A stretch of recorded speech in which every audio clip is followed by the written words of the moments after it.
Yo, what's up, everyone? We are back. Back again from a different land. Let's go, bro. What's up? Not much. So, we're not 30 minutes late. So, It's just a little late. Just mhm, a little. It's not a big deal. just a little. Anyway, what's up, everyone? Hope we didn't keep you for too long. I don't think so. 13 minutes. So, it's not that bad. Yeah, it's not that bad. You got music in the background. I do. Just enjoy it. No, Hold on. Listen to that we bass. Fire, straight fire. Anyone who in the chat who knows what that is bass. it's so ghetto. Listen to this. Ooh, bass. Yeah. All right. Yes, Toe Jam and Earl. Burv is based.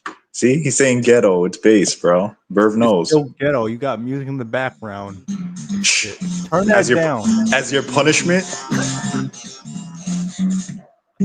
This that. Oh, let's go. All right. That's enough. That's enough of that. Put some respect on Toe Jam and Earl. Stop playing with me, bro. Oh my god. Anyway,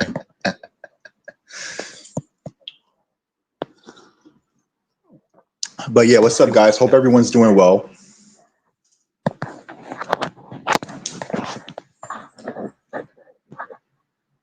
Yo, I so have some bad chat. news for you guys. I made it. I had some bad news. I'm here. Listen, Uh, chat. Are you guys interested in seeing me and Revenant play Toe Jam and Earl on my channel, like live stream, trying to complete the game? Yo, Miles, what's up, bro? Is that something you guys would want to watch? It'll be pretty funny, I think. what's up, Miles? Miles edits. Paul Patriot. Roll Royce. My Mega Drive autism is too strong, says Burby. Bro, the Genesis or Mega Drive, I just call it the Genesis because I'm American, baby. But the Genesis is the GOAT. It's like probably like Absolutely. it's one of the best consoles of all time, literally. It That's wasn't where I as started strong as gaming. this.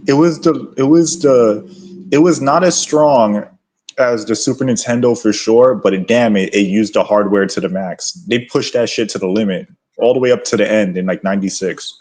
They really Mm-hmm. pushed it. Some Apollo Patriot. OC. Hakami. Retro Man. I would assume Retro Man knows the Toe Jam and Roll and the Genesis. I mean, he's Retro Man after all. So I would assume so. For real, for real, for real. Who else? Prime. What's up, Prime? Prime Jimpachi, Master. Rolls Royce says, I am Batman. He is Batman. And Mr. J is streaming Left 4 Dead. That's awesome, Miles. That's awesome. Nice. Madar Poser. Poser. I'm sorry. I probably said Pausa. it. Pausad. Pauser. Hey. I don't know how to say it. Porzar. Um, Pausad. Pausad. Pauser. Madad Pauser. Madad. All right. Stream time is the dream time, eh? Yep, absolutely. Springtime How's is it the going? dream time. Anyone? Toe Jam and Earl. Yo, Apollo Patriot loves he loves Toe Jam, toenail seeds, Earl, Spider Milk. Toe Jam and Earl's his jam, literally. Earl Jam? Jam Earl? Yes. So yeah, maybe I'll do that on my channel. Revenant will play Toe Jam and Earl with me, and it'll be like because that game's co-op, and it'll be really fun. I think it'll be really awesome. What do you think, Revenant?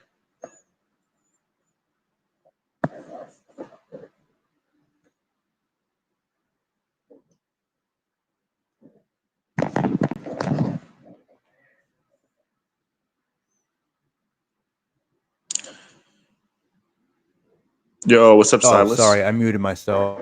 I didn't You realize it. clearly you muted. I was like, Uh, what the hell? Either this is the craziest delay of all I had time. X that. That's what I thought. I thought, yeah, it must have been the delay or something. But then I just looked at my screen because I have the way my mic is positioned. I'm not always looking at the screen when I'm talking. So yeah, I realized Madar I had muted Pauser myself. But Madar Palser says, "Can you guys give us a short recap of the Zelia censorship stuff?" So apparently, there was like an optional accessory of a cigar that you could equip to a little girl or something like that. So they censored it due to like an ethics committee within Japan and like Japan's like legal standards. But I still think it's pretty silly to do that because if you think about it, you know, if you really think about it, like that's an optional thing, and is it like I don't know, man. I just feel like at a certain point it becomes ridiculous. Like you can optionally equip a cigar to like a little kid. It's like, all right, bro. Like no one's promoting smoking. No one has like devious intent and is gonna like purposely make this like this little girl. She's gonna smoke and it's gonna be freaking sick or whatever. It's like who cares, man? Is that really that crazy to censor? I just feel like it's another form of like controlling things, in my opinion. well, also to clarify, that's what people are claiming. Yes. That's the So only who knows like if it's true? that's the only consistent thing I'm seeing is people are saying that's what it is. I don't know where they're getting that information from. I haven't like searched all over the web to find out if that was even stated or not. Because it could also have been on the Japanese website for it. I think that might be Who what people knows? are going based off of. So it could be that, and it could be other things as well, as far as we know. So yeah, Yeah. but as of right now, that apparently I is feel like what was if censored. there's one, there's more. If there's one thing, there's probably going to be other things. That's Yeah, just my opinion. more than likely, that's usually what ends up happening. So unfortunately, Yes. And as my question, so what do you think, Revenue, about my suggestion before? Now that your mic's working, oh right. When do you want to do this? I don't know. I mean, it doesn't help. I mean, I I don't. have I no don't know. problem doing it, but uh, when is this? This Tuesday, Thursday, I don't know yet. Don't worry about the Monday? day. I just need a yes or no. I just need a yes or no. It doesn't matter when. Okay, fine. Yes. Was Streets of Rage made by the same people that made Golden Axe? I don't know. I feel like they're like practically almost the same in a lot of ways. I mean, I guess a lot of those games are kind of the same, Because I was thinking depending about on. Genesis, and I'm thinking about Golden Axe, and it feels an awful lot like Streets of Rage. I mean, it's a beat 'em up, of course, but even like just the way the controls are and the way it plays, it just feels like it. I wouldn't be so shocked if it was the same people behind it. Yeah, it could be. They should make a new Golden Axe. Why not? Or maybe like a crossover like members of the team or whatever, like that they worked on both games. I don't know. Yeah, who knows? Miles edits. What did he write? Do you have an idea of what edit you want? I I have no prep. Miles, honestly, I don't really know, bro. I still stand by you should do whatever you want, and then when you build your audience, they're gonna start telling you if you can make edits of whatever you want to do. Yeah, I'm kind of leaning towards that because I'm not really sure at the moment. So yeah, I mean, best thing to do is just do what you want and go from there. Yeah.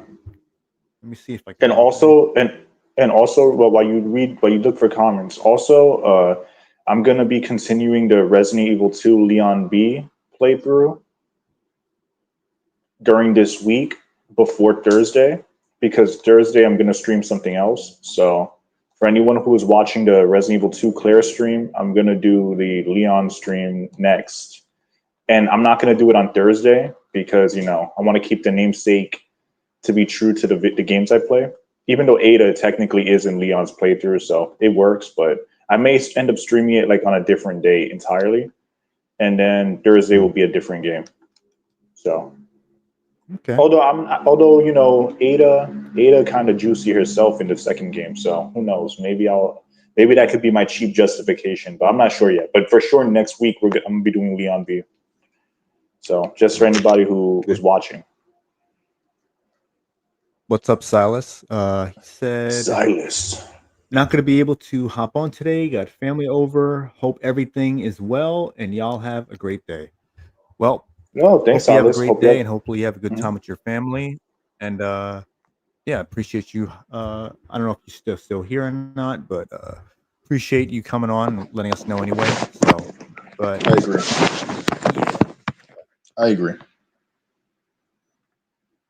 I am with you. And in case people don't know, this could be the last podcast for a few weeks because Yeah, he's gonna I'll be be having recovering. my eye Yeah, surgery unless they decide to fucking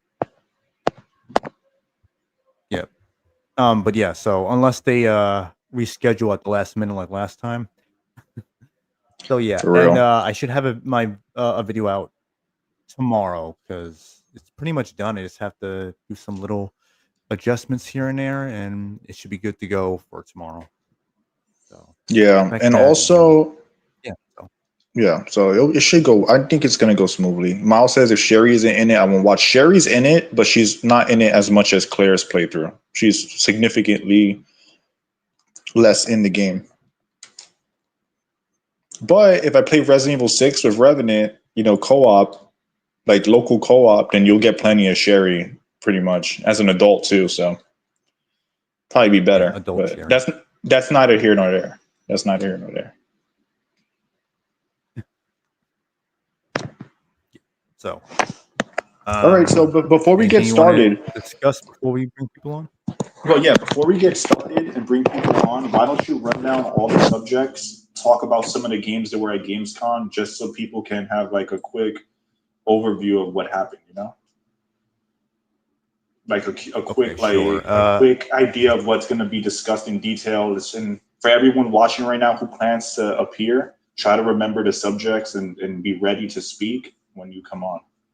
So anyway, Yes, Reverend, please. go ahead. Do your thing. And also, if there's any topics you're not interested in or don't really If you don't know enough know, listen, to give an listen. opinion on, then Don't talk about it. If you don't know or don't care that much, you don't have to talk about it. You don't have to force yourself. I'd rather you just not talk about it than like just kind of like vaguely go on and on about it, like more like broad generic sense. So if you don't really care or really don't know, probably better to just not say anything. Just my opinion. yes, And preferably that yeah. And also, when it comes to the subjects, what we're going to do this time, instead of everybody talking about every subject and then we rotate, we're going to just have different people on during different parts of the podcast. So keep in mind what subjects you're interested in discussing, and you'll come on for that subject. If you're interested in all of them, you could come on for all the subjects. But if you're only interested in talking about some of them, then we'll just have you on for that subject. So just in the as Revenant's going to tell everyone what the subjects are and more about Gamescom, just keep that in mind and try to like take note of what he's saying before we let people on. Yes. All right, Revenant, go ahead, do your thing. Okay.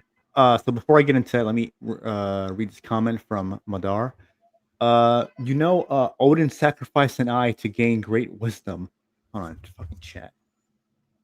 I gotta go up because the chat was moving. All right. Okay. Sacrifice an eye to gain great wisdom. Will you gain wisdom after your surgery? I think so. I may gain like +3 wisdom.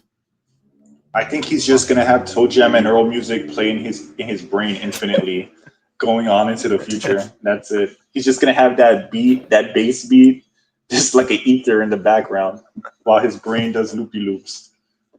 Yeah. They're gonna be finished. He'll be like, "How do you feel?" Well, Doc, I just hear Toe Jam and Earl music playing. He said, He's and just they'll be gonna like, "Well, that's common." he's just gonna blank out and his eyes are gonna glass over and he's just gonna hear the Toe Jam and Earl music in his mind. What do you say, Doc? Yeah. What do you say? Huh? Come again? Anyway, so okay. So the topics are Gamescom that just happened. Uh I don't know about everything that occurred there. I just like tried to watch as much trailers about it as I could. So whatever interested you, whatever your positive or negative feelings you have on whatever it is that you saw or know of, obviously feel free to talk about it. That's what I'm gonna do. I'm not gonna talk about everything that I saw. It wasn't like there was much that I saw anyway. Um, the Resident Evil Requiem info and leaks. Obviously, there's been some new information. There are some leaks, whether if they're true or not. So if you don't want to be spoiled about the game at all or any This potential ain't the place to spoilers, be. This ain't the place to be. yes, exactly, yeah.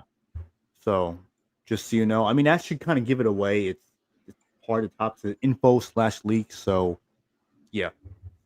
And lastly, Tales of Zelia Remaster being censored. We kind of discussed that slightly. We basically broke it down as far as like, what's But allegedly being censored. in a simplified way, but we'll Yes. discuss it further. I Yeah. don't So really particularly care for the series myself like that. I like Tales of the Abyss, and I liked a few of the Tales games, but I'm not like a huge like Tales guy. So yeah. to be honest with you, Yeah. So um, this that may be a short discussion since mhm. I might be the only one here who is actually really interested in that or have like much to say about it since I am somewhat familiar with the series. Yeah. And Like I it, didn't it play any actually of the recent ones. I only the last one that I actually played like might have been like myself, like personally, might have been like Abyss or maybe even the one on GameCube, Symphonia, I believe. Maybe. yeah, Symphonia was on GameCube. I feel like it was that one and Yes. like I don't remember. So to me, like I said, the new I did want to play this. I actually did want to play Berseria, and the other one was the one with the white haired dude. I forgot what it was You mean the called. last one that came out? Yeah, with the white haired dude Okay, in because it. there was actually two of people with white hair, I believe. Well, the dude with the Um, metal mask, and then he was kind of like whatever. He had like the mask on or something like that. Was it oh, bandages? that's Tales of Arise. Yeah, that game. I was interested in playing that one, and I just never like really got around to it. So Hold on, this is a huge delay on my part.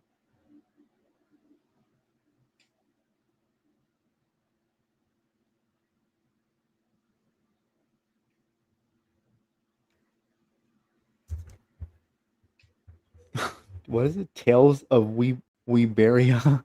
movie barrier, yeah. That's funny. There was a huge delay on my part. You heard what I said, right? Tales Yes, of I heard Arise. you. Tales of Arise. Okay, Yep, I okay. heard. Fucking StreamYard. You know what I Anyway, want? I want so huh. I want Fairy Fencer S to make a return, but with the game count like the gameplay of Fairy It Fencer did. F. Not that, but I wanted to have the gameplay of Fairy Fencer F. I don't want it to be like Okay, different. I want it to because I heard the gameplay is different, right, or something like that. it is. It's like a strategic Yeah, RPG, I and don't want to play also that crap. yeah, and also the on top of that, the localization was fucked for for the modern audience. You know what I mean? And Yeah, it's not dubbed, so you can only play it in the Japanese voices.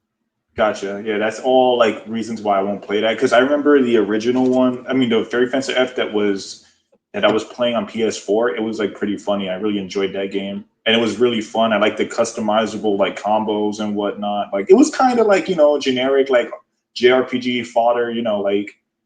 Like a shoestring budget, cheapness all aboard. But I actually enjoyed that game quite a Mhm. bit. So I would have loved for them to like double down on that instead of doing like weird tactic stuff. I mean, in that game, you pretty much can customize your combos with different weapons, guns, all kinds of stuff. Like they had like multiple endings. Like there was like reasons to play through the Mhm. game again. It was really fun, man. It was a great game. It really truly was a great game. Maybe you So should maybe I'll stream play it. that. Maybe that game I'll stream, yeah, because I really There like you that go. game, and I want them to bring it back, but they decided that they want to be like really gay about it. So, and Hmm. I'm not playing. I like tactics game, but I don't want to play that as a tactics game. Right. That's fair. Um, Yeah. Couch Potato 92. Have you guys played Dead Space 2? It's better than Resident Evil. Dead I Space 2 played is cool. I played Dead Space 2 numerous Yeah. times, and I enjoy it quite a bit. Is it better than Resident Evil? That's debatable, depending on which one you're talking about. If we're talking about I the guess old Resident, yeah, I was gonna say if depending. we're talking about the old ones, I definitely don't think so. If we're talking about the newer ones, then I would say that's fair. But it's definitely not better than the first three, in my opinion. Especially two and three, just for like what those games are. The classic ones, rather. Nemesis and RE2 on PS1. Those games are like Right. just amazing. Okay. So Dead I'll Space put the 2 is links in the really good chat and I'll though. send It is some. really good though. It is good. I'm not shitting on it. I love that game. But yeah, so I'm start. You gonna can put the start link sending out. the chats out. Send out the links. You didn't go over the games in Gamescom, right? You just went over game. You just said Gamescom in No, I general. mean they just they. Well, I mean there was a lot of stuff that was shown. That's what I'm Some saying. games that I don't. Yeah, so it's like I guess like whatever stood out, whatever looked like shit to you, or whatever, you know what I mean. So that's basically what we'll be getting into. Because if I'm I know naming all the games, there's gonna be a lot of fodder, to be honest. That the one that is got me kind of excited. And I'm not gonna lie. I wouldn't say hype. I don't get hyped for games anymore, to be honest with you. But the game, the game, Lego Batman, kind of looked pretty sick. I can't lie. It looked pretty good. It like it had like this Arkham, and I just liked it. It's like paying homage to all of the past games, So, hold on, I got a mariachi band outside. I'm gonna throw some rocks at them.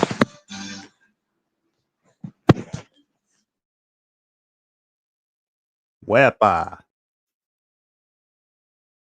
All right, guys, don't worry, they're dead. I killed them. Okay, on with the podcast.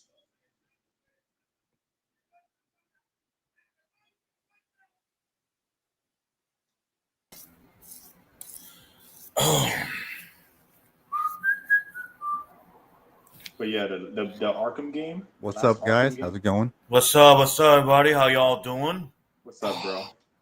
But that Well, Lego Doing good. Batman game looked pretty sick. I ain't gonna lie. yes, Royce was right about that one. Like, he was 100% right. I saw that. I was like, No, he was. exactly. oh, Yeah. this looks fucking awesome. I It's might gonna have actually get 100 it. bat suit. It's gonna have 100 bat suit, and Terry McGinnis is gonna be in the game too. Ooh, Terry McGinnis. Let's fucking go. Yup. Let's go. Yeah, I'm excited for that. I think like I'm excited for it, and I feel like I just want to wait a little bit because I feel like they could end up putting some gay woke crap in it, But I just gotta like keep my my brain on a swivel because these people they'll find a way to shove it into anything at this point, and we all know it's true. It might sound pessimistic, but let's be real. You know, they shove that shit everywhere, bro. You have a Jimmy Neutron game or something, and they'll shove that stuff in there, So I gotta like wait a little bit. That's why I'm not gonna pre-order it, but likely I will end up buying it, assuming it doesn't have BS in it. Yup. I agree with you, man. Did you see the multiplier X2 like Arkham style? Yeah, bro. I saw it, and like the animations, I was like, these are like some kind of brutal animations for Lego, right? Like he like picked the guy up by the legs and like just hulked them into the ground. I don't know if you remember that, Royce, but Yeah, I did. it looked pretty And cool. yes, it is. And look at the grappling gun. He's like going up and up, Yes. and he's like saying And he could glide. He could glide Yup. like in Arkham Knight. He can glide. It's literally like playing. It's like a Lego Arkham game, but it has the legacy from the movies. Literally, like literally has the movie stuff going on with it. So Mm-hmm. Not only that, they had a Batman Brave and the Bold cartoon suit.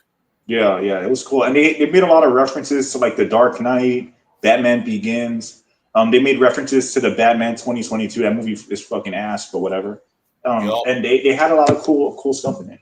I'm super excited for it. I'm excited for it. I'm excited for it. I gotta wait more, but right now things are looking good for that game. Yeah, because they're doing the Lego Star Wars Skywalker Saga. They're doing a Skywalker Saga style. Hmm. Well, That's what they're doing. the last Lego game I played that I actually like had and like played because I don't really play a lot of Lego games. I can't really get into a lot of them, but the last one that I played that I liked was the Star Wars one where it had like all three of the original trilogy. The classic trilogy. There's Yup. like episodes 4 through 6. Whatever you want to call it. And I Yup. had a lot of fun with that one. And honestly, man, like I was playing it on the DS back in the day. I had it on DS, and when I was playing it, I was kind of surprised at how polished it was for the DS. Like it was pretty complete. Yeah. So interesting stuff. Mm-hmm. Yup. What's up, Paulo? Sup? Paulo, welcome. Sup? What's up, man? Welcome. Привет. Как дела? Что ты делаешь? Patriot has arrived. Все хорошо, мой друг? Так, Все хорошо? камера. Say да, хорошо. Just say it's Да, not bad. хорошо. Да, Good, good. хорошо. Хорошо. Yeah, good. Good job. Собаки. Yeah, Paulo, your favorite military game. Hell Let Loose Vietnam. Oh, yes. Oh That my God. hell. You know, Oh my gosh, that was the Gamescom Hell Let Loose. Oh my gosh, I'm like getting like Full Metal Jacket flashbacks, like the guy in the helicopter with the M60 saying "Get some." Like, holy crap, man! you know what they should have in the marketing in that game, because it's called Hell Breaks Loose. I think that's what it's called, right? They Yeah, should have that song from Tom Waits in it. That song that played in The Punisher is called Hell Breaks Loose. I want the No. song from the Full Metal Jacket, "Surf and Bird." I think that's what Yeah. it's called. From the movie and the Mhm. it. Oh my gosh, I'm excited for that. There's some decent games that I'm really looking forward to in Gamescom. You got Hell Let Loose Vietnam. You got Cinder City of all games. It's going That to looks be an sick. MMO shooter. I don't mind that. That's cool. I'm used to Division game series. I'm I used want to versus I Internet. want I want those games to exist. I don't mind an MMO shooter, but I don't want it to be an RPG. I want it to be built off like more you just unlock weapons, you unlock Right. better equipment, but not so much like I shoot you in the face and I do 100 damage, and you like a bullet. I don't really want that. I just want it to be I want it to be more like a thing where, again, it's just me personally, where it's like it focuses more on it being just a shooter, third person shooter or first person shooter. And then you unlock gear and equipment the higher you rank up, right? Kind of like Rainbow Six Vegas, but just done as an MMO. I would love that, but I don't want it to be an RPG. I Personally. was watching about the Cinder City game. The developers over in the Gamescom, where I think Gamescom, the event. I think it was IGN or some other people. I forgot. I was just watching it, and the Asian guy speaking his language, and there's a translator. And basically, he was saying like, a, they are not focusing heavily on PvP. They're just focusing on the PvE. That rings a lot of bells in my ears. Everybody loves PvE, and so that makes me really happy. And they have modern military weapons in the game and all that stuff. Like, I'm looking forward to it. I'm used to playing the Division franchise, and I'm used to gear score stuff. But yeah, it looks cool. I'm looking forward to driving. There's like drivable mechs. You can drive helicopters, vehicles. You can have a full-on squad. It looks good. I'm really excited. There's other games like I'm looking forward to the Metal Gear Solid multiplayer. Yes, There's that's leaks going to and be rumors. fun, There's and I'm leaks and rumors. super into that. I'm super into that, bro. They're making a better kind of battle royale mode for Metal Gear Solid. They are not saying how many player counts, but it Bro, looks good. I used to play Metal Gear Solid 3 online all the time back in the day, and I love that game's multiplayer. That game has a legendary multiplayer, bro. I'm hoping they'll add more to the multiplayer Metal Gear Solid, like TDM domination, throw on the side, and they're adding more content to your soldiers, like mask, outfits, and all that stuff. And also to more to that, in Metal Gear Solid 4, Metal Gear Solid 4 also had an amazing online. Oh, I hope that it gets a remastered for sure. Yup. Metal Gear Solid 4 needs a remaster. I know Master Collection 2 will come out. I'm confident of it. And it's gonna have Metal Gear Solid 4. That multiplayer is incredible. I like 4 and 3. Like, to me, 4 doubled down on what 3 did. I would say 3 is better because it's contained in a way that's like more like fun and pick up and play. But 4 definitely had like a vibe to it that was really fucking cool. Like, and I wouldn't mind playing that either. I basically missed out on 4, but I feel like 4 has the most all the weapons in the game. Like, you got the XM8 assault rifle on there, like all kinds of beloved weapons. So yeah, that'd be cool for a remaster. And I also personally enjoyed with that game the authenticity with the martial arts in that game. Just as a grappler myself, like, granted it's Metal Gear, so it's fantastical, but the CQC in 4, it felt very natural, and I didn't have to suspend my disbelief as much, because like even when you would choke a guy and you can like lay down and like fully mount his back, like mouse him to choke him and stuff. I really enjoyed those aspects of it. Yeah, It was really fucking cool. So I'm hoping that they Yeah. do remaster that. But Mhm. 3's online, I know it's gonna be crazy. yeah, and And there's Yep. Also, I mentioned Black State. Did you see that? Block State, no. No, Black State. It's like Black a State. heavy, oh yeah, that's like a awesome. heavy Metal Gear Solid vibe, and the male Gotcha. protagonist looks like tough, masculine. He has like full fucking beard. I'm like, yo, that looks sick. He's a grown ass man with guns Yup. and you can some teleport judo. the hell you want. I didn't see that That's though. sick. That sounds so cool. Have you seen the Jump Space game? It's PvE, and you can join in with squad. Like, you can drive in the spaceship. It's like Yup. first person, and then third person driving a spaceship. Like, so many in first person, awesome looking weapons and Jump Space. I saw that on Gamescom. I'm like, I'm sold. I Yeah. think it's a free game. So, I mean, hey, the characters don't look like DEI. They just look like your awesome, genuine sci-fi dudes Yup. in military armor gear or something like that. It looks fun. Yup. I maintain that if they don't have that Tom Waits song "Hell Breaks Loose" in that game, then I don't want it. Like I said, what I'm kidding. Apollo Patriot said, those games he's after, they're gonna be really good. Oh yeah, Along with Black State and Cinder City, they're gonna be great games. yeah. Yeah, Made by Asians. I'm cool with that. You know what I mean? yeah. As long as it's not China for me. Yes, Cinder City looks cool though. Yeah, so the Yup. country is in South Korea. That's Oh. where it's located, South Korea. So me guessing, yeah, it's a South Korean company.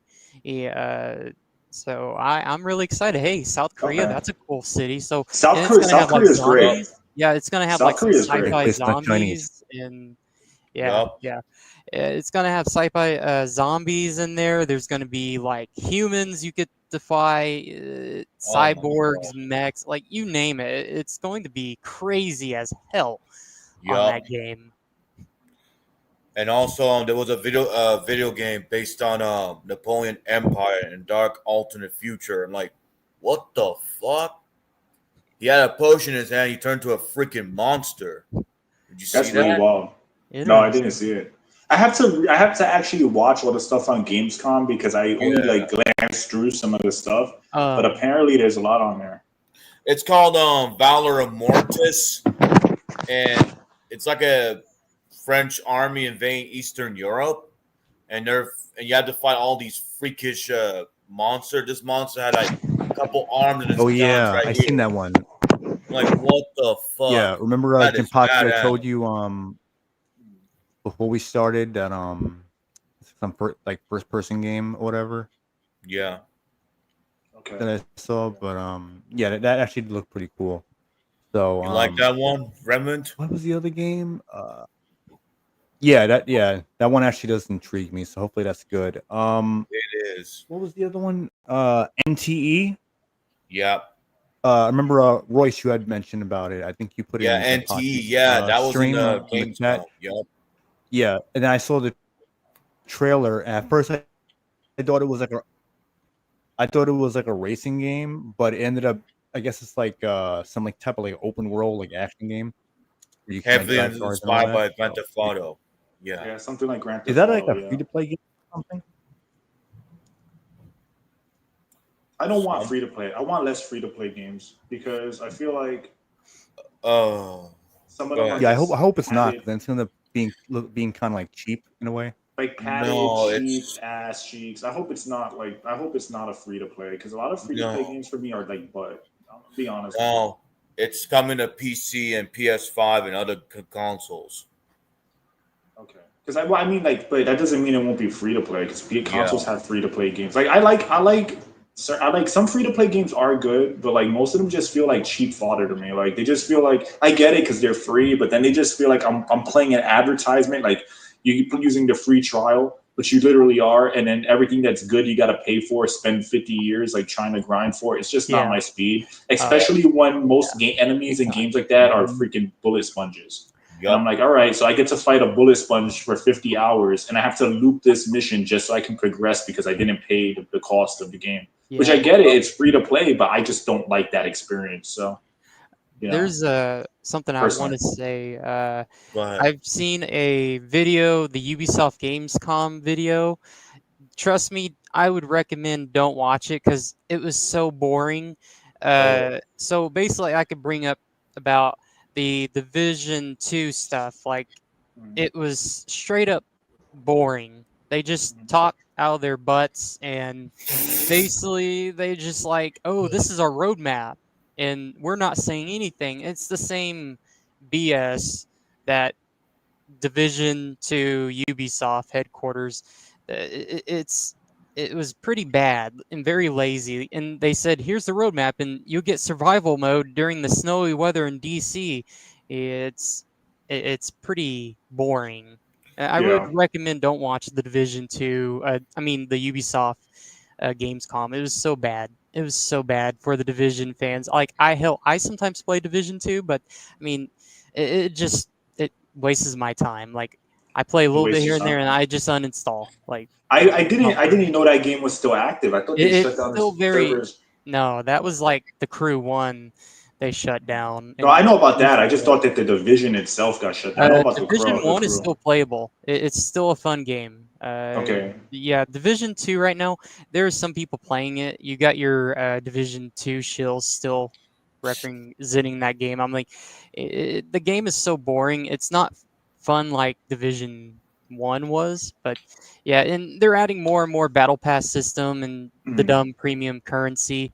It's not worth playing still, Division 2. Unless they add survival mode, that'd be cool, but no. It's not worth it. Typical Ubisoft, Ubisoft, like when you say they talk out their butt, it's just everything they say is just a series of farts. It's just a series of farts and queefs. It's like a bunch of farts and queefs. It's gender dependent. The men talk out their ass and the women speak in like feminist queefs. And they're not making Division 3, so I'm like, what the hell's the point watching this very long stream? And they never showed the new Ghost Recon what's going on with it, and it's like just slow BS. If they want to print money, they need to make Rainbow Six Vegas 3.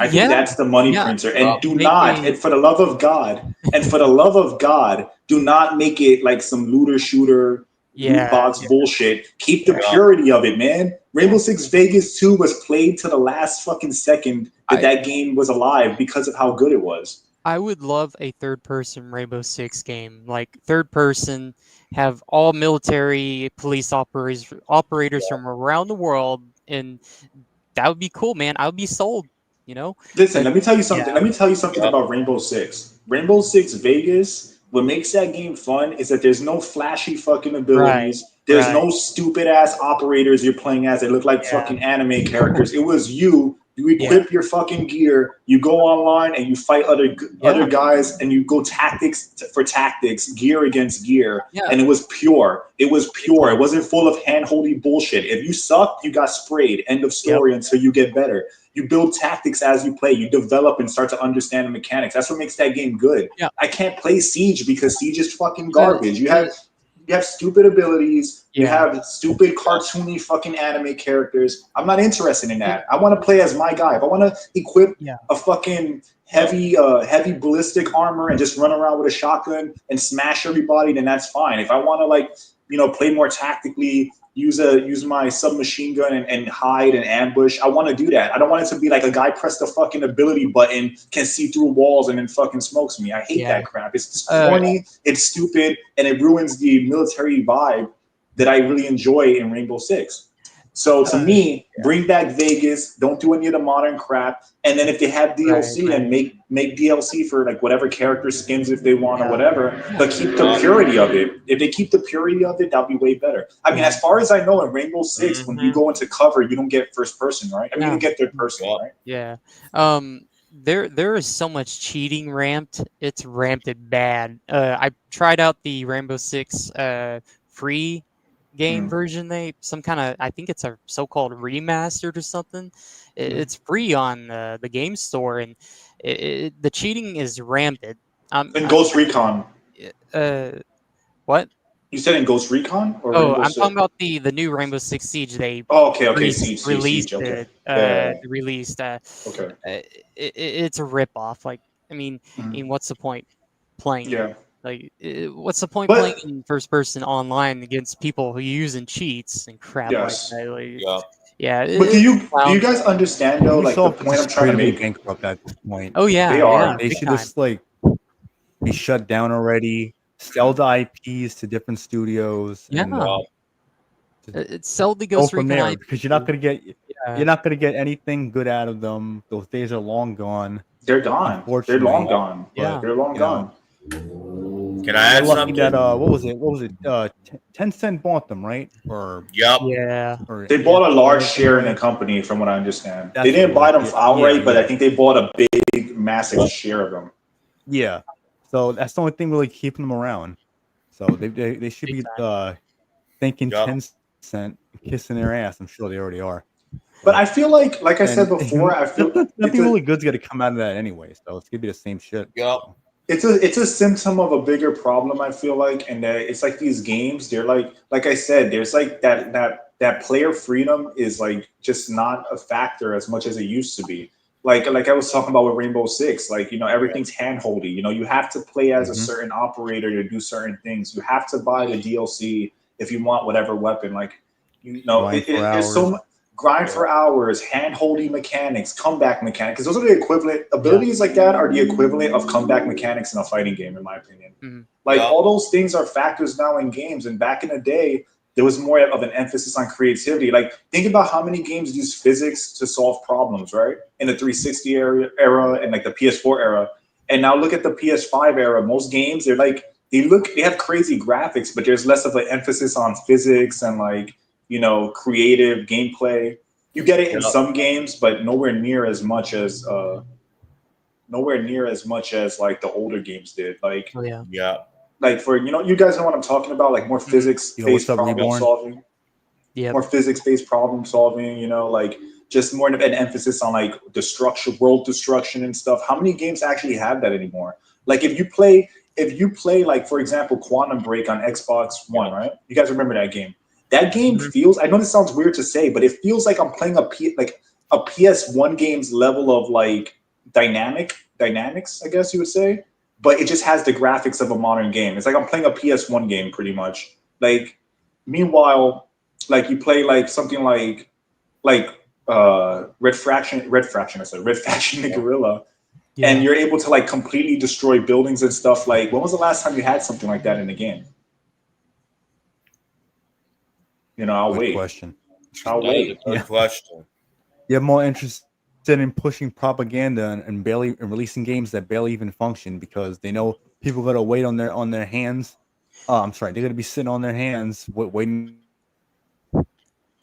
for the next It's all patch. about the message. Oh yeah. That's Yeah. Look at Prototype One. Prototype magically gonna One. fix the game when it should have been actual fun mechanics like it was before, Yes. but they can't be bothered to do Yep. that because you got a bunch of people in there that don't know what the fuck they're doing, and the higher ups Yes. in there are just as brain dead as the people at the lower end of the studios.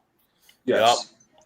And Like look I'm. at look at Prototype. Prototype, for example, you can like pick up cars, launch them at other characters. Like you can absorb people. You freaking throw. You have all these like weird physics interactions with his abilities. Like it's so much fun. Like that game is so much fun even now. I occasionally go back to playing it, and I think to myself, when was the last time I played something like this? Maybe Insomniac Spider-Man 1, but even that feels limited in comparison. It feels limited in comparison to Prototype 1. So You, Yep. there's another game in the Gamescom thing. It looked pretty woke to me. It's made by Saber, Toxic Commando. There's like these two female characters. One of the female characters has this weird green buzz cut Yeah, haircut, I whatever. saw that. It looked pretty weird. Like, I mean, Uh, that's a dead giveaway, a red sign. Like, I uh, mean, yeah. the Ugh. shave. Does she have the shaved side of her head too? it Yes, sounds shave on the side.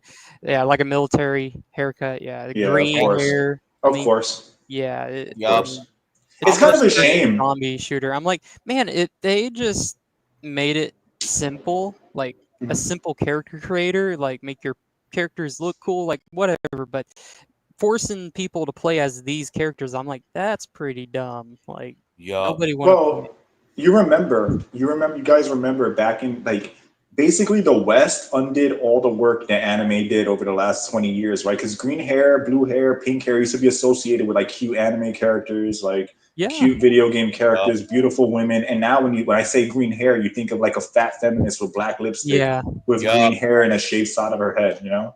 It's an insult to the good-looking cosplayers. You know, what I mean, it's Yeah. an Yeah, insult it is. towards And that's people and to that take care of their hair. It's and like, that's not to say that it can't look good because there are plenty of women that are beautiful and Oh, they have yeah. the colored hair. It's just unfortunate that it's so deeply associated with weird like woke shit that Yeah. now you know what I mean? Like it's so associated with it that like now it's like all right, you hear green hair, you hear blue hair, you think of Could like ruin some everything. liberal, Yeah. some Yeah. liberal on Twitter versus like Wow. back in the day you would Or think like even, some cute the anime girl.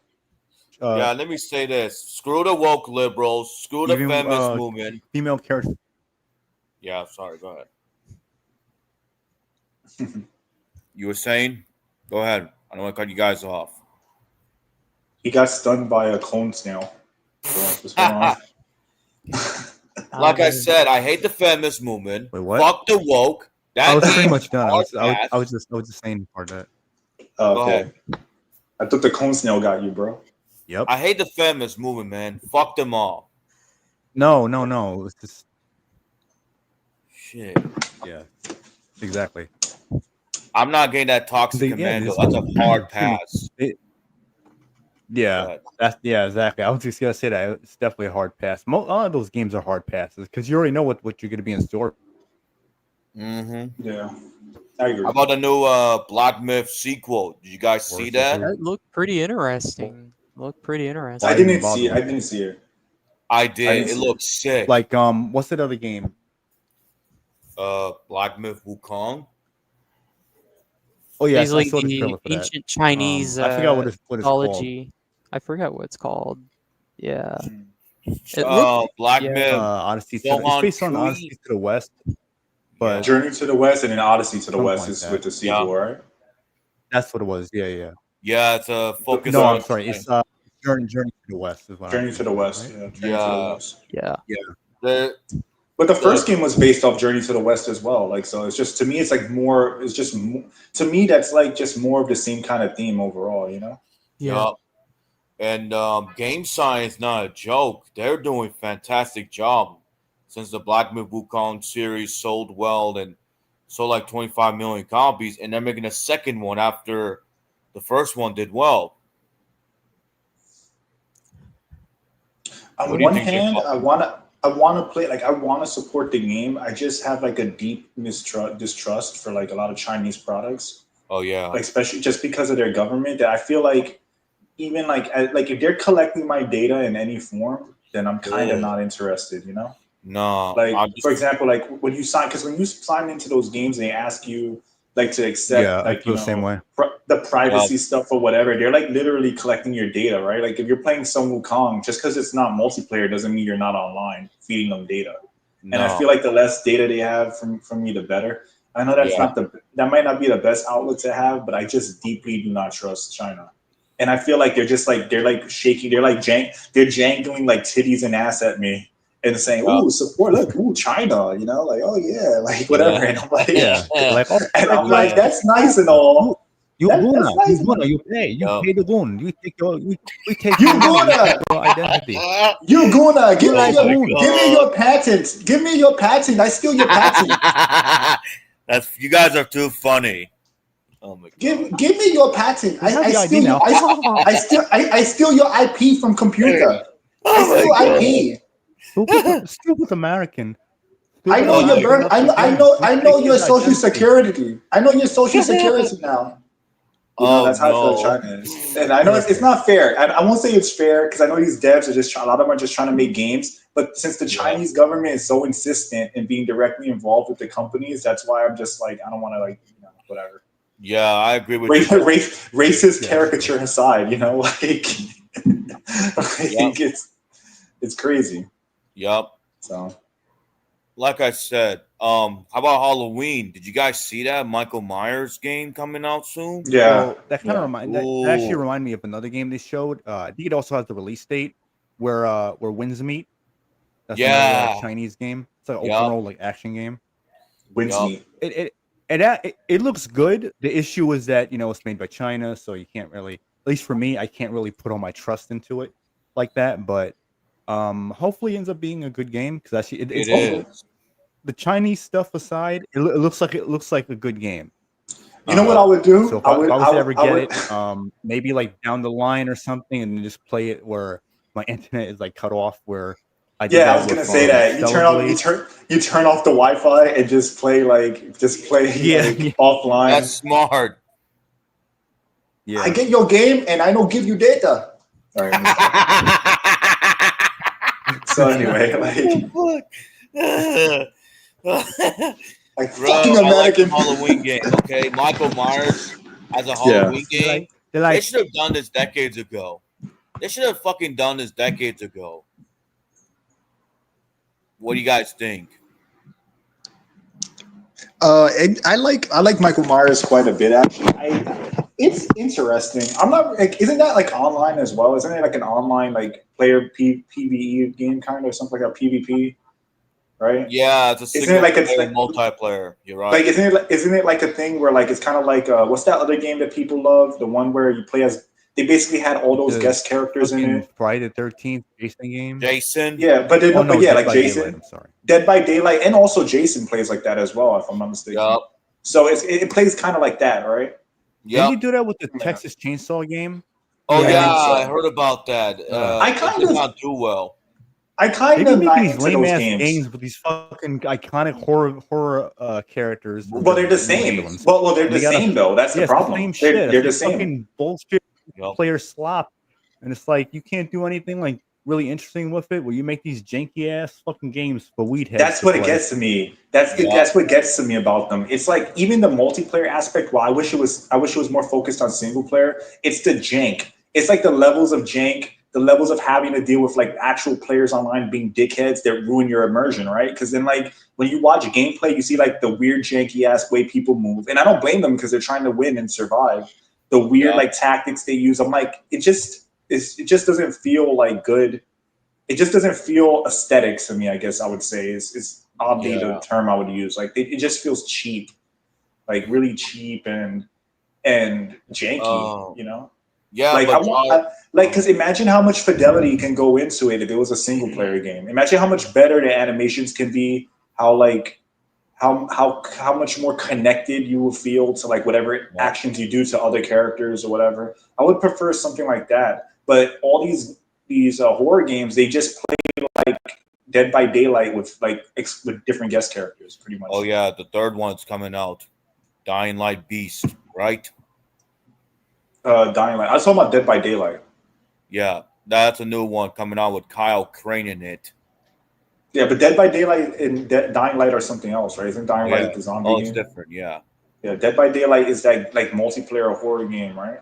Yeah, That, yeah. you know, whatever. So Single they all player kind of zombie they game. all play like that to me, which is bad because they have no like Yeah, unique yeah, you think identity. of that, yeah. Yup. Yeah, it's like no unique identity. Like, give me something original. If you're gonna have me play as the horror icon, why not make it like fun? Why not give a truly good single player experience that has like I said, some fidelity behind it? You know, when the guy's running in circles and you're like clumsily swinging your machete at a person, it's kind of like, all right, you know, this looks pretty stupid. You're running in circles around me while I'm like having my slow ass machete chop animation and stuff. Like, I'm being specific here because I'm saying like random shit, but that's really how it's really my experience with having played and tried those games. It's like I'm playing Jason and then it just becomes Ring Around the Rosie with some dickhead online, you know? Yeah. Like, but John Carpenter is in producing the game. yes, which is good. But remember, John Carpenter also produced the last few Halloween movies that were dog shit. So he doesn't exactly, his name doesn't hold weight with me like it once did, to be honest with you. No, it didn't. You're right. Jamie Lee Curtis, those last few like feminist movies, like I'm good. Like I said, the Gamescom was sold on was Batman and NTE. Those are my two Yes. games.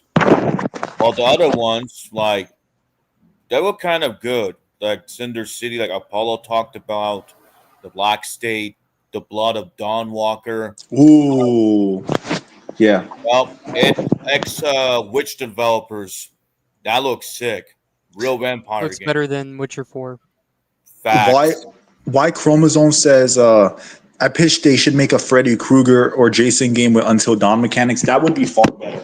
Oh, That that'll would be be crazy. far better. That would be amazing. They should kind of lean more that route. And I'm not even a big fan of those like kind of like basically glorified point and click style games. But I'll admit that would be great for some of these horror icons. It'll be like a Yeah. horror movie, but you're like totally immersed, man. What a way to go if they actually do that. That's a great idea.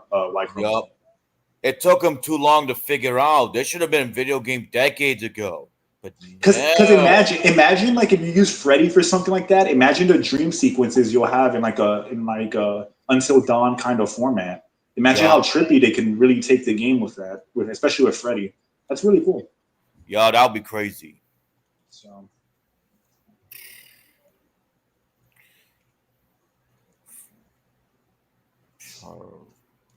all right. So everyone here talked about Gamescom for the most part, right? Yup. Oh yeah.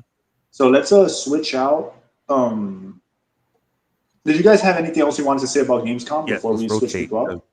Okay. Before we switch out? Apollo, you go first. I would say one game I forgot to bring up. Saber made another game. It's Mechanicus. It's like you control your people on the screen, whatever. It's kind of like Dawn of War 2. Okay. Yeah, so it's Mechanicus 2. I think that's the name of it. I'm not too sure. So you play as like the guys with the robot faces, wear the red cloths. They have robot arms or some crap like that. I'm not too sure. Yeah, that's the new game they showed in Gamescom. Yup. I'm not looking forward to it. I just wish that Dawn of War 2 was like for consoles as well. So it's like a side scroller, command your military or whatever. Yeah. That's cool. That's what I got to say. Yup. That's cool. I like that, man. I like that. That's why, man, I think about it sometimes. Imagine if like you had a group of people that learned programming, they used their various artistic abilities and just made a game together. Imagine how much purer that game could be. As long as you can avoid the corruption that comes with like, the game being like popular, and then like you have like weird stuff that can happen with that. But if you can kind of like, if a group of friends or people can hold things together and develop a game and not let greed take over. I know there's a lot of ifs, right? But they can make something like really unique and special because the technology is there, bro. Godot is free. Yup. There's an engine that I use that, albeit is not the best ever, to be frank. It's called a Engine 1 Game Creator. It's not the best, but it's usable. It uses visual scripting. You could use Unreal, although I probably don't want to use Unreal because I don't like royalties, right? So I'd probably end up using Godot if I was going to make something like really big. But you have all these game engines. The access to 3D modeling is pretty much free.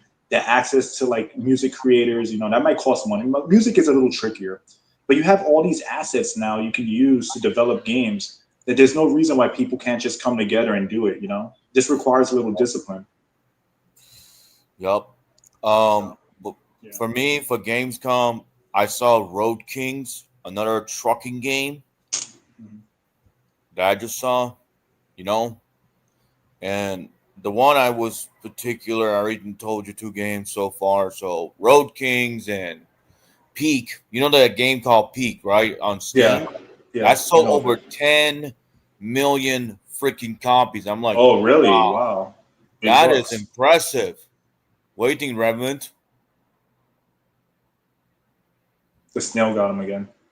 Yeah, I know. The cone snail. The game I Peak? can't believe this. No, Peak I'm game. fine. I just want to let you know about. What is Peak? No, I'm fine. I actually never heard of that. No, Peak. It's like a climbing game challenge, and it sold like over 10 million copies at Gamescom. Yeah, that's pretty impressive. Damn. Listen, that's really impressive. Wow. The power of some good old fashioned elbow grease and hard work. I never heard of it. You can make a game like Peak. You can make Five Nights at Freddy, Undertale, whatever, and it can make so much money and be so profitable on a shoestring budget.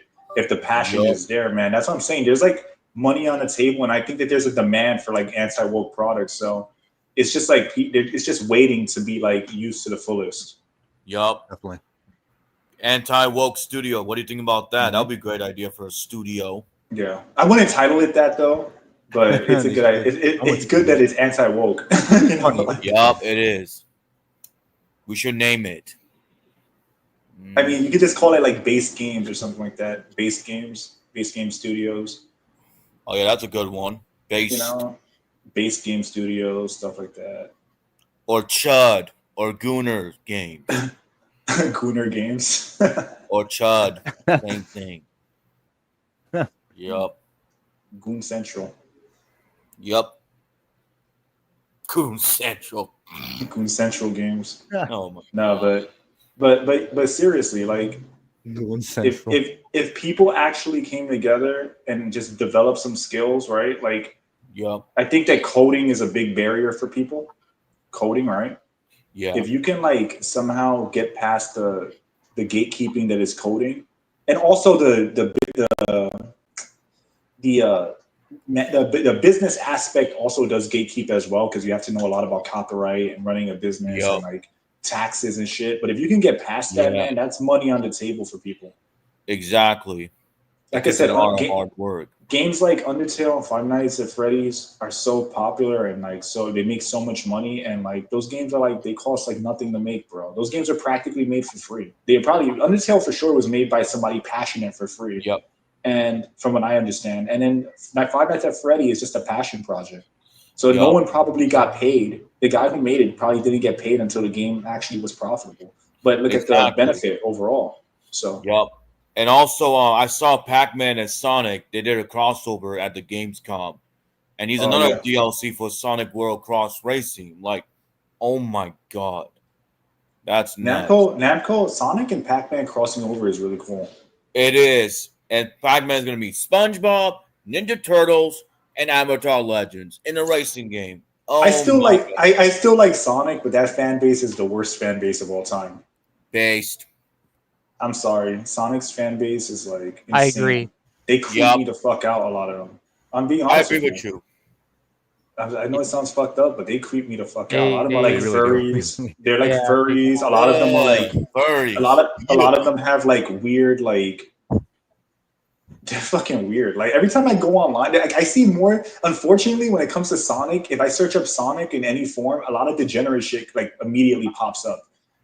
You see Yeah. some pronoun flags in the background, Yeah, and weird shit Ew. like that. I'm like, Mhm. bro, like trans like flags, Yeah. all that. Yeah, yeah. Fuck Weird- those It's weird. flags. That's what I can say. It's weird.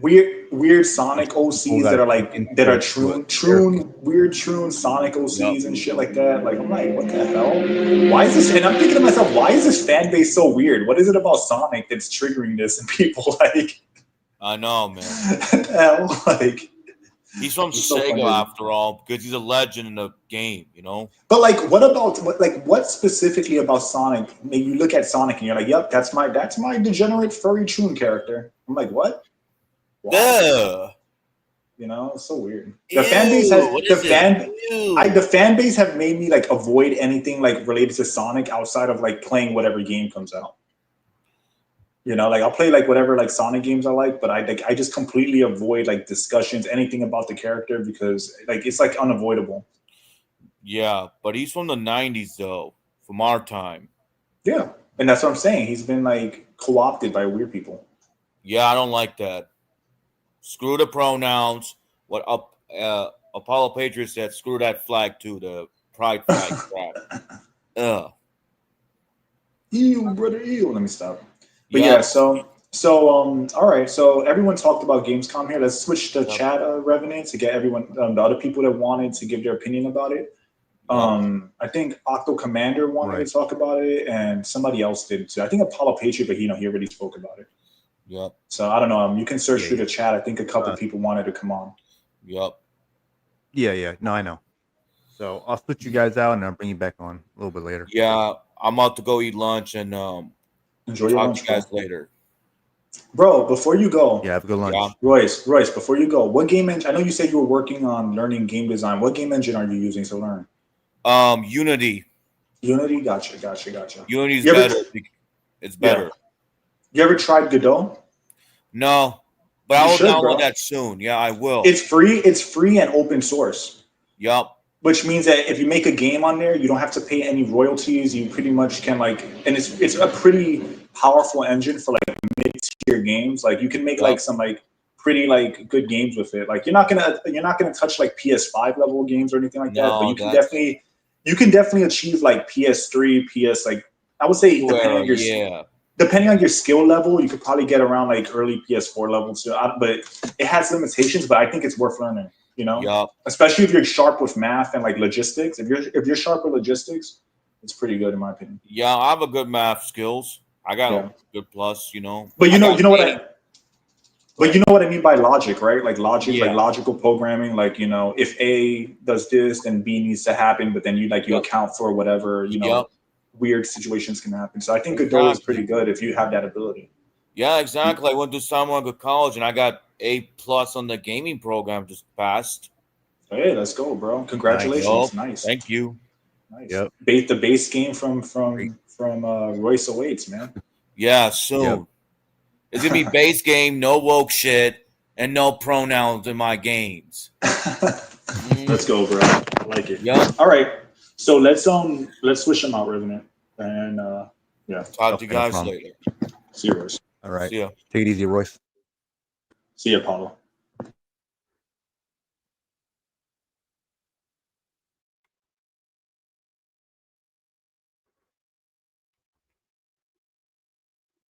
See who wanted to talk about what? Oh, okay.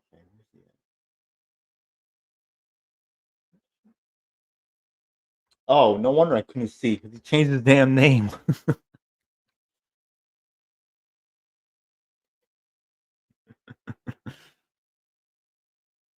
Get him on there. There we go. I am the aspiring bird. They changed the name from, was it like I'm Too Young to Die to Aspiring Slayer or some shit? Don't feel bad about being a pussy and picking I'm Too Young to Die. Yeah, exactly. I was just like, dude, Aspiring Bird, that's aspiring. They pretty much assured that I would never buy Dark Ages. He got the Homer gagging picture. They assured I would never buy a game. I would never buy a game full price for them until Hugo Martin's out of there. Yeah. They really said. I know people criticize parrying in Doom Eternal, so let's double down on it, even though people fucking hated it. Makes sense to me. Yeah, Hugo is crazy about mechanics, and so he like layers mechanics on top of mechanics, and sometimes it's like, bro, let your game breathe. But you understand the level of hubris that you have to have for people to collectively say, we love your game, but the one thing that we don't like are the counters, right? Like were you there for my like stream on Nightmare on the DLC, right? And the DLC is way harder than the base game. Like, yeah, I don't know. I think you were there for that. And if you see like those parry mechanics in Eternal made no sense because the game tells you that you have to counter specific attacks. Like let's say the Marauder, right? So again, and it's not a skill issue because I've been in the game on Nightmare, including the DLC, which is ridiculous. So the thing is like the game tells you if you have to counter him. He will only do an attack at the exact right distance, but he arbitrarily decides to open up an attack depending on that. It's not so black and white because if you're like a couple pixels off or just not quite like slightly out of range, he's not going to do the attack that opens him up to being countered.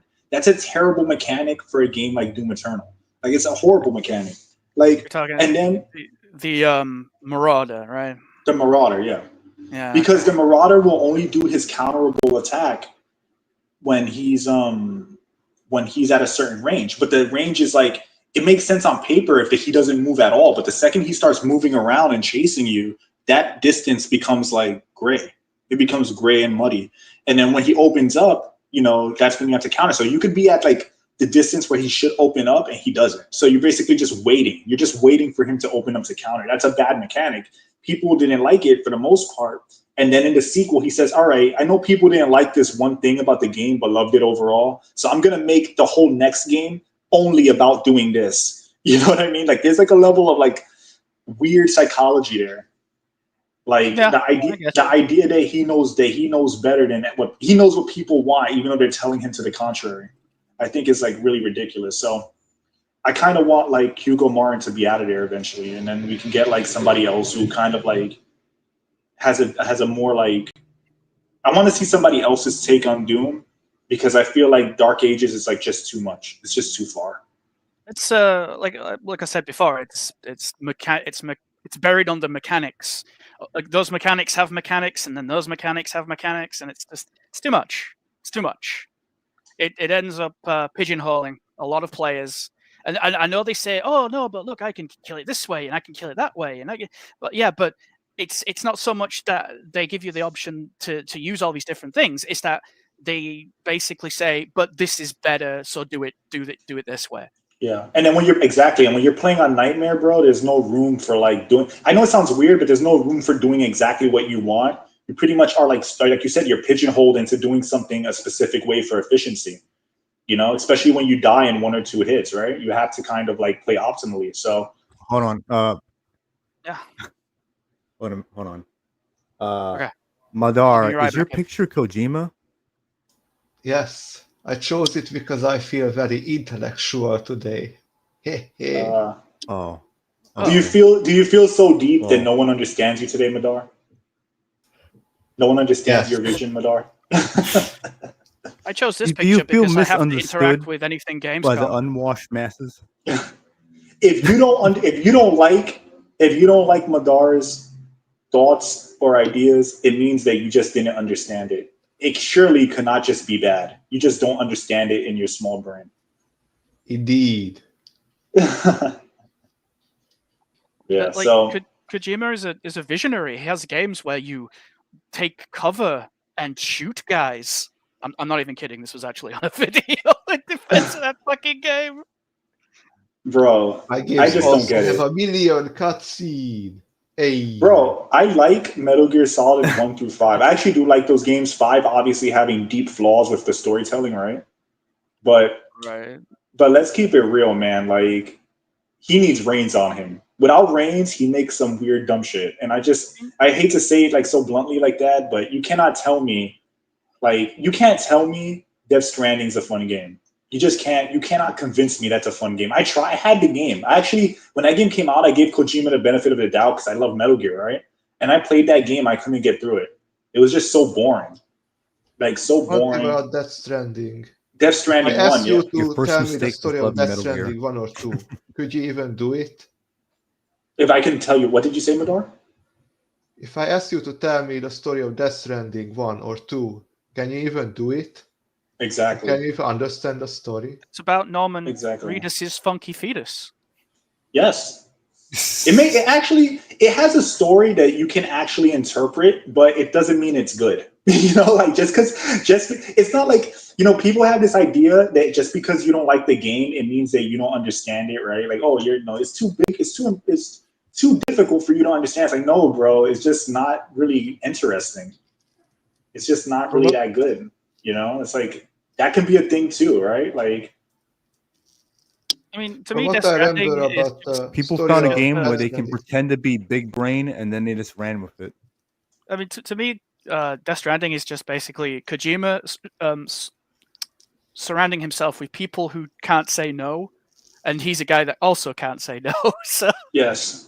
And especially if you look at, and then to that point, if you look at history, his actual older games, he had a lot of people assist him on the writing. He had people assist him on the writing. Kojima's a great idea guy. I'll give him that. He's a great idea guy. But he needs someone to like rein in his ideas so they're sensible. Like originally in Metal Gear 2, Raiden was supposed to go bald after the Harrier fight, and then you unlock different wigs that give you different abilities. And that's why there's the wig mechanic in Metal Gear Solid 2. Like, you can unlock different ones when you beat the game and whatnot.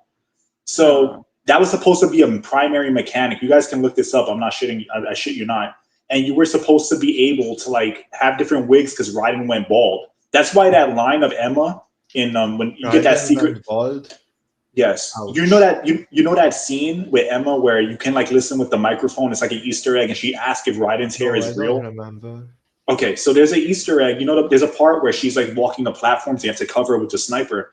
If you use a directional mic, she talks about that Raiden guy is kind of weird. and then she questions to herself if his hair is real or not. That's a remnant of Kojima's idea to have him wear a wig, that basically be bald and be wearing different wigs. But that idea is kind of dumb, right? It's like, you know. Well, Raiden is also part robot, right? He is a robot in Rising Revengeance, but they also replaced all his blood with artificial blood in Metal Gear Solid 2, which is fucking weird and crazy, actually. But the point is, nanomachine. But they literally like drained his blood and put artificial blood, like fully artificial blood. That's wild, right? So that means that they had a room with Raiden's blood in it. Like I know it sounds weird, but you guys can look it up. It's not. There's actually dialogue of that in the game with the codec. James Gunn of the gaming industry? I don't know. Did Kojima make pedo jokes? So, like, that's what I'm saying, bro. All I'm saying is that Kojima needs someone to rein him in, and it's clear when he doesn't have that, he makes shit like Death Stranding. Yeah. He needs his Tard Wranglers. I've always said he needs his Tard Wranglers. Don't we all need a Tard Wrangler sometimes? We get a little crazy. Absolutely. He just needs to go to Hollywood already. Get it over with. Go to Hollywood. Stay there. Be with your little weirdo buddies, and then, you know, leave game creating to people who actually want to make games, specifically good games. Yes. Although I will, to be fair though, stop me. Ho ho ho. Metal Gear 1 through 5, I will say 1 through 4, if we don't count 5, even though I like 5, are amazing games. And they are like very, very good games. I'm not going to shit on him totally because those games are good. And I'm not going to pretend that they're bad retrospectively, right? Like, you know, retroactively, they're all of a sudden bad. But Kojima's like definitely like lost his way, in my opinion. The only Metal Gear game I played was the one that before Phantom Pain, that kind of demo. The one that takes place on that rainy island. I forgot the name. Metal Gear Solid 4, right? No, the short one, the one that takes place on the rainy island. You mean what's it called? The one before Phantom Pain. Ground something. Ground Zeroes. I think that it was. Ground Zero, yeah. I Ground played Zero. that. Yeah. Metal Gear 1 through Metal Gear, even the old Metal Gears on the old like PC Metal Gears, like Metal Gear 1 and 2, the originals, even those games are really good. I just think that he kind of like lost his shit, you know? Like he had Tard Wranglers and he lost his shit. So, but like I'm not gonna also pretend those games are bad just because he's kind of become like strange in general, you know? Just gotta keep it honest, you know? Gotta keep it honest. Yeah. Also, think about making games, you know. People say this indie sphere is full of wokeness too, but the problem is that there are a lot of games that are called skinwalkers in the indie sphere. Basically, games that are being funded by governments or corporations, so they're not really indie. Dustborn. Yeah, Dustborn was funded by the Norwegian government. They were also funded by Canada too and US, from what I understand. I didn't know that. Yeah. But when I see that game and I hear the word Canada, it all makes sense, man. Another thing about Dustborn is that the developer of the game, that Ragnar guy or whatever his name is, we are just a small independent studio defense when people criticized his game. But he got money from the government of Norway, so how independent he is. Yeah. Well, he received money from Canada, the US, and Norway. Somebody could fact check me on this, but I remember reading that it was funded also by Canada. But like imagine, and like also think about it. This is kind of like a different situation, but I'll give you a reference point here. CD Projekt Red with The Witcher was considered an independent game, which it clearly had a massive budget, right? So when you think indie, you don't really think like a game like The Witcher 3, but The Witcher 3 technically was an indie game. When I think of indie games, I think of games that was funded by crowdfunding or by Pocket, you know. Or just made by passion, developers right? Founded it. Like, I think the original Cuphead was funded entirely by the developers, 2 guys, I think. Yeah. Yeah, like indie games, I consider them more like small games made by like people with passion or that are crowdfunded, like you said. But that's my whole point, that like like the word is kind of muddied by the fact that The Witcher 3 could have been considered an indie game, which I think it was. I think also Revenant told me about that too. I don't know if you remember Revenant. But what? If I'm not that The Witcher was that The Witcher 3 was technically an indie game. I think technically because Yeah, they were independent. They produced it. They I believe produced, so. Yeah. Yeah. So Then when again, you could, it was published by Warner Brothers, so I don't know. It's yeah, kinda but I weird. remember hearing something like that. So the point is that the word has become muddied because, like you said, you have like this massive funding, and then it's like you're saying like, yeah, you have this massive funding, and then you say, oh, it's an indie game. It's like, yeah, it's a multi-million-dollar indie game, right? Yeah, Yeah, right. founded by Okay. governments or corporation. For example, the Yeah, I don't new game that called people indie know. like It doesn't make Expedition sense to me. 30, So. that was founded by But I think some kind of Chinese corporation. So it's Yeah, not and then really you could indie. and you could say it's yeah, exactly. You could argue it's indie, but is it really like by definition? It's like not really independent because you had like if you have that much funding and money to blow on it, that means that you're not independent because you're not you have If you someone get funding massive you. money from governments or corporations, you're not an indie game. Yeah, you're being funded. If you're being funded, how is that independent? If you're being funded by a corporation rather or a government. Exactly. So interesting to think about. All right, so what are you guys' thoughts on Gamescom? Oh, yeah. Because we're kind of like due to my own mechanisms. The only game I got kind of interested about in Gamescom was this game called Routine. Do you guys know it? I don't know it. Called Tell what? me about it. Routine. Cruelty? Routine. Routine or cruelty? R-O-U-T-I-N-E? Look it up. R-O-U-T-I-N-E? Is it Yeah, about how Jeff Routine, Keighley Routine. glazes He wrote in the Kojima? chat. Is that what it is? Routine? It's routine. It's routine. Routine. Okay. Routine. It's Wait, like bro, a what do you sci-fi say? horror game that takes place in a 1980s retro futuristic space station. That sounds cool. Ah. What Kind kind of of game is Alien it? Isolation vibes. Is it like what? How does the gameplay? What is the gameplay like?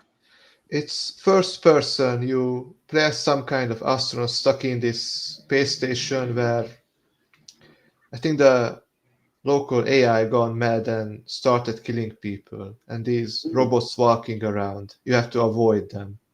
I You had see. So this it's kind of like guy. Soma. It's kind of like Soma in a way. Yeah, in a way. It's more. It's in feeling. It's more akin to Alien Isolation. Okay, gotcha. I couldn't get into Alien Isolation. I tried, but I just didn't. I just couldn't get into it. And I remember I like Alien. I like Alien too, man. I got up to the part where like you first encounter the alien, and then you fight. You know, when you start first having to deal with like human enemies and stuff. And when I was playing it, I was like, this kind of fucking sucks a little bit. Like, I was like, I felt almost guilty saying that. I was like, 'cause I like Alien so much. I'm like, this kind of sucks. And I just couldn't get into it. I know that's a subjective thing. That's me personally. So I'm not going to say the game's bad. It's not a bad game actually at all. It's just, I just couldn't get into it. And I was like, why am I like struggling to get into this so much? I prefer when games just kind of take the Aliens approach. It always just leads to usually leads to a more interesting game. Yeah, I was gonna say usually because I mean we did have some bungled ass games from like via using Alien using. It was like a 7.5. You know, fucking Randy Pitchford, what a twat. Yeah, like you know, you got a little bit of colonial marines, you know, little colonial marines. Another thing about aliens. Has any of you seen Alien Earth? I haven't seen it, but I heard about it. That's the TV show, right? Yeah. It's like a show. Yeah. Just 2 episodes, and I want to say that the main character, that Wendy woman, why do they choose someone looking so androgynous? Like, she barely looks female. Yes. You see, that's in Alien 3 when they shaved her head. Even then, she looked more womanly than this Wendy chick. Well, that's because Sigourney Weaver is fucking hot. So there's also that. Just look it up, a picture of that Wendy. It barely looks woman. You know what's funny? People like to say that, like, oh, you guys pretend to like Alien. She was a feminist or whatever. And they forget there's like extended scenes of her just in her panties doing stuff. Like it's complete like voyeurism of her like just walking around being high. Yeah, So like they forget even that the part of Ripley was also written to be specifically both for a male and a female. It's just Sigourney filled the part Also, Ripley with wasn't a Mary Sue. another Like, actor. she didn't kill like hundreds of aliens with bare hands and such. exactly. But they use He that ran now away like many times. well The because only time maybe in Alien 2 when he go back and started killing aliens is when they took Newt. but she developed that over time. She first off she had a greater understanding of aliens because she's been dealing with them for so long. So her understanding of them had reached a newer level, right? Like she's able, like the more experience you have with dealing with something, the better you're gonna get at dealing with it. So it makes sense that she got like efficient at dealing with aliens. That's not a complete stretch, and it didn't happen within one movie. She barely survived the first movie. She got lucky. She actually got lucky in the first movie. If you guys remember that the alien pretty much like got sick, and then she got rid of it. It wasn't like the alien like she completely overpowered or even outsmarted it. Really, she got lucky. The alien got tired, passed out, and then she basically ejected its ass. That's Well, in the pure second luck. one, she only overpowered it because she had the loader. Yeah, exactly. Which is a great scene. I love the second one's a masterpiece. I love the part where I like that part with the like that movie is just great in general. Aliens. Like, I could watch that movie at any time and be entertained. But anyway, the reason why I brought up Another Aliens thing is about Aliens is that the visuals are never consistent like this Alien Earth. You have the 1980s retro style, and somehow it doesn't matches with the on a 21st century like weapons in the like armor in the series. Like one character literally has just a Glock, a modern Glock pistol, and doesn't really mesh up well with that retro futuristic style. well, the last few Alien movies had that problem too. Like Prometheus, if you want to count that as an Alien film, it had that issue where I was watching it and I'm like, it kind of looks like Alien sometimes, but it also looks like modern sci-fi like Dreg.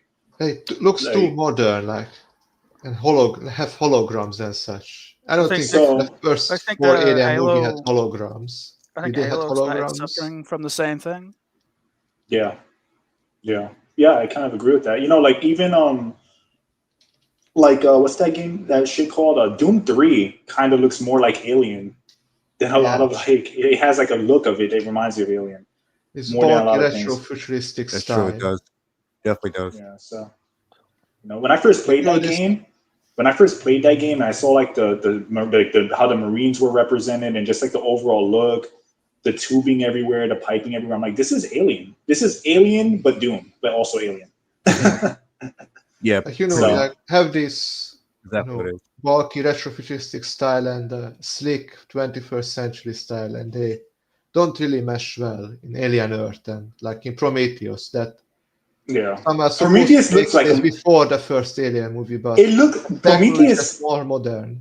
Prometheus looks like it came out in the year it came out in. It looks like it's a movie from that era. Like, hey, Jipachi, do you want to know why you thought it looked like Alien? Because Alien, a lot of like sci-fi's and aliens, but they're all filmed in old, disused British mills. Oh, really? Really? That's interesting. That makes sense. And also just that like look, that look of like, pipe, a lot of piping, tubing, and like these like weird chord. Even a Matrix, the old Matrix films, if you watch them, the real world looks a ton like Alien. Like if an alien just bursted out of like a corridor, it would like totally not look out of place. So it's kind of interesting if you guys know what I'm talking about. Aliens 2 was filmed in this country. Oh, really? That's interesting. That's very interesting. Alien what for? Alien 2. Aliens. Oh, Aliens. Yeah, it was cool. It was filmed in the UK. Awesome. And because you see those tubings and stuff, you think you kind of like have this weird like thought in the back of your head, like this place is barely holding together. Yeah, it looks like it's a miracle that it's a spacefaring vehicle. It looks like it's a total miracle of engineering. Like that's how the look is. Took place on a planet, didn't it? It took place in an abandoned or like overrun base, but the base had that same plant, I think. Yeah, and it had that same like art direction where like it looks like it has a look like 80s technology somehow created like ships that can like traverse space. That's the look of it. Like somehow they use primitive 80s technology. I say primitive 80s technology, you know what I mean? To like make a spacefaring vehicle, so it looks cobbled together. It doesn't look like something that like, it looks like it's a miracle that it functions. So that's the look as. I feel like they wanted to sort of get over the whole sort of the aesthetic, the idea and the aesthetic of mass-produced, barely qualifies as safe kind of Yes. vehicle design and like facility design. You know, like like don't let the health inspector in here, please. You know, whatever you do. And that's consistent with the real world. I mean, how many times I don't know if you guys ever been in like a factory. A lot of these factories are so dangerous that people only kept safe by common sense and the and the occasional sign that says, "Hey, don't stick your hand here, or you're gonna get like chopped in half." You know, so it has that look about it. So I get what you're saying. And like I said, even with Matrix Revolutions, where Neo fights Smith in the real world, that area looks like it's straight out of Alien. It literally looks like it came out of Alien. So very interesting. Also in my country, like we still use some older technology here. Like we have trains from the 50s and 80s that are still running. Oh wow! In Hungary. Well made, believe it or not. All the stuff in the like my parents always talk about that. It's like, oh my god, well, you know, back in the day when we used to buy kettles, they used to last 10 years. Now they barely last 3, and it's like, yeah, that's planned obsolescence for you. That is. Your phone all of a sudden stops working after 3 years of use, despite how like modern it is. It's like, yeah, this is built to fail. It's built to overclock after 3 years of charging. Yeah. Also, but the aesthetics routine. of Talk about Alien, routine. like back in the 80s, it's just the product of the time. Like in the 80s, that's how they imagined the far future. Like today, try to imagine how the future technology from 200 years later would look like. It would. Well, I would mentioned probably try to imagine it like today is about a bit modern. Well, that's what I was saying in another podcast that we did. I was talking about AI. One of the barriers to machines that could walk around and do things was that we didn't have cloud systems. So everything, the entire processing unit on the robot would have to be connected to a large machine, which would be connected by wires, or it would just be super cumbersome. But now, since we have cloud, the idea of like an AI robot walking around is much more plausible, because all it needs to do is have a CPU strong enough to support the data from the cloud, right? So that's an example of how the real world technology would work. I mean, if the connection fails a robot. Well, think about it like this: if you have a robot walking around, it needs a CPU to have I'm talking about like AI functions like speech and stuff. It would need the computer to be on board.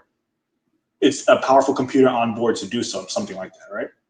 But that would also make it more cumbersome due to power demands and like just with the size of the computer you would need to function. But because we have cloud, it can be connected via for example, via whatever Wi-Fi or whatever like satellite, and it can just send the AI to it, similar to how if you use AI on your phone, it's not really being used locally, it's being ran through a cloud.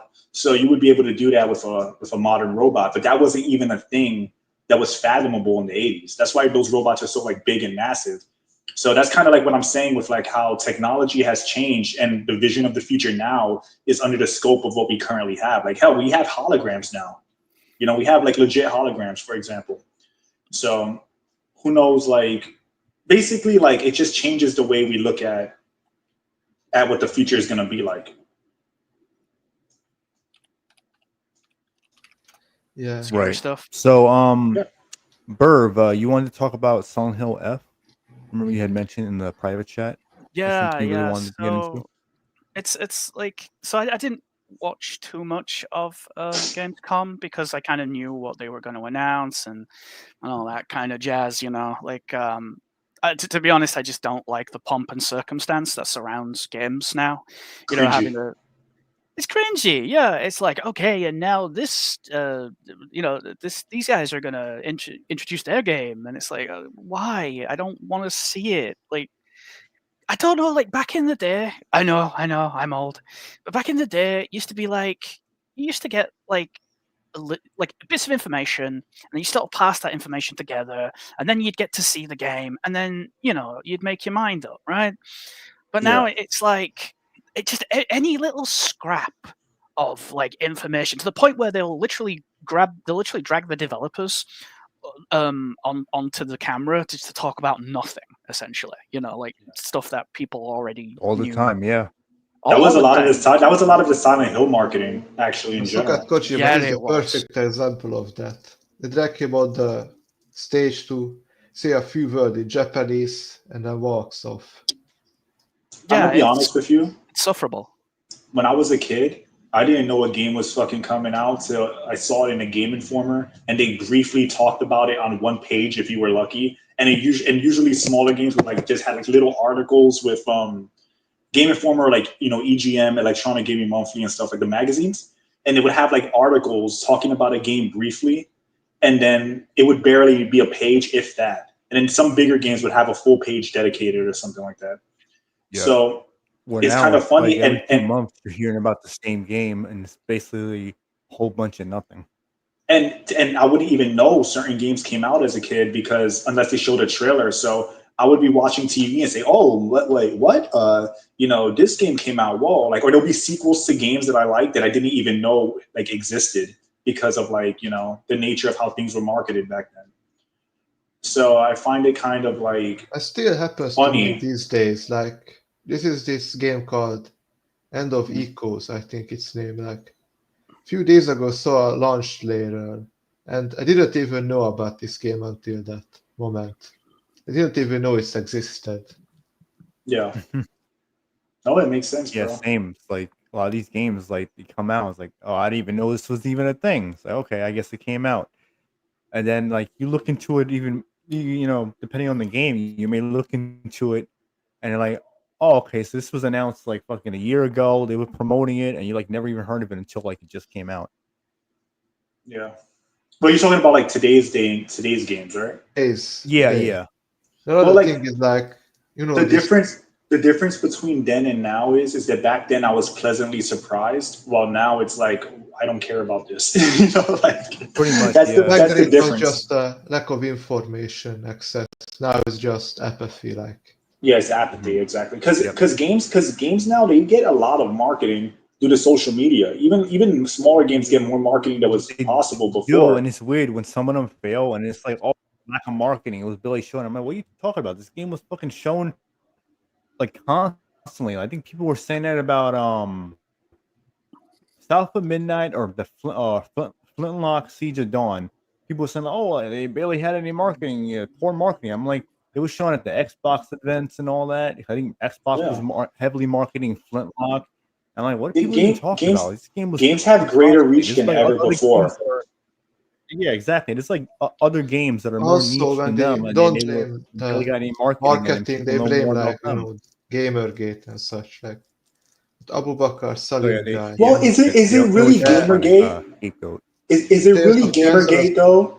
But is it really game? That's my question for them. Is it really Gamergate when your game just is some woke trash that fucking sucks? Like you can't really say that's Gamergate. Like even there are people now that they don't like these games and they can't put their finger on why, but it's because instinctively they don't like the woke shit and they know they don't, and it's just it's like something you can feel.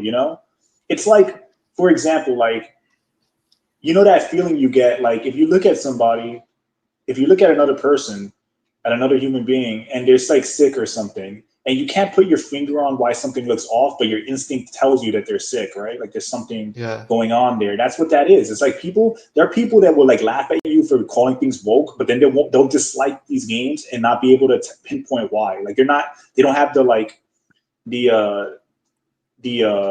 like self, it looks shit, the it self. smells like shit, but they don't want to call it shit. They don't want to call it woke because they don't like the stigma that comes with woke, but they can feel that it's woke even if they don't want to admit it. They can feel it. Like the things that make it woke are why they don't like it. And yet they can't really like directly say that. You see it all the time. It's like people at my Suicide Squad.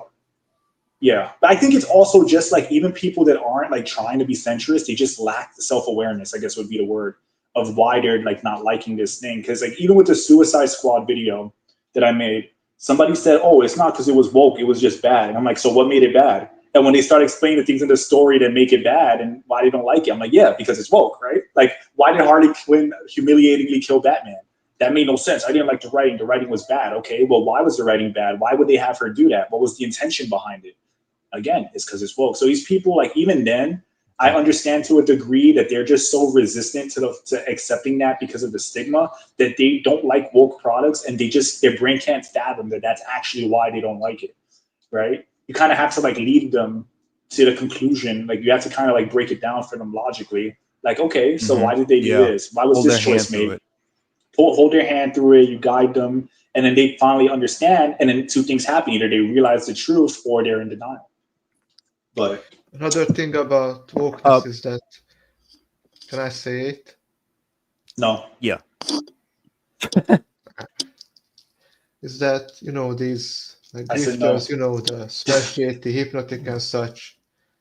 What I realize is that they don't have a problem with wokeness as long as it doesn't go too far. But where exactly is too far is never consistent. Like, for Yeah, that's example, what Baldur's Gate and Veilguard. Baldur's Gate have pronouns, bare sex, and so on. Goblin But Tolkien. Mhm. to put a But penis on somehow a it woman. wasn't woke. Meanwhile, Veilguard had chess cards and pronouns, but it was woke. Even, but to be fair, Veilguard doesn't have bare sex and anything other degenerate shit. Like, it was, and even the sex scenes was very tame compared to But Baldur's it Gate. has punishing yourself by doing a bird because you misgendered someone. So I would argue that's probably even worse than the Yeah. bear sex, because the bear sex is just degenerate, but the other shit is actually preaching to you about why you're a little bitch because you misgendered someone. So I would argue that that's even worse than the bear sex, to be honest with you. Also about the birth stuff, like, I've seen an argument that Kingdom Come 2 wasn't woke because Musa and the other shit are very far in the game. By that logic, Veilguard isn't woke either because it took me around like 20 hours of playtime to finally reach Dash. The bar scene was even further. Yes. So by that logic, Veilguard isn't woke either. You're a brave man for even playing Bilgard, honestly. Well, I was a Dragon Age fan. I know. Until Veilguard. You succumbed to the trap. It's okay. It happens to the best of us. No, But I didn't. No, I thought it would be bad. Like, I saw the red flags, but I wanted to give it a try, like, give it a chance. But yeah, you fell for the trap. Then it's okay. I still consider that falling for the trap, but I understand why you wanted to do that.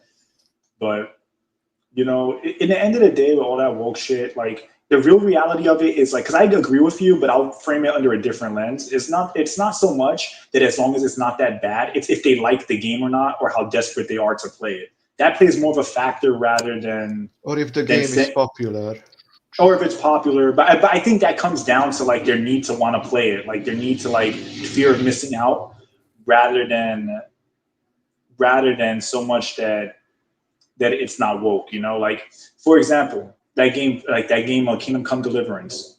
People were taking the opinion of that it's not woke because they wanted to play the new fucking, like, RPG or whatever. Maybe they liked the old one or whatever. And Also, they made many it. of the And they people made that it. praised the game, like Kingdom Come 2, like, they barely played it. Like, Yeah, they didn't finish it. Berta Bai, like, play 15 hours of it and decided not to woke and it's great. Well, Like, my after whole 15 hours. Well, my point with all of this is that to sum it up is that people make excuses for these games because of their fear of missing out or because they like the series, brand recognition. But again, people like that are compromised, right? If Kingdom Come Deliverance 2 is not woke, then no game is woke. You know, it's like either they don't have the all those people, like, who did you mention, Hypnotic and stuff, like Hypnotic, all those people. Like, funniest thing about Hypnotic is that in a stream with Smash JT, he admitted he never finished Kingdom Come 2, like, he never encountered Musa or the gay scene and such. Yeah, because But again, he still thinks it's a course. great game, even though he didn't finish it. Exactly. And that's what I'm saying. These people, they're like fucking, honestly, they're just disingenuous. They're just trying to get, like, again, they're trying to get clicks, first off. And Most of the people that would, like, around that circle of Hypnotic and Smash JT, they didn't finish the game, but they were going hard defending it. And they're probably still going hard defending it now, still claiming that it's not woke, but they probably haven't even touched that game in months.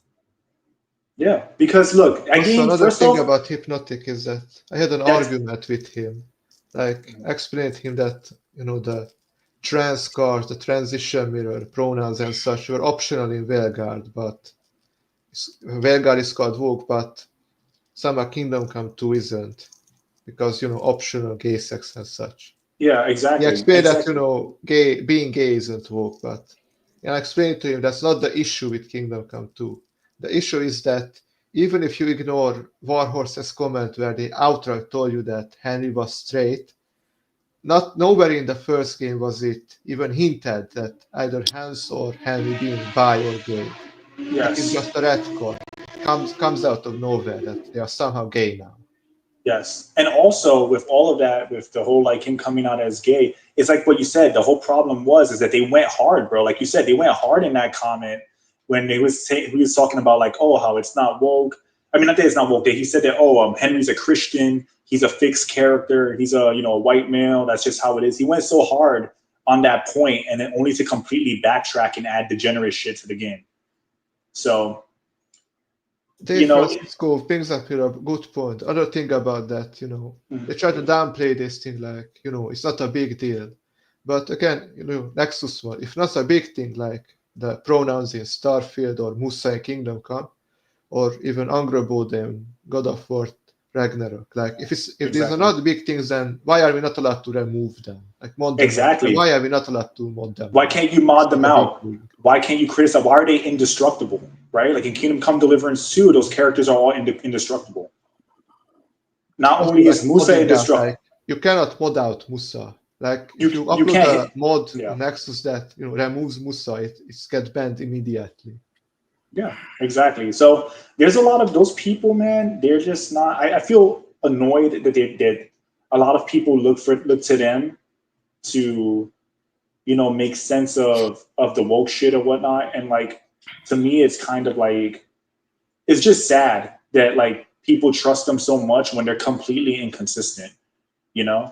Like Spider-Man 2. A lot of people played that game because they want to play the Spider-Man game, regardless of wokeness, right? They just needed to play the Spider-Man game. They had to do it. They had to play it. They couldn't miss out on it. They couldn't do whatever. So despite all the clear woke shit in the game, the clear feminist crap in the game, people will pretend like there's no bullshit in there. So at the end of the day, you guys got to call them what they are, which is grifters. They're grifters. Another thing is real that quick, Burb, did you talk about Silent Hill F yet? No, I was going to. I started by sort of prefacing why I didn't watch Gamescom. We got a little sidetracked, so but let Madar finish his point, and then Burb can go on because he was already mid like saying what he was thinking right there. So, and then another thing is that they can like woke games if they just admit that they woke. For example, I like the first Outer Worlds game, from Obsidian. I like it because it gives me actual player choice. Like almost every character is killable, and the choices I make during the story affect, the end, the outcome. Like it has great player freedom. But I can also admit that it has woke elements. Like almost every single settlement is extremely diverse. Most of the organizations are led by women. And even when they're led by a man, the man is either foolish or evil. There's a lot of bold black women in that game. Also, there is wasn't one in the Middle Eastern too? What? So wasn't one of the leaders in one of the factions early on? He was like some Middle Eastern guy. The first level. Which level are you talking about? The first level?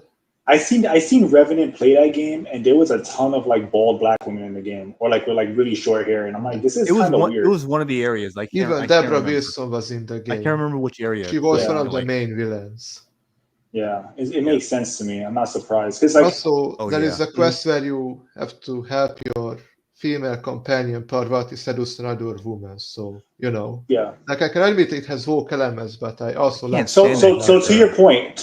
So before we move on, because I know Burb has a lot to say. So to your point before we move on, because I agree with this. It's the same with anything. It's like when people defend something that has clear flaws just because they like it, I'm like, bro, like I like Arkham Knight, but the boss battles in that game fucking sucked. Right? It's reality. I love that game to death, but the boss battles blew ass. They sucked. If you like a game and it's woke, just be honest. If you like a game despite it being woke, then just admit it. Look, I like the first Insomniac Spider-Man game. I like that game. I had fun with it, but it had woke shit in it. You know what I mean? It did have woke shit in it, whether you want to accept it or not. So you can enjoy something and just accept that it's woke. And even though I still think it's ass to support things with woke shit in there, at least you're being honest. You're not being a hypocrite or a liar. And the problem with all those grifters is that instead of just admitting that they like it despite it being woke, they try to gaslight you into thinking that it's not woke, to save face and protect their image, to protect whatever image they think they have when they're To pretty much the anti-woke warrior. Even though like they're clearly grifters, right? Like if you can play Spider-Man 2 and not see the wokeness in it, if you could play Last of Us 2 and not see that Veilguard, all these games, then you're pretty much just gaslighting and grifting, trying to make it seem like they're not, like there's something they're not to protect. Like you said, you're anti-woke grift. You don't want your fan base to realize you're a shill, as opposed to just saying, it's woke, but I don't care. Which again, I respect that way more. So anyway, let's just move on because I know Burv wants to talk, and let's just get things the train rolling. But before Burv gives his thoughts on Silent Hill F, let me just quickly respond to Logan's comment. We haven't talked about Resident Evil 9 yet, but as far as like the leaks and all that, so just so you know. But Burp, carry on. So go ahead, Burp. Say what you're going to say, man. Okay, so obviously I sort of prefaced myself by saying like, no, I don't watch Gamescom because,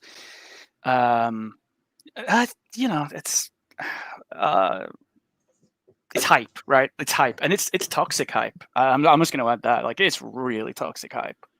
It doesn't help the industry, in my opinion. But so Silent Hill F. I agree. Just like all the other shows and conventions, they're all hype. Yeah, exactly. Like, don't get me wrong. You've got to get your marketing out there. You got to get the word out there. Everything like that. But like how many conventions are there now? Like they're just saying this. They're just regurgitating the same thing. It's like, oh, E3 stopped, but don't worry, guys, because you've got 4 E3s to look forward to during the year. Like, and instead of it all being conveniently in one place, now it's all spread out arbitrarily. Right. So Silent Hill F. As you guys know, I'm a big Silent Hill old head. Like I am the definition of old Silent Hill fan. And so I like to go to a lot of videos, and I like to like sort of I'd spend like an hour or two just talking to Silent Hill fans. I really enjoy it. I like to get their impressions of games and and what they like going forward and the worries and the concerns that they have. Yes. And I like to sort of voice my concerns as well quite a lot, but I let go of expecting the games to be anything I want them to be a long time ago. So I just want to kind of get that out there as well. But a lot of new fans are very much just telling old fans, get over it. Silent Hill has to change. Get over it, guys. Silent Hill has to it has to expand its lore. We need a change of scenery. Blah blah. This, that, and the third. And old Silent Hill fans are like, but the lore of the old Silent Hill games is so fucking good. I don't want to leave that all on the table. Like, if you're going to make more Silent Hill games and not do anything with it, I'd rather the series just die, Like, let it rest. Let it rest, Konami. The problem with Konami is they want Silent Hill to be their Resident Evil, right? But the thing about Resident Evil is, in Japan, it's called Biohazard. I mean, you can't get any more multi-purpose than that name. It can fit with everything. The only way it could fit any better is if it was called Shooty Gunman, right? It could just be called Bioweapon Attack. Yeah, exactly. Man Who Breathes, the Man Who Breathes series. I love that series, Yeah. Jumpman. Yeah, exactly. So when it comes to like, just forget about the town of Silent Hill, because we're going forward and we're moving forward, and we're moving past it, and it's like, the reason why the series is called Silent Hill? It's because Keiichiro Toyama and Hiroyuki Iwaku wrote a story about a town in North America surrounded by a native Indian ancient spiritual power. That's what they wrote, right? And the first 4 games were amazing because they harkened back to the sort of the tragic history of that town. I'm going to give you a little. I'm going to give you a little sort of history lesson of just a little bit of what Silent Hill, like the actual location, is. So Silent Hill didn't used to be a town. It used to be a Native American settlement, and the Native Americans, they used to perform weird rituals around that area. I don't know if you've seen Silent Hill 4, but that big rock that you find Yes. outside the orphanage, the Nakihono, the Mother I've Stone. played that game. Yes. Nakihono, Indeed. the Mother Stone. They were using that to conduct their rituals. But then, of course, as most Native American stories go, the settlers came, chased them off, killed them. They fled or spread, and then basically after that, it was abandoned. It got abandoned a few times, but then it officially became a prison colony, right? And this prison colony was, when Mary talks about a sacred place, she didn't actually understand what they meant by that, because I guess she thought, oh, it's a sacred place where, angels and bollocks are said to tread, or so. You know what I mean, right? Like she was kind of presuming it was a beneficial, like a beneficial kind of spirit kind of thing. No, when they said sacred, they meant that's where all the towns, neighboring settlements and cities sent their guilty to be executed. So it was like sacred in the sense that the evil is punished there. Yeah, Yes. exactly. They were all sent to be executed, and the executioners of the past would wash their tools, aka their huge, massive axes that they were chopping people's heads off with, or as you know, the skewer, because they used the skewer, didn't they, to punish prisoners, which is kind of weird. Right up the hole, baby. Right up the sphincter. And Wait, so they stab people in the ass? Yeah, they impale them through the ass and out through their mouth like they're about to get spit roasted. Vlad Tepes did that right, too. Mom. And not the good kind of spit roast either. Sorry. I don't like butt stuff anyway. And then Oh, man. no, they didn't actually do that. They just impaled them, essentially, Yeah. like just normal impalement. Vlad the Impaler kind of deal, yeah. Oh, yeah, we're fucking with you.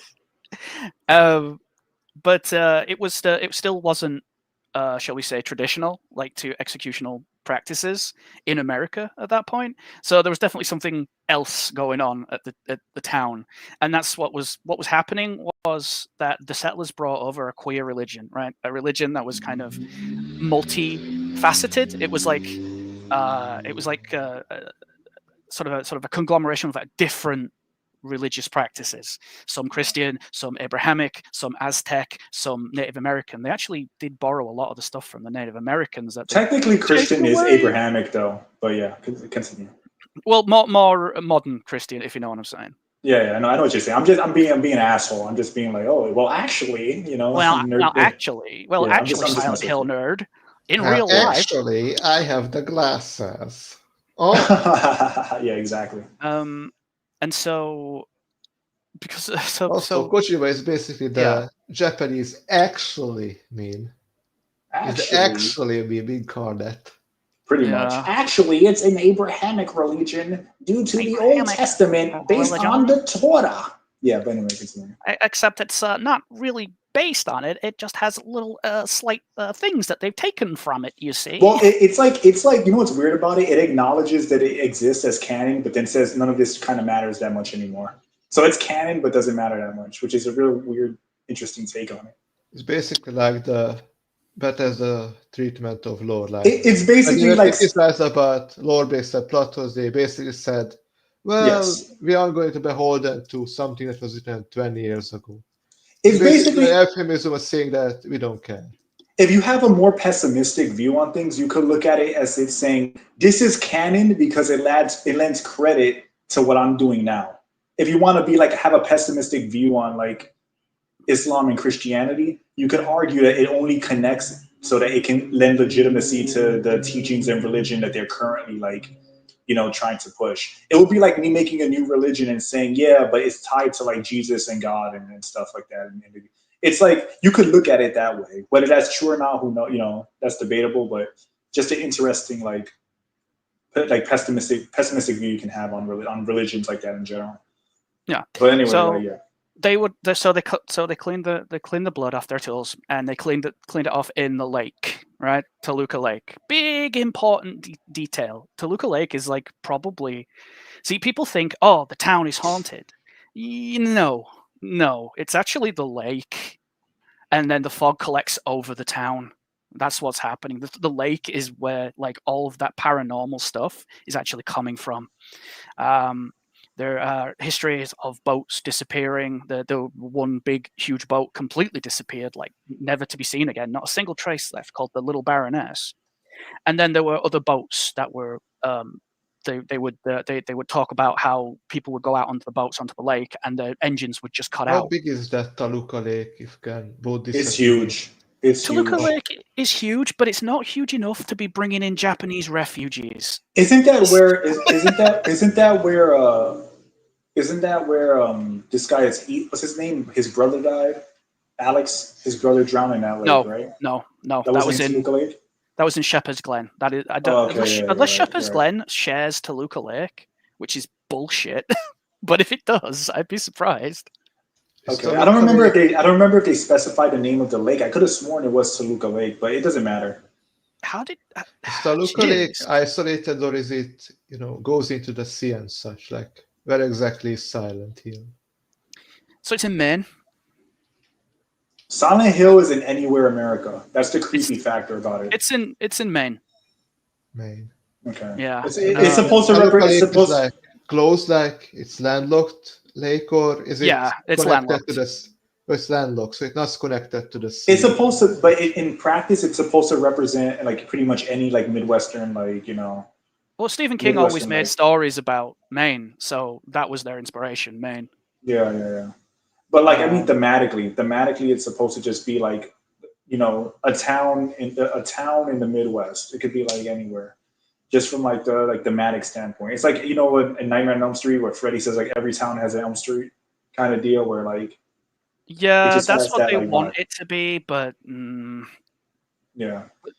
you need like the problem with it is that you can't just then go, okay, so we take all that lore and we forget about it, and then we just set it in Japan, right? And it's like, okay, so Did they do that? Is that what they did recently? that's looking like what they're doing. How do you connect? How do you connect About connection. remote village in a remote village in Japan with a North American town in Maine? It only works if you do what I said, which is that like Silent Hill is more thematic than a literal place that exists. And yeah, I agree with you. That does change the lore quite a bit, but that's the only way I could see them trying to justify it. And I kind of feel like that's what they're going to do. That's what they have done. It's called the Silent Hill phenomenon. When Yeah. you are stressed, when you are scared, or because of COVID, they say that you start seeing the fog around you, and it's just like, no, guys, that's total and utter bullshit. That's what I saw when COVID happened. There was fog all around. I saw Yeah, right. Yeah, exactly. And it's like the lake, the power of the lake is just that. It's the mist. It's the fog, right? Okay. The fog brings the nightmare. The fog brings the dream. Okay. Mhm. So where the fog touches, it will bring people in. That's why that's why you don't see all these different, like, how people say, oh, Silent Hill 2, it's about purgatory. It's like, okay, so where are all the other souls? Where are all the other souls? And it's like, the reason why there aren't tons of people walking around Silent Hill 2. You know, because again, you know, murder it's more common than you think. Yeah. Well, I could have interpreted it as you're in this town, and I think that like people have like I've heard this theory before where like when you're in Silent Hill, theories. you're Yeah. Well, it's one that I heard before, and I kind of like it though. You know, if not for Silent Hill, just for like an original like project, right? Where you are basically like tied. The people go into Silent Hill and they're experiencing their own punishment, their own guilt or whatever. So they can be multiple people in Silent Hill, but it manifests differently for them, which is why the town is empty. Which is why only like a couple of people, whatever people are involved, directly go through whatever they need to go through together in that particular variant of Silent Hill. It would be like if me and you both went to Silent Hill, but it was completely different for both of us because of the fact that we have different demons to wrestle with. Yeah, I get you, but you see Eddie and Angela. Yeah, but that's what I'm saying. But Eddie and Angela could be argued that maybe that the three of them have an intertwining thing that they need to go through. It might not necessarily be because even then between the three characters, their experiences were different, which is pretty much given away by their dialogue. That what they're experiencing, like what Angela is experiencing in Silent Hill is totally different than what James is. Not like in the literal sense, but like, emotionally and like mentally. Mm-hmm. Can I say something about that Silent Hill F game? I'm almost done. Sorry, I keep derailing you, bro. I keep derailing you. Just go ahead. Keep going. Okay, all right. Okay, so don't give up. You can do this.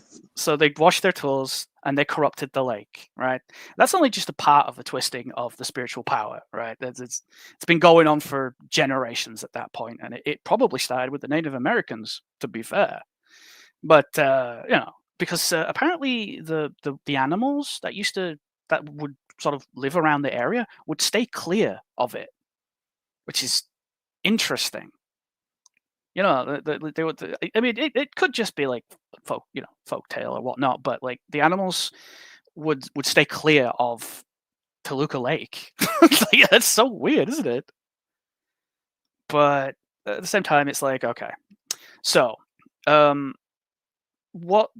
So oh god, so like the ancient power that I speak of, the spiritual power, and the ancient god of the town, right, are not two different entities. They're the same entity. They're one in the same, essentially, right?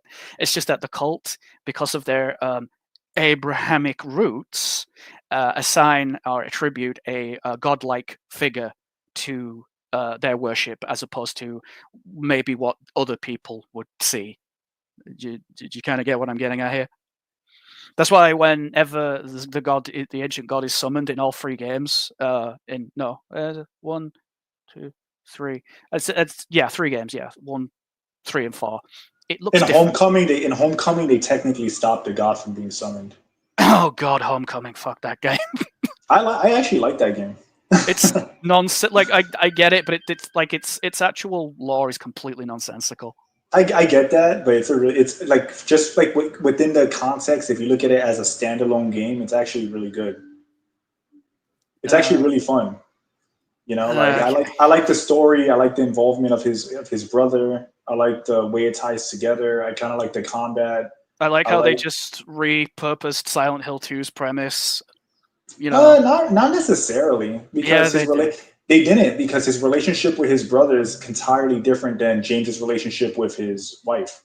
I said premise, as in someone died and the main character forgot how or why.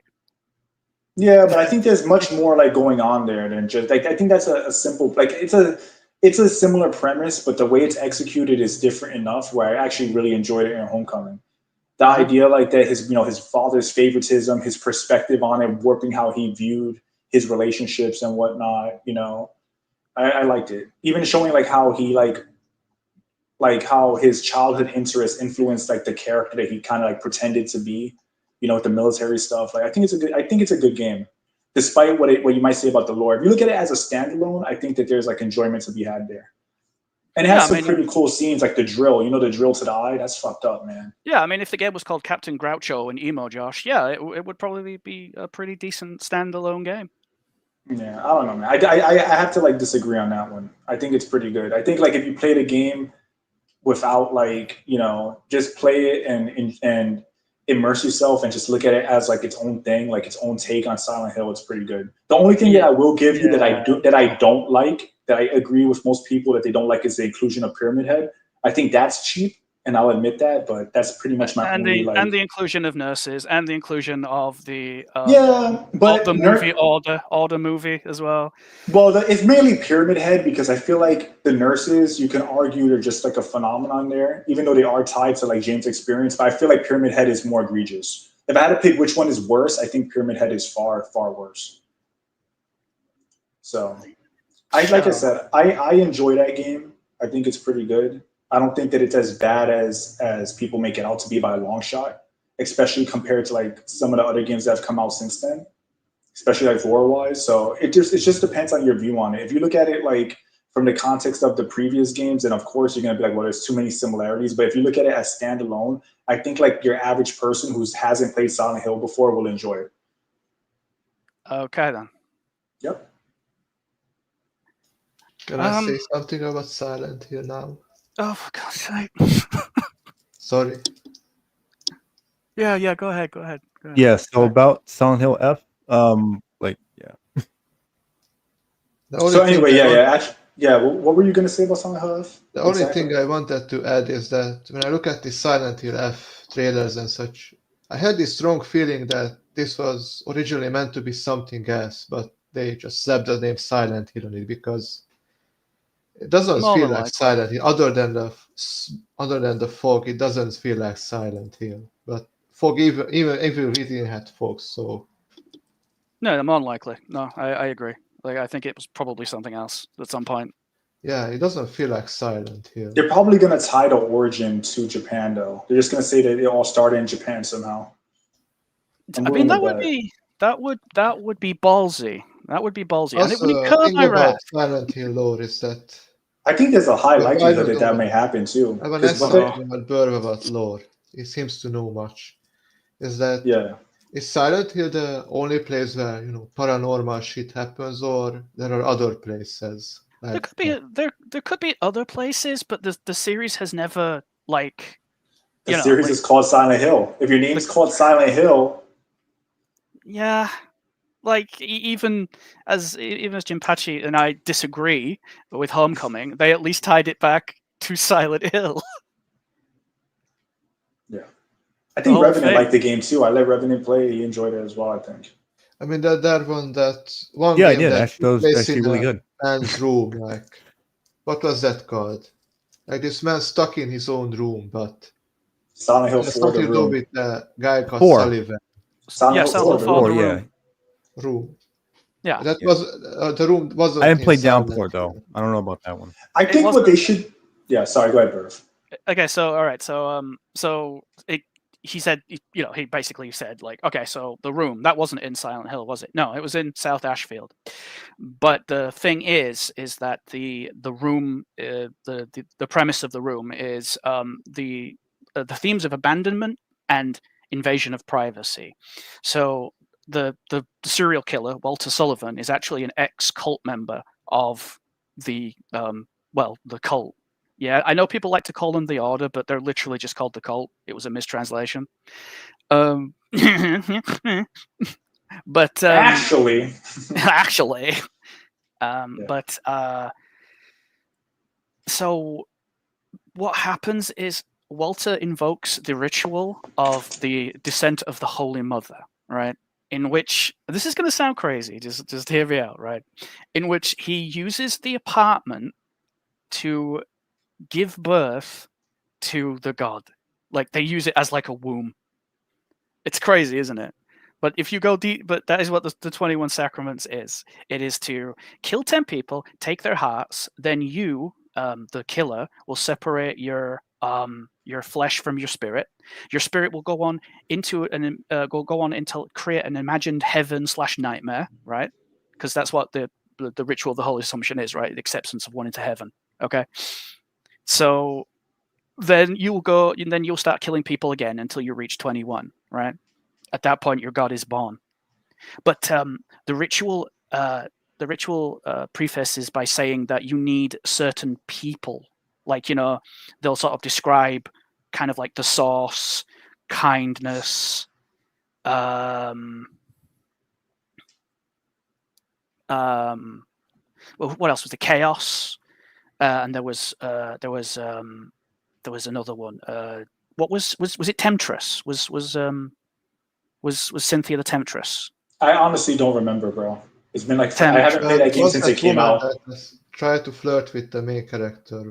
I forgot her name. Which one was that? Cynthia. Was she the temptress? Yes, I'm sure she was a I mean, temptress. I would assume so because she was flirting with him, so it kind of makes sense. And then there was Jasper, who was the source, because he had all the information, didn't he? You'd go talk to him, and he'd be all like the nosy guy. And then you had Richard, who was the chaos. Then you had Eileen, who was Mother Reborn / kindness. And then you had Henry, who was the receiver of wisdom. That was the entire 21. So that was the only thing. Henry was the main character. Henry was the main character, yeah. Okay. Yeah, because I know you were going to talk about the Silent Hill F, so I know you're prefacing. Yes, prefacing. My bad. Sorry. So he was asking how it was connected. It's fine. I just kind of like. Yeah. But yeah, it's connected to the cult essentially. Same with 3. Yeah, they're all connected. Yeah, exactly. So F takes place in Japan. Now, the only thing I've seen of it so far is that it's using a kind of like a alchemy not alchemy, but like old healing kind of remedies kind of thing, using flowers. Traditional medicine. Yeah, exactly. Traditional medicine, which is these part spider lily flowers, right?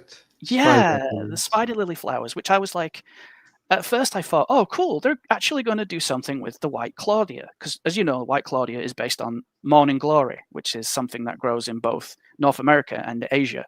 So I thought they were actually going to do something kind of interesting with it, White Claudia being that weird drug that was in the Silent Hill games, there's something more to it, but for the most part, they used it as a drug for their drugs trafficking business. Fun stuff. Yeah. So yeah, exactly. So cut a long story short. My bad. How does a Japanese girl in a rural town that is definitely not connected to any kind of American anything, how does it relate back to a penal colony that was that executed untold thousands of people, and then became a normal town, maybe resort town? How does it connect? Maybe they'll make it that she's a person that came from Japan and tried to escape into Silent Hill, and those things are like she's not literally in Japan, but it's a manifestation of the manifestation of Japan. Yeah, pretty much. No, it sounds silly, but yeah, like it's like she's not really there, but it's thematically Japan, but not really Japan, because it doesn't really look like a place that it's like tangible. It kind of looks really like dreamlike. So maybe that's a direction they might go in, or they might alternatively say that it all starts in Japan. That it all started in Japan. But I think that it's kind of like I think either way, those kind of seem like the options that they have. Either the whole weird stuff started in Japan, and it's connected deeply to Japan, which they'll pull some lore to kind of like connect it. Yeah. Or alternatively, it's not really Japan, but it's just like a manifestation of like something similar to Japan, like it's just Japan in theme, like it's just representative of where she came from.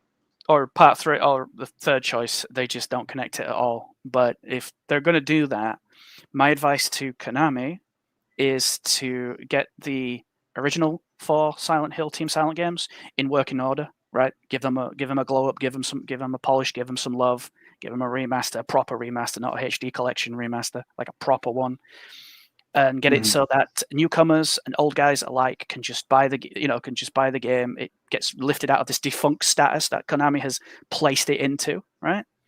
And then I think this is just wishful thinking, but let's see if you agree. I think the old fans will be able to move on. I'm kidding, bro. I'm kidding. I think the old fans will be able to move on. I think they're going to connect it. I think they're going to find a way to tie them together. The game's called Silent Hill. That's what I'm saying. I think that the way of ignoring the other games is going to be saying that Silent Hill is not a specific place in America. That like there can be Silent Hills in different parts of the world. That's like the only other like justification I can think of it. I think if they do that, I think I'm checked out. I get you. I don't blame you, but it just seems plausible to me. That's all. No, you're right. I think it'll be even stupider though. I think it'll just be the fog just goes where stress and trauma. Yeah, exactly. Manifests. That pretty much exactly. That Silent Hill is just is not a literal place, but a place that can exist anywhere. So if you're going through trauma, stress, if your soul needs that cleansing punishment, Silent Hill will appear. Even if you're in Japan, Korea, Russia, wherever, there will always be a Silent Hill somewhere when people are dealing with that kind of issue, which does cheapen the lore. But I feel like that's kind of like the logical conclusion I could come to based on the information we're given. What I think they should do is I think Konami should actually like attempt to make new intellectual properties. They should do that. You know what? I was actually gonna mention that right before you said what you did. That they should just make it Silent Hill a universe. Like say like what I mean by that is like you have a game called Silent Hill. You know how it's like the Legacy of Kain series and there's Soul Reaver, right? Well, you can do like Silent Hill series, but the game is not necessarily Silent Hill. I mean, the world establishes that the supernatural exists, so the supernatural can exist in different places without having to be Silent Hill. And just by calling it Silent Hill series, it kind of connects the supernatural across the series, but allows it to take place in different games without it being directly Silent Hill. That's what I would have done in order to do that if they were hell-bent on keeping the name Silent Hill. Well, I mean, Toyama, like, he had ideas, he had new ideas, and he did what developers should do, what proper developers should do. He took those ideas, he found someone, and he made a game. He made a game series called Siren. Yeah, and I get that, but we're talking Konami, not really so much the directors, right? Because it's all about Konami owning the IP. And if Konami wanted to make sense of it, which I'm pretty sure they don't, I would say, just like I said, make it Silent Hill series, and just because it doesn't take much suspension of disbelief to say, oh, there's other supernatural phenomenon, right? You have a town with a cult and like gods and stuff. Who's to say that's the only place where supernatural things occur? So you can basically say like Silent Hill series, but it's like it can be a completely different situation, curse, cult, whatever you want to call it, that exists elsewhere. And it's it's a different spiritual phenomenon, but in the world of Silent Hill. That way they can rely on because really what they want to do is use the brand recognition to get sales. So you still have the brand recognition, but you still get like a more unique story. Like granted, right. Soul Reaver does connect to Legacy of Kain. It does, but it's still separate in a way. It's Legacy of Kain series. Like Yakuza and the Lost Judgment or something. And like Lost that. Judgment, exactly. Okay, that actually would work. Yeah, and then you just have the subtitles say a Silent Hill production. Yeah, well, like something like that, or like a Silent Hill series. Part of like it's like implying that it's in in the Silent Hill world. Like Legacy of Kain series, Soul Reaver, like Silent Hill series, whatever subtitle. Because of course Konami's gonna want to milk that IP. Like there's no avoiding it. So at least doing what I said, it kind of maintains some purity for the series. Yeah, and I'll end it by saying, like, I don't go into these discussions with people to shit on Silent Hill F. I want it to be good. But I also want it to basically like. I want it to, like, so they're saying taking it in another direction, but from what I'm hearing, they're going to use a similar premise to the Silent Hill 2 again, which is someone died and main character forgot how or why, and it's just like there are 3 other games in the original Team Silent lineup that had different stories. Like, can we try to change it up? That's all I'm saying. 15 years of that shit is just too much. But you know what? I hate to break it to you. If they keep on making games like that, then it's going to be more then that's going to be more like consistent with the series for better or worse than what you're saying with the first 3 games. Because if they keep on reusing this, that's going to be like just become the thematic theme in Silent Hill, whether like we like it or not, you know. Well, there was a short message. Did you see that? It was a little free game that they released. No, I didn't see it. It was a free game, first person, about an hour and a half, something like that, right? Kind of like people kind of hearkened it to like PT, you know, kind of like a free demo or like concept demo. Proof of concept thing, yeah. Proof of concept, but it just told the exact same story. But with an emphasis on people committing Minecraft off top of roofs. Well, you know, you could look at it as, you know, like think of it this way. It's like the Kurt Angle effect, right? Or like John Cena, rather. Everyone remembers John Cena as the rapper, right? Yeah. But he's been superhero John Cena so much longer. Yeah, there you go. Listen to Madar. Even he's kind of like lending to my point. People know him more now as the superhero John Cena than the rapper. So that can happen in Silent Hill, where like they keep doing this theme, and that's going to become more synonymous with Silent Hill than, you know, it being about like different characters and different things. Then there's going to be an expectation for it to be about some kind of character losing their memory and going through that. It's pretty much like I said with like John Cena. Like John Cena's been the superhero so long that people are gonna associate him with that. That's more of defining of his career than being the rapper. And that's even though the rapper gimmick was pretty much, in my opinion, was way better. So I'll go on better. I'd say we're already there. Yeah, we are exactly. Yeah. So what was the last big Silent Hill thing they brought out? Silent Hill 2 remake. Yeah. And that's going to probably be the thing going forward, unfortunately, unless they do something different. But the answer to all their problems is just, like I said, Silent Hill series, Ghostman X in Japan, whatever. And it's just like, then do whatever you want, and you don't have to call it Silent Hill directly. You know, it's like just a series. It's just a world. Yeah, call it Spooky Girl. Because the original games they were more like an anthology, right? Like you have the town of Silent Hill, but everything that's going on is totally different within the first 3 games. You know, there's connections obviously, but they're like different. While with the later games, you know, obviously they're kind of doing a similar thing over and over again. So yeah, all 4 of the original games connect. 2 probably being the only one where you can sort of, people don't quite know where to put it. They don't know whether to put it happening before 1 or between 1. So like he goes to the, you know, with Mary to vacation, and then 3 years later everything happens in 1. Then he comes back and boom, that kind of that kind of thing. I think that's more likely because there's a lot of big holes in the road. And the beautiful thing is that it kind of doesn't matter, you know what I mean? Because the story is like standalone enough that like I don't think it's like super important whether it happened like between 1, after 1, because the story stands on its own, you know, which I think is a good thing. Yeah, no, I agree. That's when you tell a great story. It's kind of like damn.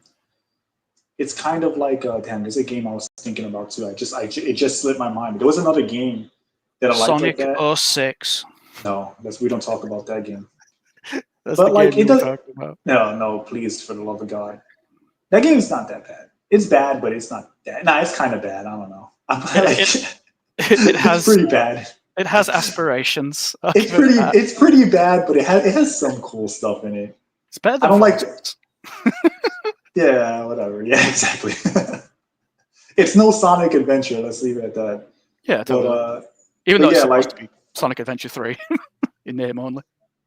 Yeah, I mean the whole human falling in love with Sonic thing. I think that might be the birth of the weirdos. Actually, now that I think about it, maybe that's the origin of like the weirdos from Sonic. Nah, Princess Sally. That's where it all started. There you go. So anyway, let's move on because we've been talking about this for a while. Revenue, are you still alive, or did the cone snail get you? Yes, I'm here. All right, so we're gonna switch the panel out again for the next topic. Yes, we're gonna switch the panel and then we'll get on to the next one. What's the next one? So, but let me answer this question real quick from Matthew. Yes, I actually have heard of him. But I need to watch some of his videos because Kane's Games. He's I think I like similar Apollo. to saw part of his not Kingdom Apollo. Come Deliverance 2 review. He's like Latina So, Parfait. but Like he seems pretty cool. So, but I gotta they're check very similar to each other. more Yeah. of him. Maybe somebody stuff. took a little bit of that there influence. You yeah. know what I'm saying? A little bit of that there influentialness. The thing about Latina is that I spoke to you about once, technical limitation, like Silent Hill technical limitations. I said to him that, back in the day, people had these technical limitations and such, but they were still able to make really good games. Now that the industry have all these resources and greater technology, and look what they're making. They're mostly making dog shit. Well, they used to Badly tie the technical limitations to the lore, story, or whatever of the game to make it like work still. For example, like the limitations on 3D led for the fixed cameras, which had a real cinematic flair. It actually made the games more cinematic, despite the limitation of having to use pre-drawn backgrounds, for example. So the developers back then, they would tie the limitations to the game's world so that it connects, like the fog in Silent Hill 1 and 2 and stuff like that. So it's just that the developers back then, they had to like work with more limited technology, and they were definitely more creative and skilled overall, I believe. Well, And there's no doubt. And it's just that Look at nowadays today, like everything's engine reliant. They rely on the engine to do everything for them, and because of that like lack of limitation for the most part, it basically makes all the games feel like homogenous. Also, when games are barely What are we talking about functional, now? I just all stepped the off for a greater second. tech means nothing. We're For talking example, about go ahead, Madar. have you Finish seen me. the Witcher 4 game? I saw the Gameplay tech demo thing. The tech demo that they like perfectly blended into the cutscene or something like that. Something weird like that. I wrote under the comment that none of this will matter if the game crashes every 5 minutes and the textures won't load. Like we remember that Cyberpunk was a mess upon release, so all that technology doesn't matter if those people game were is a broken mess. That's a whole nother thing because people let that stupid anime make them forget about how bad that game truly was on release. They're fucking retarded corporate. They got gaslit by an anime. They're like, anime good. That mean game good. With their fucking drool coming out their mouth while they say it. That's what that game Tales of Wee Barrier is about.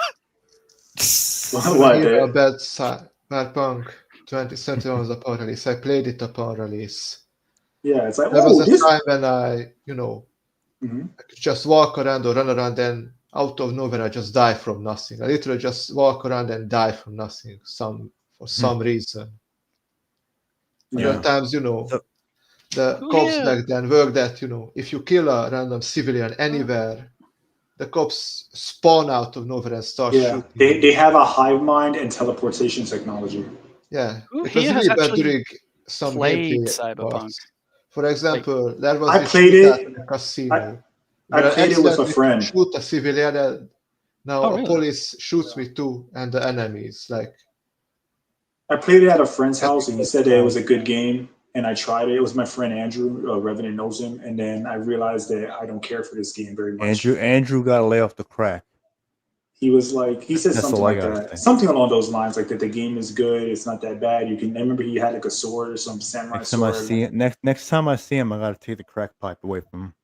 Yeah, but I think like stuff like not just the gameplay, but I think he told me he didn't experience a lot of bugs either. Mishmash of different cyberpunk ideas like Akira, Ghost in the Shell, Blade Runner, and such.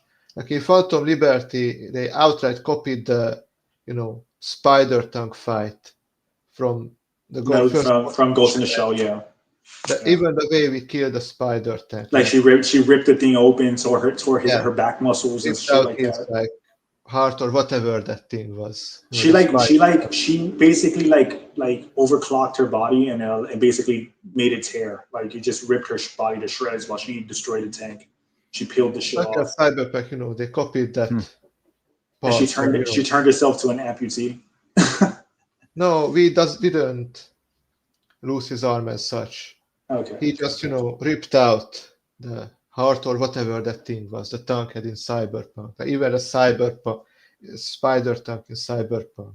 I can An barely- Yeah. amputee. Oh, that's cool. She'll be an unlockable character on Tony Hawk's now. Yep, and pretty much. It'll just be her, but they'll still censor her because she was naked during that part. Even though you can't really see any of her bits, they'll still censor her. Oh, they'll probably put her in like a Yeah, it trash even bag has or this, something. like, she's a robot, right? Yeah. We Well, saw- she doesn't have any like She didn't have when you- like private when- parts. when you look at her naked in the original movie, she doesn't have any like defining like bits like nipples, and like you don't really see like her ozone. You know what I'm saying? You just kind of see like just kind of like a doll, basically. Is this the mannequin, the who little like girl mannequin? character? No, it's Motoko from Ghost in the Shell. It's the main Oh, character. okay. Yeah, I thought you were talking anime. about gay cyberpunk. There's a little. Oh, I bunny was, character. but I was joking because you said they'll make her a guest character as an amputee, and I said they would censor her because she's pretty much butt naked during that scene. But the thing is that like you can't really see any of her bits because they're, she's like a doll, essentially. Right. But like, was She's a that the robot. little girl character, or was that Like, the other one? even in the original anime. She was. I don't know. She's not a little girl Gray- character. She basically like they imply that she lost her body as a girl from some disease, and she's basically like one of the few cyborgs that are like almost 100%, 100% mechanical, with only like her brain, I think, being human or like some minor like organs here and there, something like that. Okay. So she has like a RoboCop thing going on where she's like mostly machine. What was the name of the character? Motoko. Kusanagi. Or you could call it just if you write Major Tom, you'll find it fast because that's her. That's No. what they call it. I meant the one in Cyberpunk. There was a little girl Oh, character. okay. Oh, that's what you're talking about. Okay, forget it. I don't know what the hell. I don't What know. little I'm girl? not sure. Yeah, Jesus Christ. Yeah, no, I thought you were- yeah. I know who I'm talking. Okay, yeah, okay. totally. Yeah, Kusanagi. Yeah, I get Yeah, it. Kusanagi. Yeah. You mean the green-haired girl, right? From Cyberpunk? Yeah. I It was don't know like who a the hell little- that is. Judy. She was in the anime too, I think. Yeah, she was. Yeah, Judy. Is that her name? Judy I Hopps. don't. I don't know who the Judy is in Cyberpunk. who the fuck is that guy? That's how I feel about it. Oh, all right. So, all right. So let's move on because we've been on this for a while, and my brain's melting a bit. Honestly, let me keep it real. Revenant. You want to Feel get like bad people now. on there? No, don't feel bad, man. You had some. Yeah, It's let's- like it's let's, like the need to come. You know, let's you had move you had to bust out that lore. Like it was holding It's it in. true. You were edging the lore, and you had to just let it all out, bro. I get it. I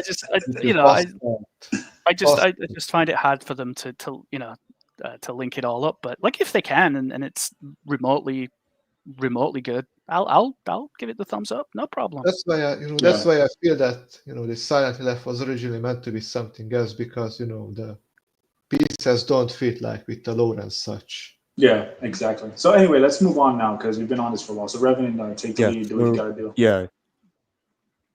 All right. Can so I'm I switch talk up the panel about and do it Silent again Hill F again, please? No. You know what, Revenant? You gotta start making it that they have to super chat you or something in order to talk about You know it. what? That's a good idea. You want to talk Terrible about idea. this? $20.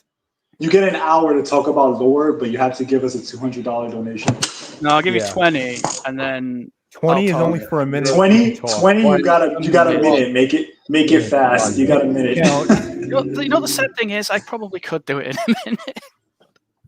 You got 20, kid. Make it fast. No, I'm kidding, man. So all right. So yeah, Revenant. Let's keep it moving. Yeah, we're gonna baby. switch it out. Let's keep it moving, baby. All right, this time. You just made the list, baby. All right. Anyway.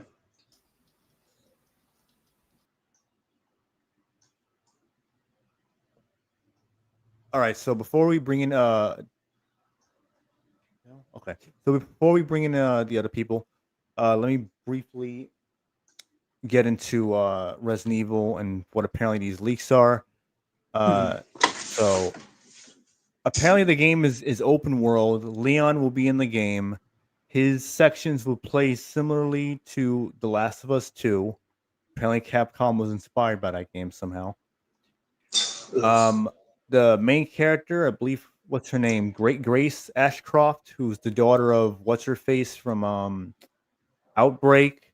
Yeah, she gets Yes. panic attacks. She also, while she's scared, she starts stumbling and tumbling around because she's terrified. You know, the stalker enemy that they keep doing because that's all they got now. So they got the Because the stalker meme. enemy. Yeah, the meme exactly. Yeah, the meme. So they got that. Apparently, it's not Lisa Trevor. I can't remember her name. I think it's Ashley Ashcroft or some shit like that. But whatever. It's her mother who was actually the monster somehow. Her mother became a monster. And apparently you can also drive vehicles in the game somehow. We don't know how. Apparently, one of the leaks is that the monster chasing her is actually her mother.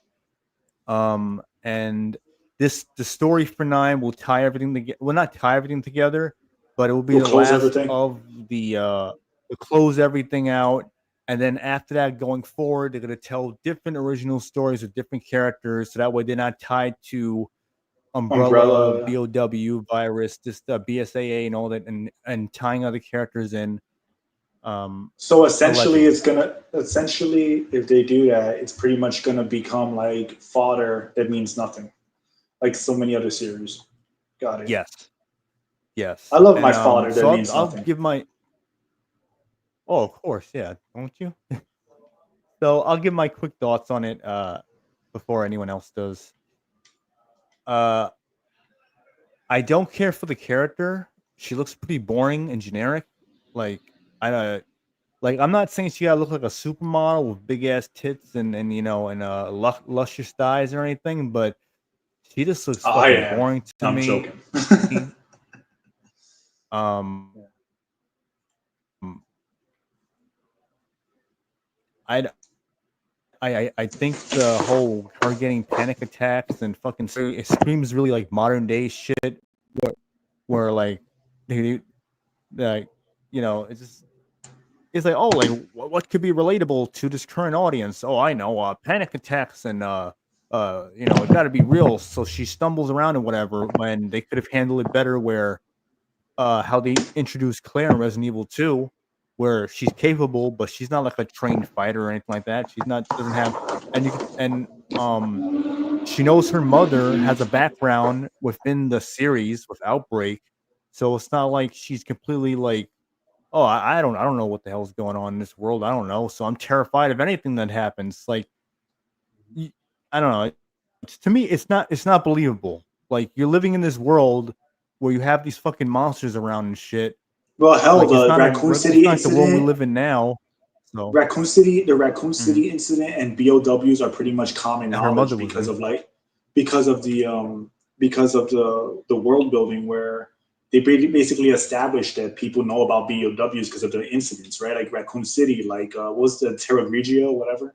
Like there were tragedies involving BOWs that cost millions of Yeah, people their lives. So it's not a secret. It's not like it's not hidden. Umbrella in the end of the third or second game, I don't remember which one. Umbrella became a global pariah. Maybe it was 4 that explained it earlier on, where they shut down Umbrella. They basically banned them from doing business in America. I don't remember which one it was, but they go into detail about how Umbrella's like kind of publicly known as monsters. So, as a monstrous like corporation. So I feel like, it's just kind of like it's not a secret what's happening in that world. Like people know BOWs exist and whatnot.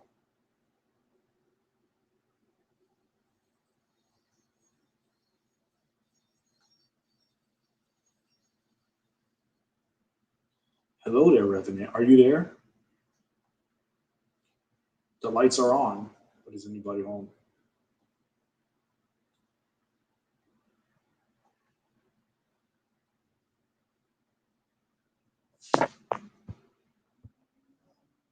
Oh, he's out. He's gone. I don't know what happened. He got booted. He got booted from his own podcast. But yeah, so while we wait for him to come back, like I kind of agree with him. It's kind of silly that they're acting like she doesn't know. And shouldn't the last Resident Evil game comprise of all the characters? Like, shouldn't it be like all of the characters, like the main ones, like Chris, Jill, Claire, who else? Chris, Jill, Claire, Leon, like the main four, maybe Rebecca, maybe Barry. Like, why are you going to end it on an entirely new character and only include Leon? Seems like kind of a waste, especially because they didn't wrap up the stuff with Chris at the end of 8, where there was like a bioweapon that looked just like him, but with the only difference being that, you know, he was pale and bald and shit like that. So it's really strange. It's very strange.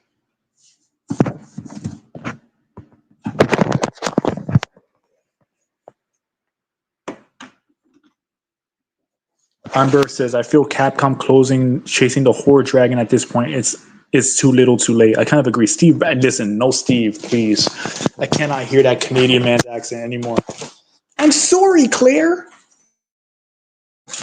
I'm sorry, Claire.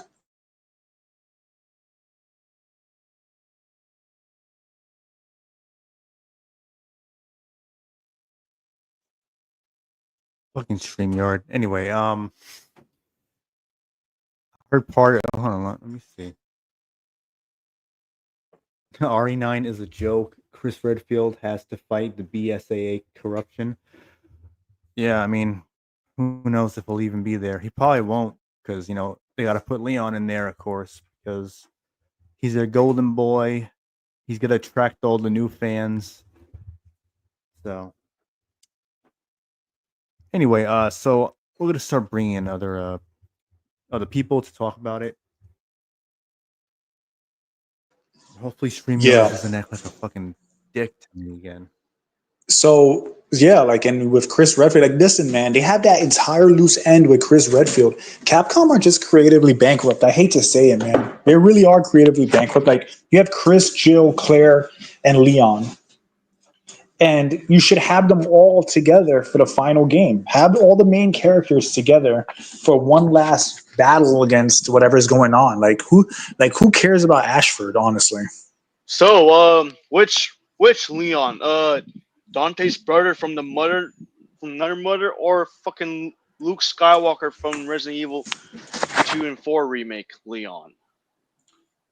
It doesn't matter at this point. It's whatever Leon. It's just Leon in general. They're trying to I'm milk. just kidding, man. I know you're kidding, bro. And also, open world. Oh my! Woo! Yeah, you know, at this point, I just want a linear game, just point A to point B, because the open world is becoming boring and outplayed. That's where Resident Evil games are at their best, when they're linear. When Resident Evil games are linear, that's when they're doing their best. That's when they're at their peak. Nobody cares. Look, honestly, if you can't, the fact that you're going to end the series without having all, at least as of right now, as far as we know, without having all of the main characters there is just a damn shame. It really is just a shame. Yeah, I know why the new character has panic attack, because it's called women empowerment. Like, you guys understand how egregious it is to have a plot twist like at the end of 8 with the BSAA, and then just to not capitalize on it. Like, granted, I am a Chris fanboy in a way. Like, when I say fanboy, I mean like he's like my favorite character in the series. So I am biased, but why would you introduce that just to not explore it further? Why not show us Jill coming back for one final game? I mean, the character's got to be like 40 plus at this point. So use her now before she's fucking geriatric.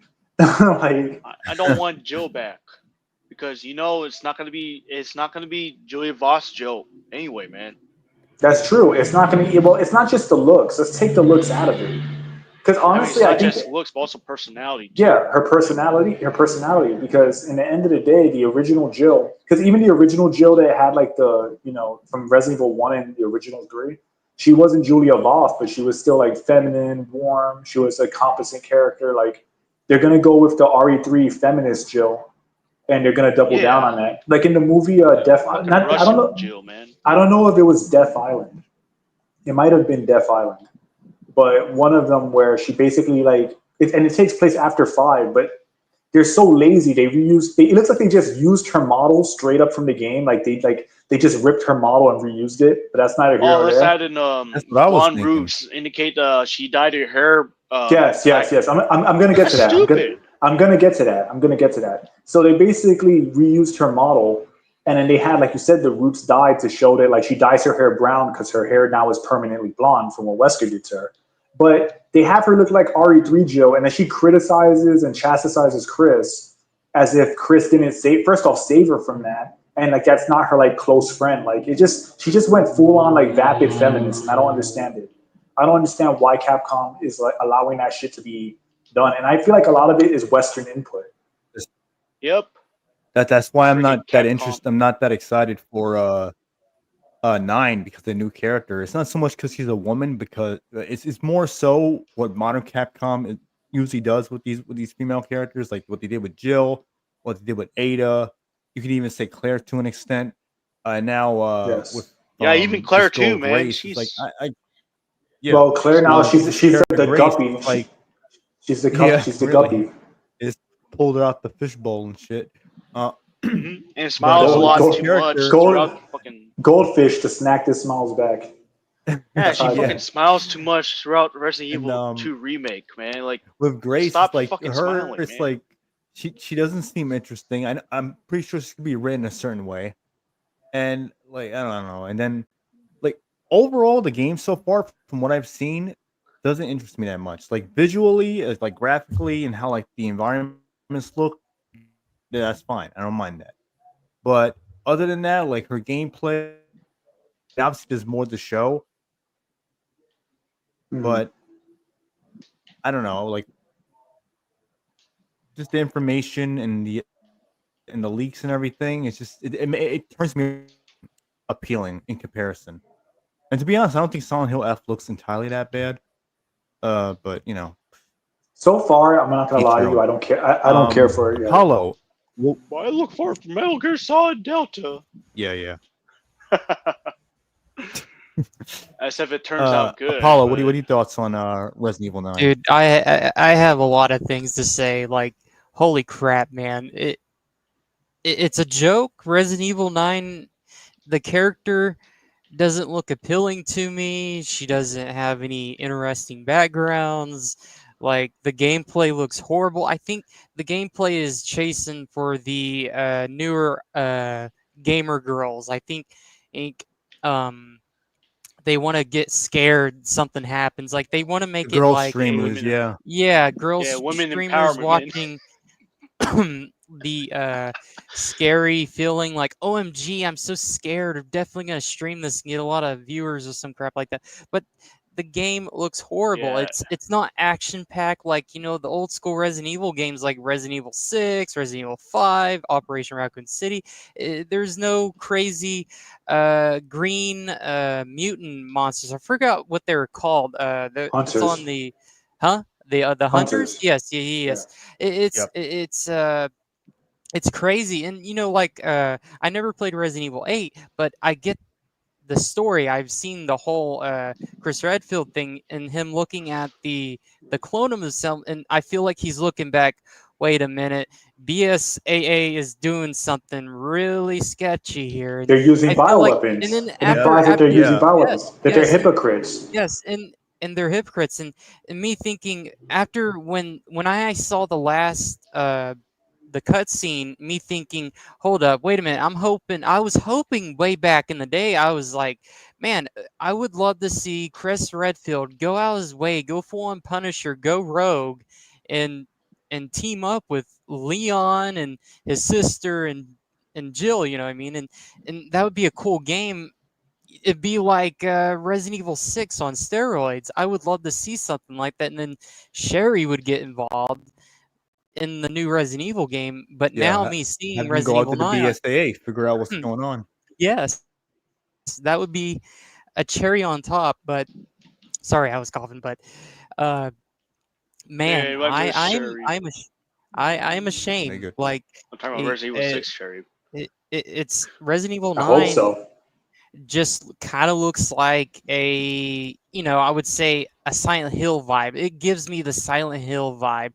And then being open world, I'm like, that's that's boring. I want something like a arcade style, like Resident Evil 6. Like through the campaign, you keep on progressing. You know, I mean, I really enjoy even Resident Evil 5.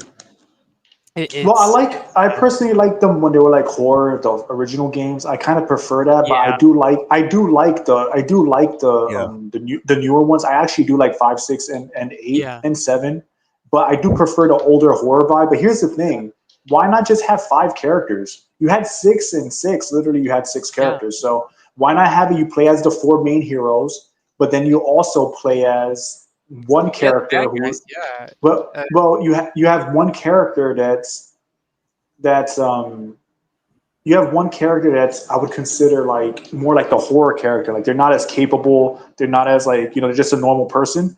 That way you get the best of both worlds. You get like those crazy characters like Chris and Jill and them who are yeah, experienced, and then you get like a character that is more helpless, and you can have both a good blend of horror and action. yeah, And and yeah, hell, I would have it. See, like this is me like being. I'm gonna be like literal here and like be more like direct. And what idea I would have for it is I would have Hunk be like if they're gonna do a stalker, have Hunk be a stalker, and the oh character yeah, that's helpless has to like survive Hunk because Hunk is like this badass mercenary, right? He's not yeah, exactly he's not a good guy. I don't yeah. know if anyone thinks Hunk's a good guy. He's not. Well, And he's never a basically, good guy. yeah. So he Because He's can. basically like a middle list. Like he's like choosing. You know what I mean? Well, I would argue he leans toward more the bad guy side of things Yeah, because yeah, he's just a badass that works for Umbrella. So you yeah. could have him be the pursuer, Yeah. like he's basically Boba Fett, dude. Oh yeah, yeah. exactly. You can have him chase the pursuer, pursue the weak character that can't fight back, and basically the other characters have to save that character because he's important.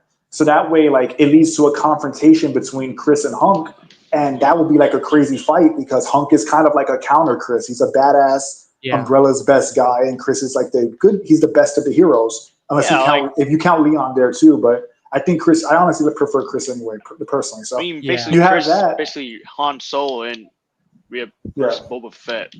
And then you But basically have them yeah, clash at the end, and maybe even have it that Chris can't beat Hunk. He can't beat him because he's too good, and it's like it actually makes the game. It actually puts him in a situation where he's like he can't just like power through it. That's how I Yeah. would handle it. And then you basically by doing so, you can have all the characters interact in one final game. Yeah. But that's a lot. I know that's a lot to expect from them, but I feel like if I could think of that in 2 seconds, Capcom can as well. But it's crazy, you know what I mean? Like having it would be cool like having two factions like have the Umbrella Corporation all at the same time. Like you have Hunk and the Umbrella Soldiers, and then you have BSAA, and then Chris Redfield is going after the BSAA, and then shooting back at the Umbrella Corporation. That'd be something else for the story. Well, That would be you can awesome. have it. You can have it because Umbrella basically, like in its previous iteration, got destroyed. So the Yeah, newer, basically BSAA is under Neo Umbrella, something like that, yeah, Umbrella Blue or yeah, whatever. You could have it that Hunk is secretly working for the BSAA, and because they're cowards and they know that he's dangerous, they yeah, send Hunk out. They're the ones who send Hunk yeah, after him. yeah, yeah, Because I feel like that's like missed. There's so much potential there that completely is wasted. And if you're yeah, gonna have a final game, why the fuck would you end with like a random character and Leon? yeah, Why? big time. Like, if what would make you think it's a good idea to end your main storyline with only one of the characters that were like important in the old games? And there's rumors Jill will probably be in it too. But I feel like why not just end it with the heroes? You're basically admitting you're gonna do something else after this anyway. So just Yeah, make this game about them, and then you go full horror, you go full anxiety attack with your following game.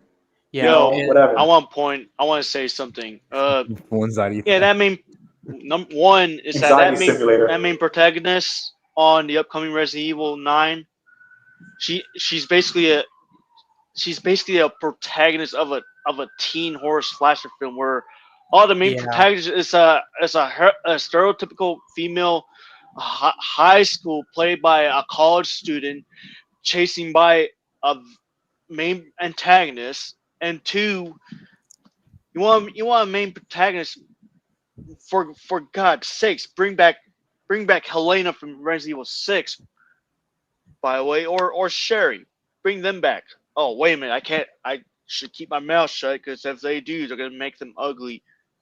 ugly and girl boss, which I don't want to, but that's not. But yeah, but that aside, like, can't y'all bring like Helene back if you're gonna bring Leon back? Jeez, man, I think at the what are very they doing? least, they have to bring back the original. They should bring back the original four, at the very least. You know, Or have them pair up, have what, like Leon, Chris, Jill, and Claire pair up. I'm talking about Julian Voss, Jill, and the real Claire. But damn, man, that's what I just said. That you have the original four, like heroes team up: Claire, Jill, Chris, and Leon. And then you can and maybe the main bad guy should maybe be, throw in Barry and Rebecca if they yeah, can, as side and the main bad characters. guy should be someone who's like very reminiscent to Predator, Punk. the first Predator movie starring Arnold Schwarzenegger. One It's of the basically yeah. worst things that they did was they basically got rid of Barry saving Jill at the end of Resident Evil 3. In the remake, Barry never shows up to save Jill in the That's helicopter. stupid. That's fucking dumb. So I told you that. I told you it ain't no actual remake. It's a in the reimagine. real ending of Resident Evil 3, if you get the true ending, Barry comes and saves her. He basically makes like a cheesy line. He says, Wow. I couldn't let you die." You know, something like that. His delivery is kind of funny, but still, you know, he shows up again. I mean, after all, like Barry Burton he's basically a father figure to his comrade, man. He got Jill's back, got Chris back. You can't Yeah. just take him away and especially Resident Evil 3 remake. Oh, if we do that, we'll make Jill Valentine weak, and we gotta take him away. So If they would have had that ending in the empowerment. 3 remake, Jill would have shot down the copter where Barry was, said, "I don't need your help." Yeah, you're right. Yeah, that'll be funny, but You know how I knew that game was Insane, screwed? man. When Carlos called her a tall drink of water and she said "fuck you," and I was like, "Ooh, how edgy!" I know what I'm ready to expect. Yeah. Ooh, so edgy. A guy calls you attractive and you say "fuck you." Oh, girl boss, women empowerment. All right, cool. Now I know what to expect. I honestly feel like that remake is literally worse than the original in almost every way. Because I don't even think the voice acting, aside from graphics, I actually don't think the voice acting is that bad in 3, where it feels like outdated. I feel like the voice acting in 3 is actually pretty good, you know, because it improved from 1 and 2. Like 2's voice acting is way better than 1. I'm talking about the PS1 games, and 3 is actually better than 2 in terms of voice acting. Like so, it's really not. It's really not better in any way other than graphics, honestly. Yeah, Which is and the like, voice acting for the remakes, they're trying to take themselves way too seriously. Like, have you forgotten? Like, the originals are inspired by B graded horror movies. but That's why it's all cheesy. even then, 2 and 3 are really not that cheesy with the dialogue. Like some dialogue is cheesy, but more so in the case of 3, I think it actually ages. Because I played the game. I played the game a lot of times. I have it on the Vita, and I must have beaten it like 8 times, and unlocked all the weapons and whatnot, all the stuff you can unlock. And I realized like when I play it, the dialogue ages pretty well. Actually, it actually does age pretty well. Like, is it perfect? No, but like I still feel like you can take it with a degree of seriousness considering what's going on It's in it's the game. like, dude, they took the B graded horror movies vibe away because let's try and take themselves way too serious. Like, let's put in on MCU acting bull crap. Like fucking superhero. Like, trying to be all edgy and shit. Like, dude, it's not that cool, man. That's not Resident Evil. It's like fucking Call of Duty shit mixed in with fucking MCU crap. Yeah. Yeah. Like, So I just feel like I can't be bothered to care. It's like I want to And- care, but yeah. like it got me And thinking. same goes with the music too. The music, yeah, it's boring. It's boring Hollywood-esque orchestra music. It doesn't scare the shit out of you, and yet, unlike the original music where It's very spooky, scares the shit out of you, but at the same time, it's very soothing. Very soothing, and you want to listen to that music because it's very charming.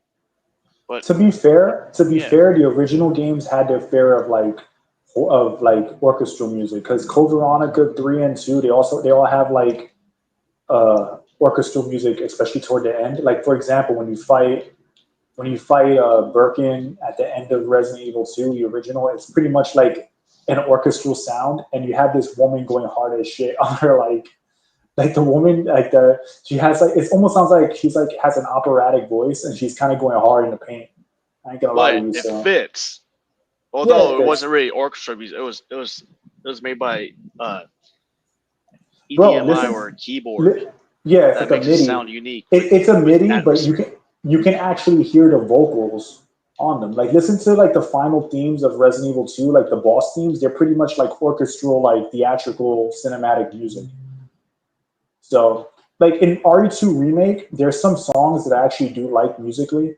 Like I wouldn't say it's like all bad. Like for example, the Hunk theme when you're like playing Fourth Survivor, and another example is Tyrant's theme in when you fight him as like Super Tyrant is pretty good. So I wouldn't say that's particularly bad per se, but because the music in general is like pretty good. I mean, when there is music, because two obviously they fucked up the soundtrack by having it be silent for so much of the game.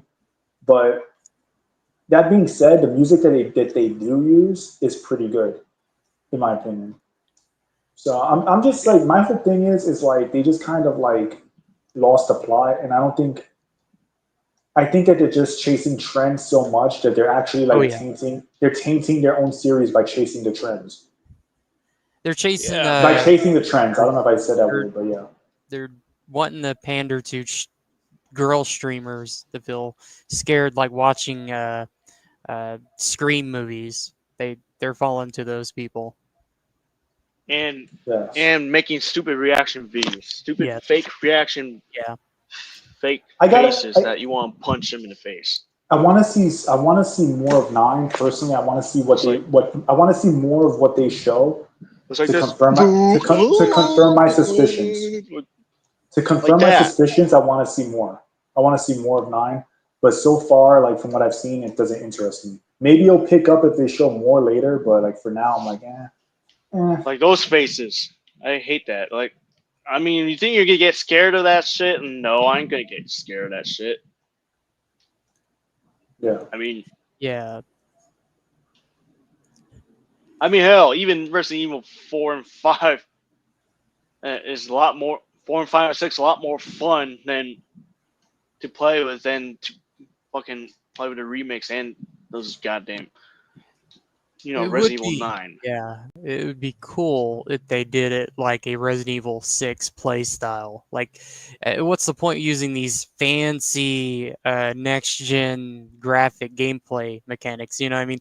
In like Resident Evil 4 remake, like I don't understand that. Like, I wish they That's no reused style. the engine, the old school engine. From all the games 4 going all the way to 6. Like, Well, I what don't they know. should have done, was reuse the engine of 6 for a military shooter, like an IP, because that combat is really good. Or like And a I think Chris that Redfield game, yeah.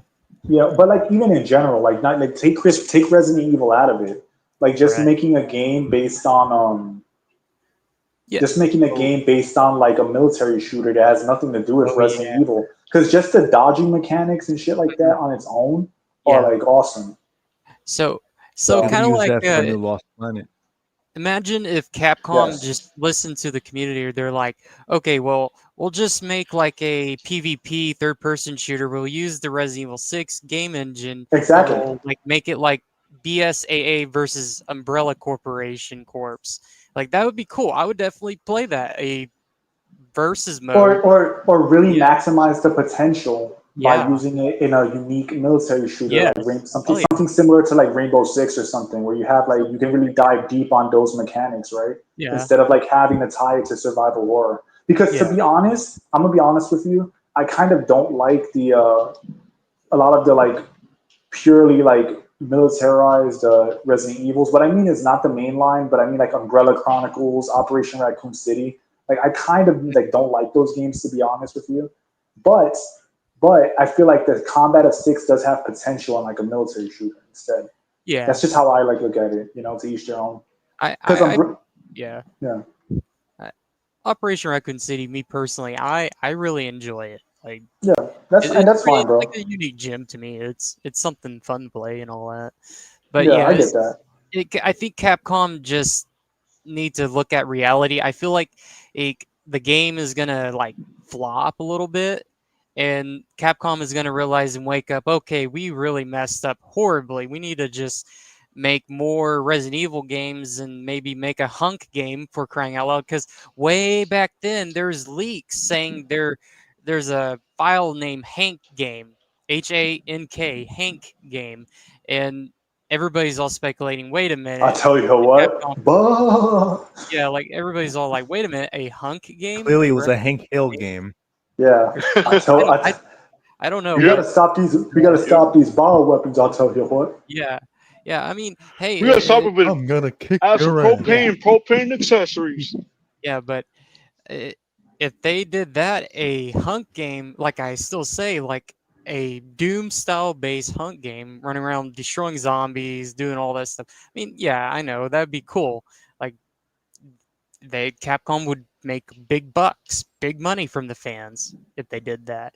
But It's all yeah, about the money. yeah, it's just that's what I can say with Resident Evil 9 situation and everything else. Is just it just kills my soul what the characters look like. The main character, the female chick, doesn't look anything interested in. Like I don't have no interest in this character. Like it, I don't know. It's just doesn't look new to me. It's boring looking.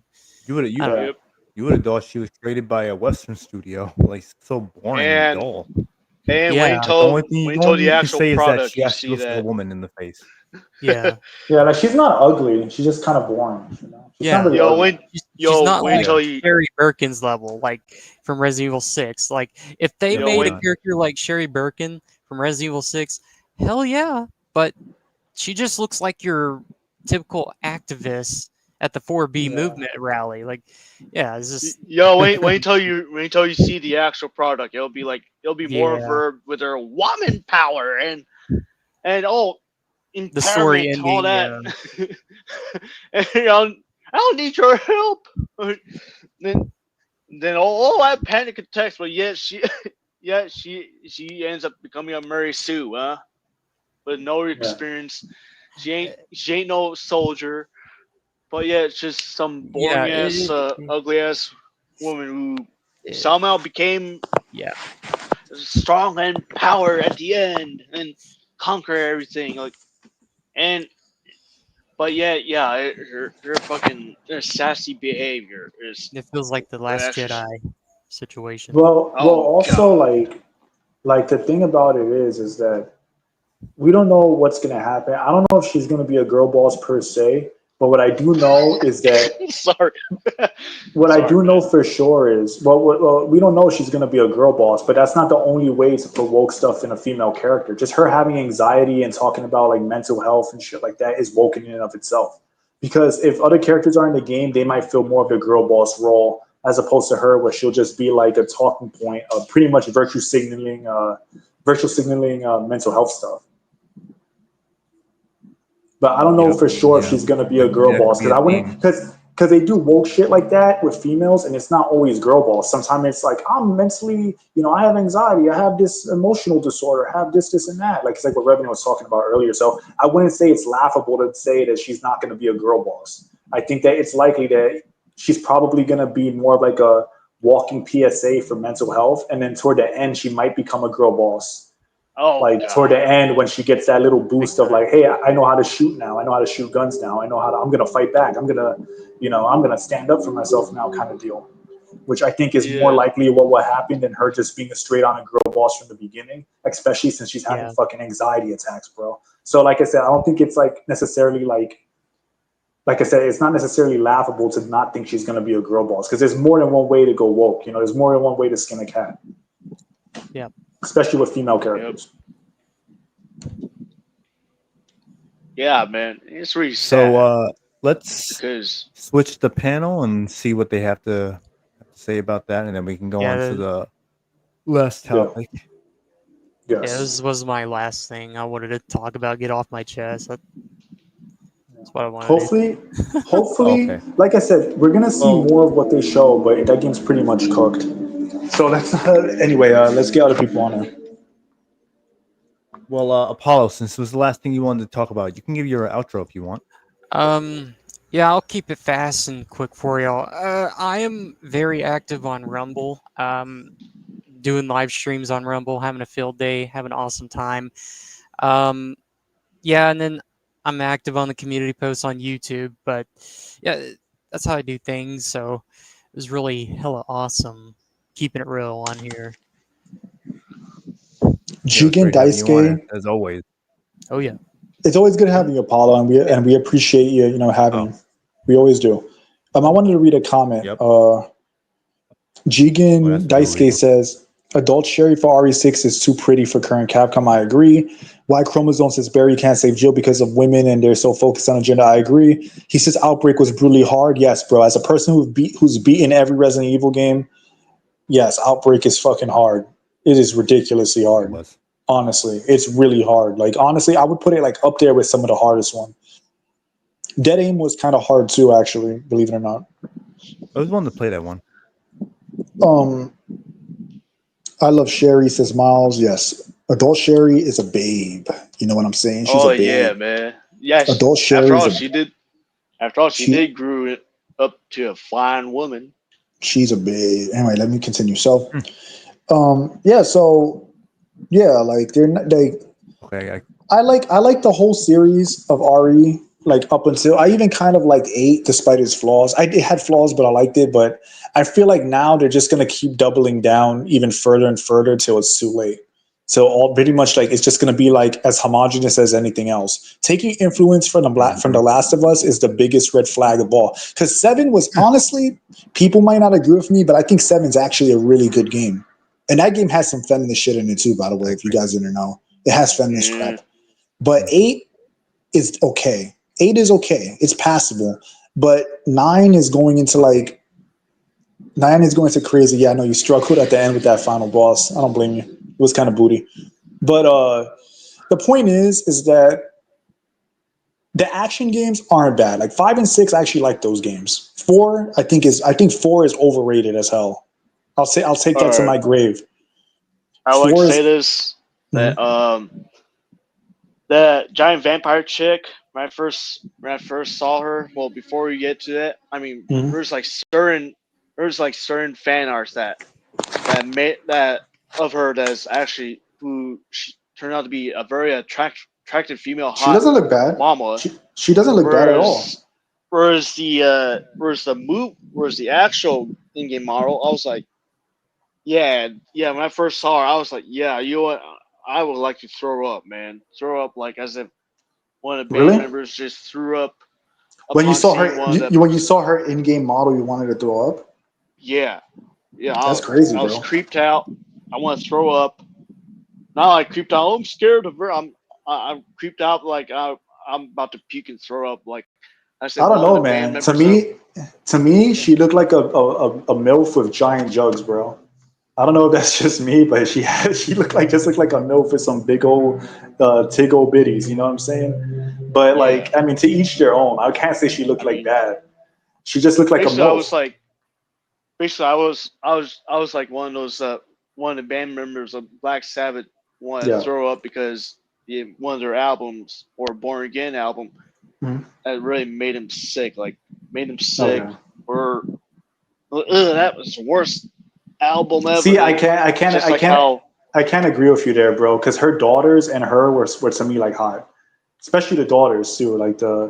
I just can't agree on that one. But I get what you're saying. but the fan arts are the opposite though. To Well, me, the the fan arts are opposite. I don't know, bro. Like I get you, and like I respect your opinion, but I completely disagree, bro. Her Well, and her you're daughters, good, man. her and her daughters were both fine. Were all fine as hell to me. And she had some giant milkers, and she was not bad at all. She just looked like a hot older woman, whatever.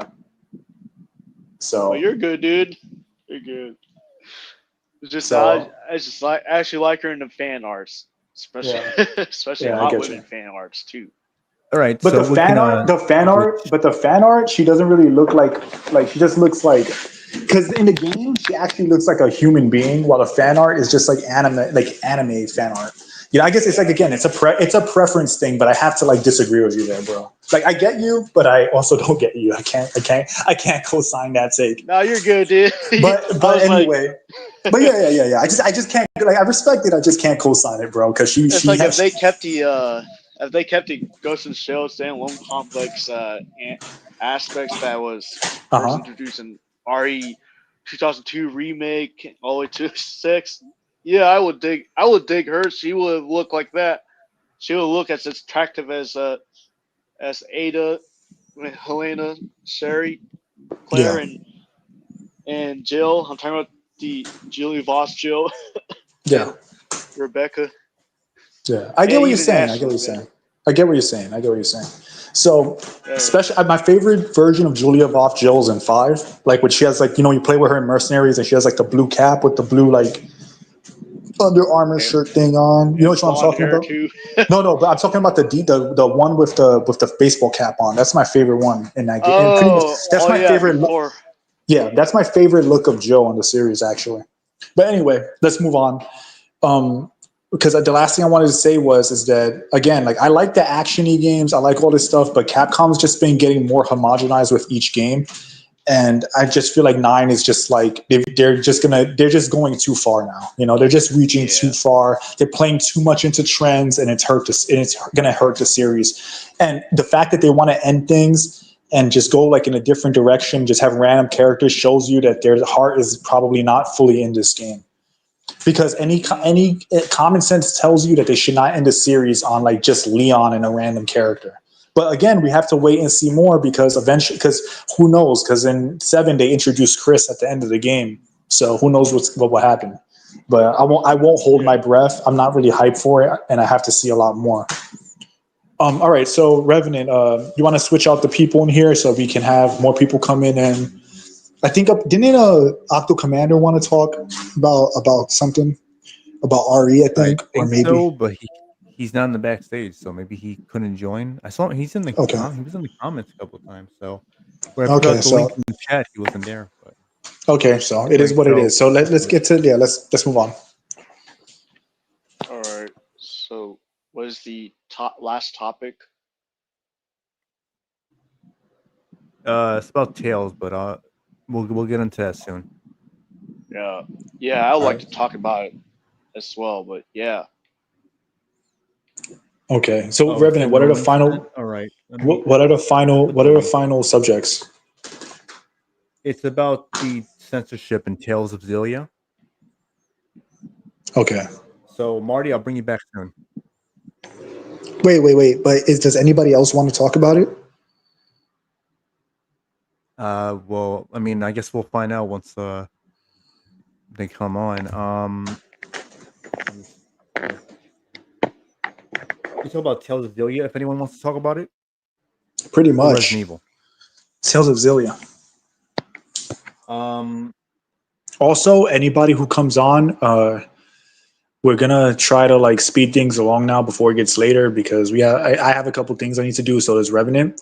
So we're gonna try to get through these fast. I want everybody to try to be as concise as possible if they can. I'd greatly appreciate it. Yeah. Otherwise, we may have to rush you a bit. Hurry the fuck up! Let me just stop. I'm just joking. All right. So, all right. Frost Baron, what's up, man? Miles, welcome, Miles. Yeah. What's up, guys? Hey, guys. How are you? Miles, that was hilarious in my stream. I'm like, bro, stop talking about her. She's underage. It's like, oh, she's 12. He's like, I'm 13.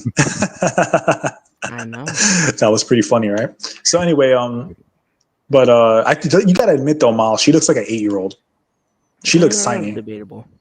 I don't know, bro. I've never seen a 12-year-old that looks like that. She literally looks like an 8-year-old, especially in the first game. I kind of look like that at 12, but okay. Dude, you're 13. You looked like that last year. Wasn't that long ago? You look like that last year. It's like when you say like, "Oh, when I was a kid, bro, you were a kid a year ago. You're still a kid." Like, but yeah, I don't know, man. I haven't met a 12-year-old girl who looks like Sherry. She looks like an 8-year-old, bro. Damn. She looks like a doll, like a baby. Oh, speaking of Sherry, I can do something. Oh, wrong thing. I just want this to end. I'll vouch for a 6 Sherry where she's a grown ass woman. That's it. The rest is just cancer to my ears. All right, so Frost Baron, you want to give your thoughts first, and then we'll move on to Miles. Is this on Resident Evil? You mean? You can give your thoughts on Resident Evil, Or, and then after that, your thoughts on Tales of Xillia. Well, The censorship. The thing is, If you have any overall, thoughts on Tales. If not, it's okay too. If you don't, it's fine. well, I was more so had some thoughts on some games that I saw at Gamescom overall, though Resident Evil was one of them. I did see the trailer for Resident Evil, just starting at. I haven't played any of the games, admittedly, but I will say that the whole panic attack thing does seem like a more modern thing. In fact, I've actually noticed that that's been appearing more since that I think that Puss in Boots movie that came out a few years ago. I think that's where it kind of started, at least from what I noticed. For me, Indeed. Yeah, it's weird. It's been Yeah, like a reoccurring thing lately, and it's like the whole like I'm a special flower. I have mental illness, like virtue signaling thing is in a lot of movies and games now. Hell, I would Yeah. argue Hellblade is built upon that idea. yeah, I've heard about Hellblade in that regard, and going a little bit further, I don't know how Resident Evil is going to be, but the thing is that it just seems like Capcom has just been. Well, all I'm gonna say is that they probably should hope that they have some wins with this, and also Oni Musha, which is another one of the games that I actually did like what I saw when it came to Gamescom, because the last two releases they had, specifically Dragon's Dogma 2 and also Monster Hunter Wilds, have not been doing well. And I don't know if you've heard about what's been going on with Wilds, but apparently they're saying that they're considering not a success. And that's not even including all the bad reviews it's gotten on Steam, which I believe it's pretty much in the negative now still. Yeah. I can't really disagree with you. It's crazy. You've never played Resident Evil though. That's wild. I don't think I've met a single gamer who hasn't ever played the series. That's pretty interesting. Yeah. I haven't either. Whoa. Yeah, You never played Resident Evil in your life? Wow. But Only you're young. But you're Yeah. 13, bro. That's a whole different thing. Like, Yeah. that doesn't surprise me as much. Yeah, I don't know what it is. I guess it's just one of those series. I think I just never got a chance to really kind of play and get into. When I was growing up, it's kind of similar in a way with, say, Metal Gear, but it's those two series. They're basically ones that I'm planning on playing, but unfortunately with me, I kind of go through retro, kind of playing, some retro games and just trying some out, and it just kind of throws my focus off. It's like, oh, this is a game I'd like to try, and then I just forget about some other Well, ones. they I wanted to re-released try. 2 and 3 on PS5. I got to play them for Mhm. free because I already had them on my Vita, so it just transferred the license because of my account. But you can probably Okay. buy them for like they're like $10 each, which is pretty cheap, and they're pretty Is good it like games. remastered? It's not remastered; it's just ported. But your Okay. PS5 offers That's good. options for like quality of life. So, for example, you can increase the screen size, put different filters like bilinear filters to help, an arcade filter, stuff like that. You could change the aspect ratio. They have like a lot of quality of life features. So even though it's not a remaster, it is in a way it's kind of enhanced by those features, sort of. Mhm. Okay, So that's good to I know. mean, if you're interested, you can try them out. And like The first 3 games I'll vouch for. They're pretty good. Hmm. They're pretty good. They're a good bang Yeah, for I've your heard buck. they're pretty good. Yeah, I've heard they're pretty good. I'll try Okay. and see if I can. But I've been pretty busy kind of playing some other games at the moment that have kind of caught my attention. I don't blame you, But bro. but aside from that, the other games Yes, that I fair. really enjoyed from Gamescom were first one was that Valor Mortis game. That looked Mhm. interesting. I already mentioned Onimusha as well. That looked pretty good Person, too. looks like it's in France or something. Yeah, yeah, it looked like a first person Maybe not Souls France. like. I'm not sure. Yeah, it was in France because I remember hearing them mention Napoleon Bonaparte with it, and also because of the uniforms. Napoleon Bonaparte. That's a hilarious name. Yeah, yeah, yeah. It's close enough. Yeah, So, yes. all right. And what are your thoughts on this Tales of Xillia stuff? I'm not as familiar with Tales of Zelia, but if there is any censorship with it, I'm not really a fan of it. I'm not really a fan of censorship in general because thing is with it is that whenever it happens with one thing, it always tends to branch out into something else. And I it seems like censorship and this is one of those Tales is one of those RPGs that are more like, Japanese kind of anime like. Is that correct? Yes. Yeah, it's a Because I think JRPG. yep, yeah, I've noticed that happening. Unfortunately, when it comes to stuff from Japan, not just with taking things out, but especially with the localization. Sadly, there's been a pattern of that happening. So yeah, it's unfortunate in that case. It really is. Pretty frustrating, Yeah, actually. Yeah. yeah, Because I'm really into those type of yeah, games, so it's like you see Yeah. that Revenant happening. loves It's them like, shits. fuck, man.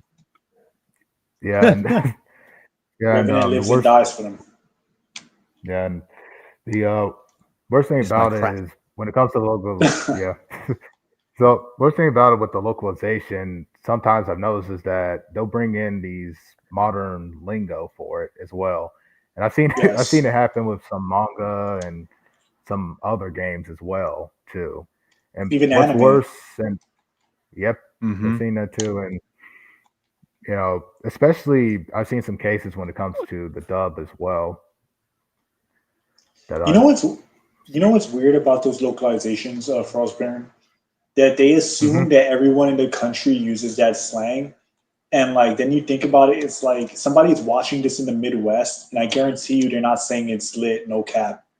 I guarantee you they're not saying What do stuff you like Or that. saying Riz.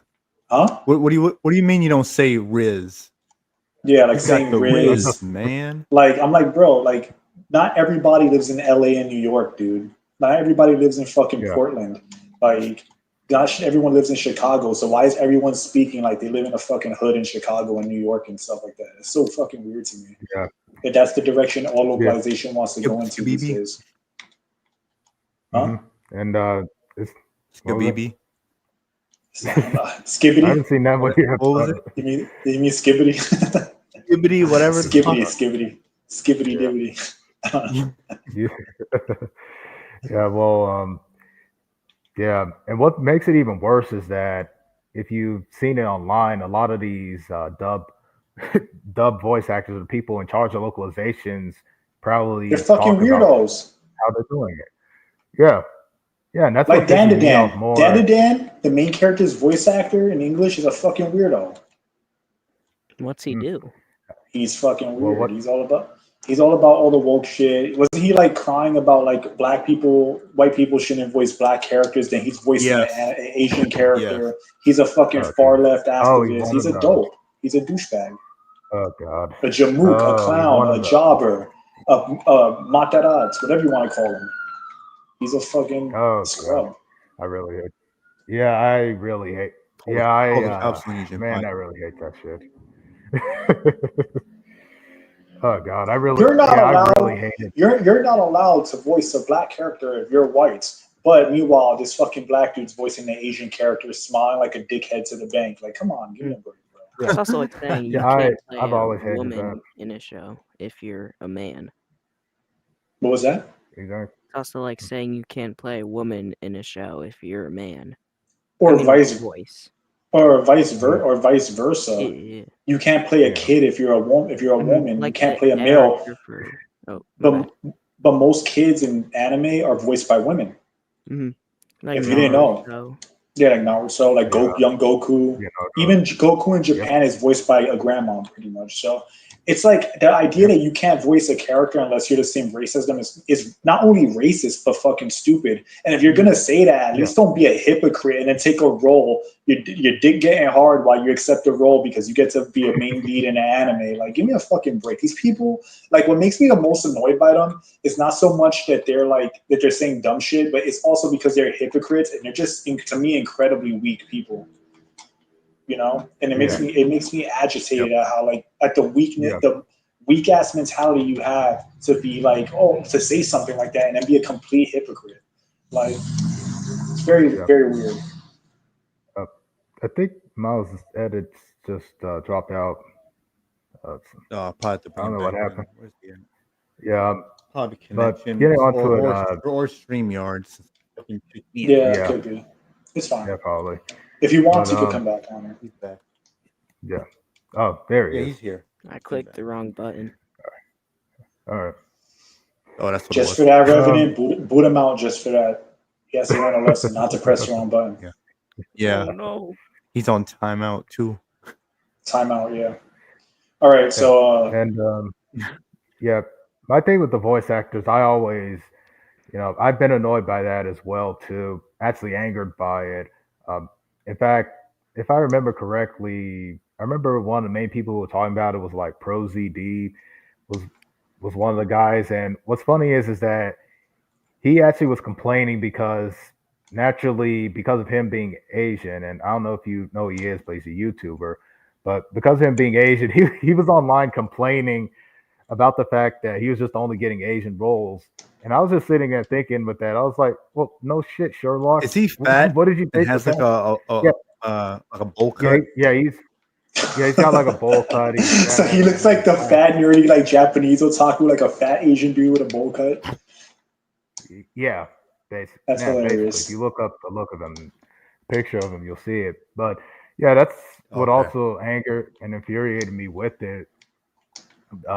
Is because with him, when it comes to voice acting, it's just about the voice. It's about if your voice goes with the character itself. Yeah, exactly. And Frank, it's not about a visual thing. It's a voice thing. It's about how it fits and how you perform with it. And that's how it was and how it should be. And with English dubs, I've noticed that it's basically been a lot of the same voices, and I could tell pretty easily if you watch enough of them. And more than that, it's also stupid and illogical in a sense because, okay, say, I'm, I'm actually black myself. Basically, I don't know if my voice could give it away or not. No, but man. If I was, you sound like a Midwestern white dude. I actually figured he was black, to be honest. Don't lie. Okay, don't lie. We all thought you were a white dude. I'm just joking. I'm just joking. I'm just joking. I'm just talking shit. Fine. Okay, so well, basically, I'm thinking of it. Say if I was again the voice acting, if these rules were in place, then the only roles I would probably have are essentially roles where I'm just only playing black characters, or maybe just playing like aliens or some other type of characters. Like if I was trying to play, say, maybe a white character or a character that's Japanese, if it's anime, which that tends to have Japanese characters, I'm probably just gonna automatically not get the voice for it, or at least not be in the running for it. And I actually found it funny in another case. I remember a voice actor, if you've heard him, named Phil Lamar. Yes. Vamp and yeah, Metal Gear Solid 2. He voiced Static Shock and other characters. Yeah, Static Shock, Jon Stewart, He's a lot of Hermes them. in Futurama as well. Yeah, That too, Hermes yeah. and Futurama. You forgot about that. Yeah, yep. And he's in Pulp Well, I Fiction remember. as well. Yeah. The hell was Yep. that? You know, I remember.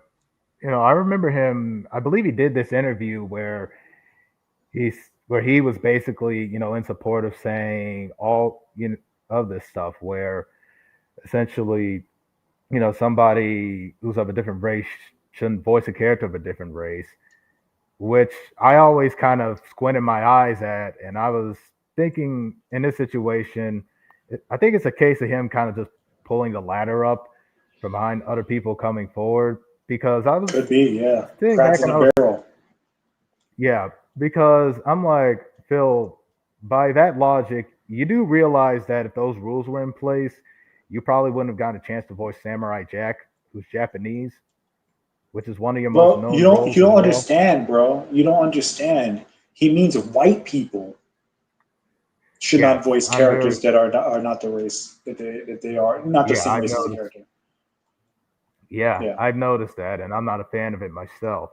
hmm You know, because these type of rules are just likely going to hurt a lot of people if they just go full on with it.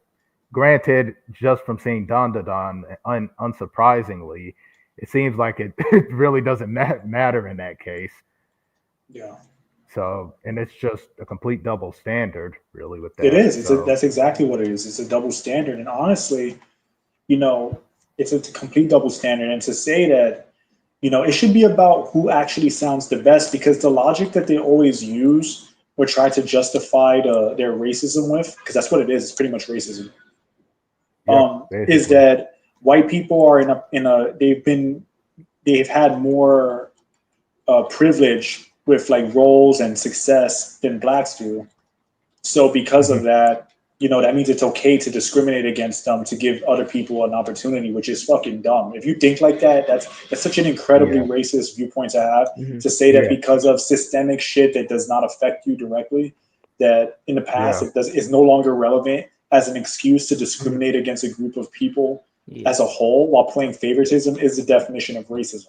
You're giving favoritism based on race as opposed to merit.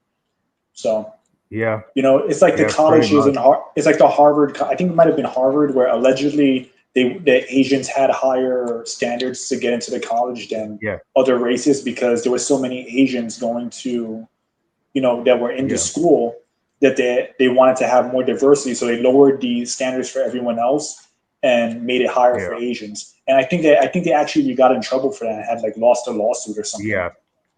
So I remember that loss that they lost.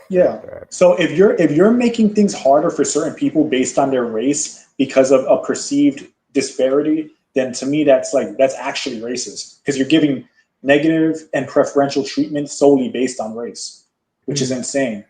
You know, and when you talk about privilege in 2025, you know, think about it. LeBron James has kids, right? If I'm not mistaken. Who's more privileged? Who's more privileged? Some white kid in the trailer park or LeBron James' kids? Easily James' kids. Yeah, of course. So that's the point I'm trying to make. That like, in the end of the day, privilege is not really, you can't really define privilege in America based on race anymore. Because in the end of the day, there's like people like Kanye West, Will Smith, all these people that they have a shit ton of money, a shit ton of influence, and their kids are living well. So you can't really say that's an underprivileged person. You just can't do it. Same with Neil deGrasse Tyson. Neil deGrasse Tyson, I'm sure he has kids and his kids are doing well. They're not living in poverty, right? But America is so bad and so racist, then why is he able to have success in this country? That's why I don't like double standards based on that stuff, because we don't live in this fictional like world that, you know, with this I don't know how to say it, like with this we don't live in this false reality where like as if like slavery had just ended and this is like the human rights civil rights movement, bro. Like it's 2025, bro. Like if you're still carrying that with you, I hate to say it, but you're a fucking retard. And if you're not a retard and if you're genuinely doing it, then you're basically a pretty much a hateful person. You know, if it's on purpose, then you're hateful. If it's not on purpose, then you got to be retarded because that means your eyes and ears don't work. Anyway, but Yeah. yeah, Yeah, I little rant pretty much there. agree with what you said. I pretty much do my best to not think like that or anything, and always try to be logical and be realistic when it comes to this. And to further go on another point I'd like to make with it, they're talking about with like voice actors, with them, a lot of them being white and stuff. But my thing is, did it ever occur to them that maybe a part of that is because of just the overall demographic makeup of the US and how many people get into these specific industries? I Yes. mean, I'm just saying, it's kind of an offset of kind of the stuff I've been seeing when it comes to things like, well, ironically enough, just recently Disney was talking about trying to get Gen Z men back, despite the fact that they had these brands with both that were mainly catered and where the main audiences were naturally men, such as say Marvel or Star Wars, which Actually, I'm a big Star. I like Star Wars a good amount myself, though I'm not a fan of what Disney's done with them. But it just seems like a lot of people are trying to force or trying to make it seem like it's a bad thing if there's one specific group that naturally comes towards it, and they try to make up all Yes. the things of saying, oh yeah, like, oh yeah, it's because of sexism, or maybe it's because of racism. But it's like, maybe it's just the fact that there's just more people who come into it and are just go more towards those fields, Yes. you know. Yes. And Exactly. Like how many? Like I'll give you an example to steelman your argument here. Who? How many? You talk about like the wage gap, but then they don't think about the careers chosen and the reasons why they're chosen, right? How many women do you know yeah, want to work in a sewer? I don't know if you've ever been in a sewer, but that shit is pretty nasty. And how many women I want to work in a sewer day in and day out? But those jobs, those dirty jobs, tend to pay a lot more than, let's say, other trades. How many women are going into being an electrician? How many women are willing and wanting to work in construction? And how many women can work in construction and be able to maintain maintain her ability to work in that job for a long time due to the physical stress, right?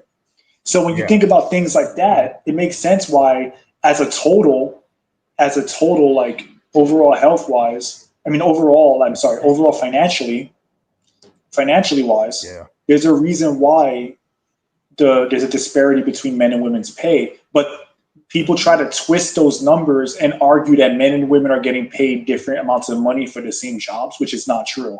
It's not true. yeah, And even then, when men and women are not getting paid for the same jobs, even when that does happen, it has to do with overall pay, like yearly salary, and that's also based on time off from work, yeah. pregnancy yeah, leave, and things of that nature. So when you think about all true, those factors combined, those numbers are skewed anyway. That's why, like, again, like people they don't know how to interpret the data, and they just try to twist it to suit their narratives. And that kind of relates to what you said about like the people that are willing to get into those roles of like voice acting yeah, or like whatever. You don't know how many people actually want to do it, and just because a majority of people want to do it, he's dropped out. He'll be back. Oh, Just because a lot of okay, people want to do it doesn't mean they've developed the skill to do so. So, for example, there's people that have like a heavy Indian. Let's say you have a person with a heavy Indian accent, right? He might want to voice a yep, character in an anime, no problem. But his yeah, voice might not suit the characters that he's going for, because if the yeah, character is like basically clearly a native English speaking person, it makes no sense to hire somebody with a whatever specific ethnic accent to voice them. yeah, So there's also yeah, factors like that that play into it, and people just have to accept it, you mhm. know. But for yep, example, in my original work, I have my own series I was working on called Augur. I got the main character that voices Augur himself. You know, the main character. He hmm, is black, but his voice was perfect for the role. So I chose him because he had the depth and huskiness of voice to pull off Yeah. what I was going for. So to me, like even personally, in my own projects, I put my money where my mouth is, right? And I feel like that's kind of like the way you do it. You go by quality of acting, quality of skill, and not so much that, oh, you just need to hire a black person, you need to do this or whatever. When you make it a mandate, that's when you have a problem. yeah, yeah, and yeah, I agree with that. And going a bit further, I actually think this topic's actually fits in when it comes to what's been going on with the video game industry in a sense as Mhm. well, because for the longest time, and I'm pretty sure what anybody who's been gaming for years has known, the gender that go towards video games is mostly male. But it Mhm. seems like there's been this really big push for probably past decade and a little bit more to make it appeal more to, girls overall and women in general, Yeah. and try to make it just, well, and this is a part of being mainstream, just appeal for everyone. And as a result, it's just, well, you've seen the results of what's happened with the gaming industry. It's just gone Mhm. downhill since then. I saw a comment of that went back to the work thing. Why Chrome said the wage cap is earned, not given. Yes, Simple and to and the point. he's right. He's right. That's a great way to summarize it. Earned wages versus given pay. Two people make $15 an hour, but one might earn more by the end of the year because of their earned pay, Mhm. meaning doing overtime, Mhm. not taking leave, not taking days off, all kinds of Like one takes factors. off a vacation and the Yeah, other doesn't. yeah. Even though you get paid vacation usually, but still, even or let's say a pregnancy. If a woman gets pregnant, she takes pregnancy leave. That's going to affect her payment. Mhm. So, Hmm. all those factors play into it. And again, like, listen, man, men and women, they're physically different. And a man might be able to work more overtime hours Mhm. just due to his physical ability to take the load of having to do whatever job, right? Like, that's just a natural thing that's going to happen. Like, if you're doing a physical job like construction, if you're a man and you're physically stronger and physically more capable of doing it, you'll be able to work more hours with and have less time of recovery. While as opposed to if you're female, you might not have the physical endurance to do so. That's not a knock at women. It's just the reality of some situations, right? Like, or Hmm. like you just might not be able to do certain jobs because you physically just don't have the physical strength to, like, let's say, lift something extremely heavy that a man might be more capable of. That's just Mhm. the nature of those kind of things. So he summed it up pretty much perfectly there. But Hmm. but as far as Tales of Zelia, you didn't really have much to say about it, right, Frostbaron? Ooh, censorship. No, no. Aside from the fact that if it is censorship, then that's Then it's unacceptable. gay. It's gay. I used it in a negative way. Sue me. No, I'm kidding. All right. So, Miles, you want to give us your thoughts? About the tails or anything. Both things. You could talk about Tales and and Resident Evil if you like.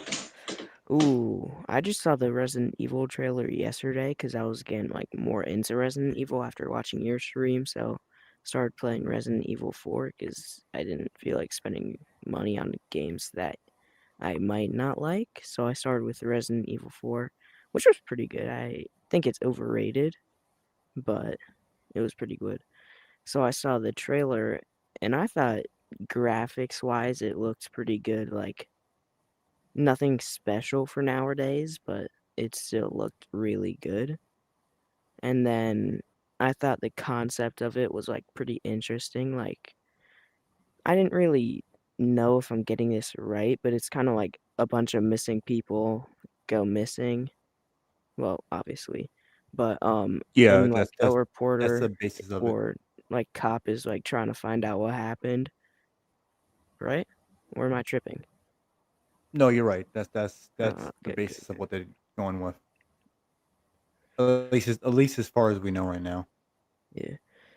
So I thought they actually had a pretty good hook of like it's like her boss says like she has to go investigate or like get a better grasp on it. So she goes to like the places that happened. And I thought where the good hook started was like it shows her arriving to the place and then it jump cuts to her like being in like a holding cell. I thought that was a pretty good hook. And that and then it shows like pictures and videos of like where it happened and what's going to happen in the game. Like that intrigues me to want to go get it.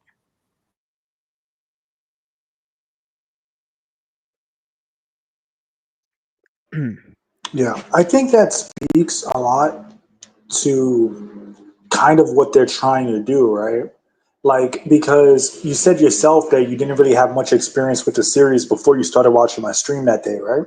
Hmm. So I feel like when it comes to this kind of thing, you know, it makes sense that that would be your reaction because they're trying to get that like modern audience, right? Like younger Hmm. people, like people your age, maybe even though you're younger, right? But still, like, Yeah. because technically it's probably going to be a rated M game. I think that's safe to assume. So, but regardless of the point, they want to appeal to people and like modern Hmm. people. And since you're not bogged down by like things like, such horrible things like the lore and continuity, it's kind of like a thing where you can watch it, have no Hmm. preconceived notions about the series, and find some, intriguement from it and entertainment value from it, right? Hmm. Which kind of like lends to the point where they're trying to get rid of the older fans. They want to end like Hmm. Revenant mentioned. They want to end the series so that they can move on and do different things and different stories. It's like they want to leave that behind and chase that newer audience, which is fine. But they have to understand that by doing so, they're also alienating people and like older Hmm. fans. You get me? Yeah. So Like it's definitely have okay. to So do.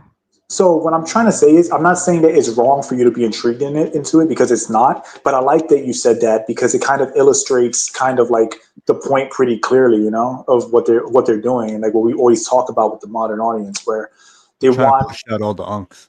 push out the unks as they say, and then fill up and then pretty much have younger They people like be I the get new the fan kiddos in base. there.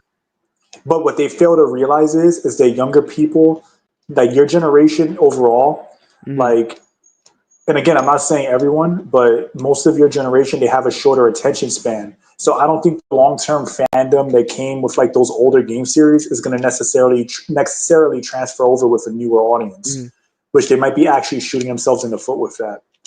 But Yeah. that's just more speculation on my part. Because as you know, like you're dealing with the TikTok generation, so people are quick to move on, lose interest, Hmm. all this kind of stuff. Where the fans that are loyal, that we're gonna be there no matter what, you're willing to sacrifice them for the to chase that audience, Like which kind is of pretty going quick. back to the hook, since you said like we do actually have a less of an attention span and stuff, getting a good hook is really good because if like people in my generation don't want to stay for like the whole thing, since we have a shorter attention span, getting a good hook is a great thing because it Mhm. makes them more intrigued to either want to just like see more and wait for another trailer or actually watch the rest of the trailer.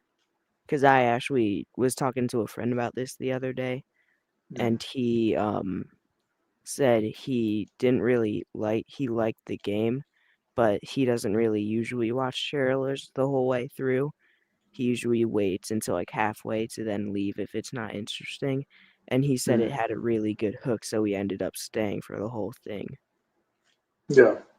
So yeah, that being said, I think it does speak a lot about that situation. And again, man, like I feel like in a way that's a deadly practice for for any game or any media really. Hmm. Like look at Star Wars, right? For every feminist Star Wars fan that was gained, they lost like five of the original fans, right? Hmm.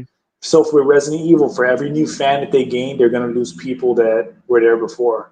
And Hmm. they lose more and more good faith each time. Like in an ideal world, you would have the games appeal to newer people, right? Without sacrificing what was done before or without sacrificing your previous audience. And games used to be great at doing that, and they just have seemed to companies have just seemed to have lost their ability to do so.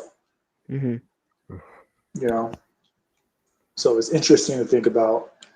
And yeah, so what about the Tales of Xillia thing? Do you know about the censorship? Yeah, like kind of like you said, I know a bit about it, not a lot, but I don't know a little. I know like average. But it was like they censored a thing that was like a girl with a cigar, right? Yes. I think that Basically, she can no longer equip the cigar because Yeah, she just well, yeah. it's with the other characters. It's an optional attachment you can put on the characters if you want. Yes. And they all had it was a mustache with a cigar, like a pipe or whatever, and you can equip it to all the other characters if you want. But in the remaster, allegedly, based off of what a lot of people are saying, they kept the mustache on the little girl because one of the characters in the game you can play as in battles and all that is a little girl. But they kept the mustache, but they removed the cigar or whatever the fuck. So apparently that what it comes down to, and the reason is the rating system or the policies in Japan had changed over the years, so that's why. And I don't know if it also relates to other countries in the world, or if they just figured they'll just like remove it and just have it like that for all the versions of the game all over the world. So yeah, that's pretty much what it is that we know of so far. I think that that's like total BS. Like a lot of censorship stuff the whole like in 2025 is like BS because like the YouTube ID, I know a bunch of other games I can't name off the top of my head that got censorship even for like the smallest thing. But like the whole censorship like idea is just like stupid. At It least is. I It think really so. is.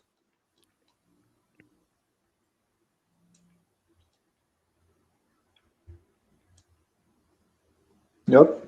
Yep. It's a dumb idea.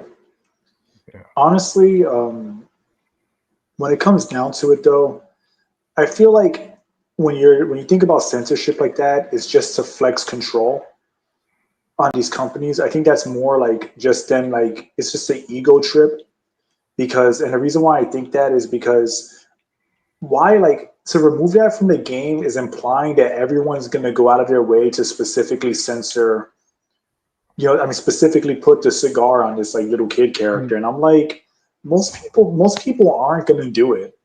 And even then, by the nature of it being optional to some degree, it kind of makes no sense to remove it. I'm not like necessarily defending it because I don't really care about it either way. I just think that a little kid's probably not going to pick up smoking because they put a cigar on like their female on a little kid character. And even then, why is a little kid playing Tails anyway? Because Tails is not really a game made for kids anyway. It's like a rated T game. So there's so many factors that play into it that I can't really like see the logic behind it other than it just being arbitrary censorship for the sake of it. So to me, that's kind of how I look at it with the Tales of Zelia thing. I feel like a lot of the censorship is overdone. It's pretty much useless. Again, I'm not saying that little kids should smoke or anything. They shouldn't, but I just think that that's such a weirdly specific thing to do. It's kind of like when they edited the photo mode in what was that game? It was Guilty Gear, right, Revenant? Yeah, that's what it was. Because there was an underage character, so you can like look up her skirt and stuff, which I understand. So I'm thinking, why not just make it that you can't look up her skirt? Why would you censor the whole thing entirely under the guise of this when you can just censor the one character that needs to be censored, right? Instead of like just limiting everything for everyone. So I think it's kind of strange that companies go that route where they're like, all right, well, one character can do this, it's inappropriate, which I agree with, right? It shouldn't be in the game, but why are you going to remove the photo mode? They removed it entirely, right? Wasn't that it? I think they kept it. You just can't when you try to go underneath They disappear. underneath them. Yeah, they end up fading out. Yeah, so why not just make it that only she does that because she's underage, and then keep the rest of the adult characters for you to do it? Because they put it in the game for a reason, right? And it's just a lot of the censorship just is weird and doesn't make sense.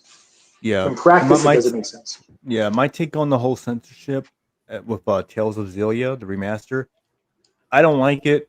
In a way, I can understand if like it's something that they probably had to do because of how the policies are and whatnot, like in Japan or wherever. Like, but knowing Bandai Namco, how they've been, who knows? I don't really trust them either way. Look at Tekken. Exactly. Yep. And also, the remaster for Freedom Wars. They changed the male and female to body type A and B or whatever it was. Yeah. And That's with a shame this, because that's a really good game too. I would have bought that. Yeah, I would have bought that on console. yeah, I would have too because I never played it. But as far as I know, the other remasters for the Tales of games that they've made so far, like Vesperia, Symphonia, and Graces F, like they don't have any like type of censorship as far as like the localization, which is good.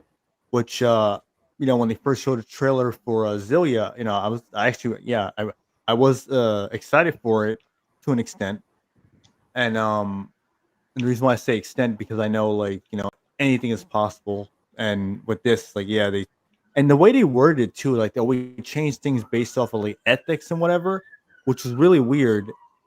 And now the cops are coming after me.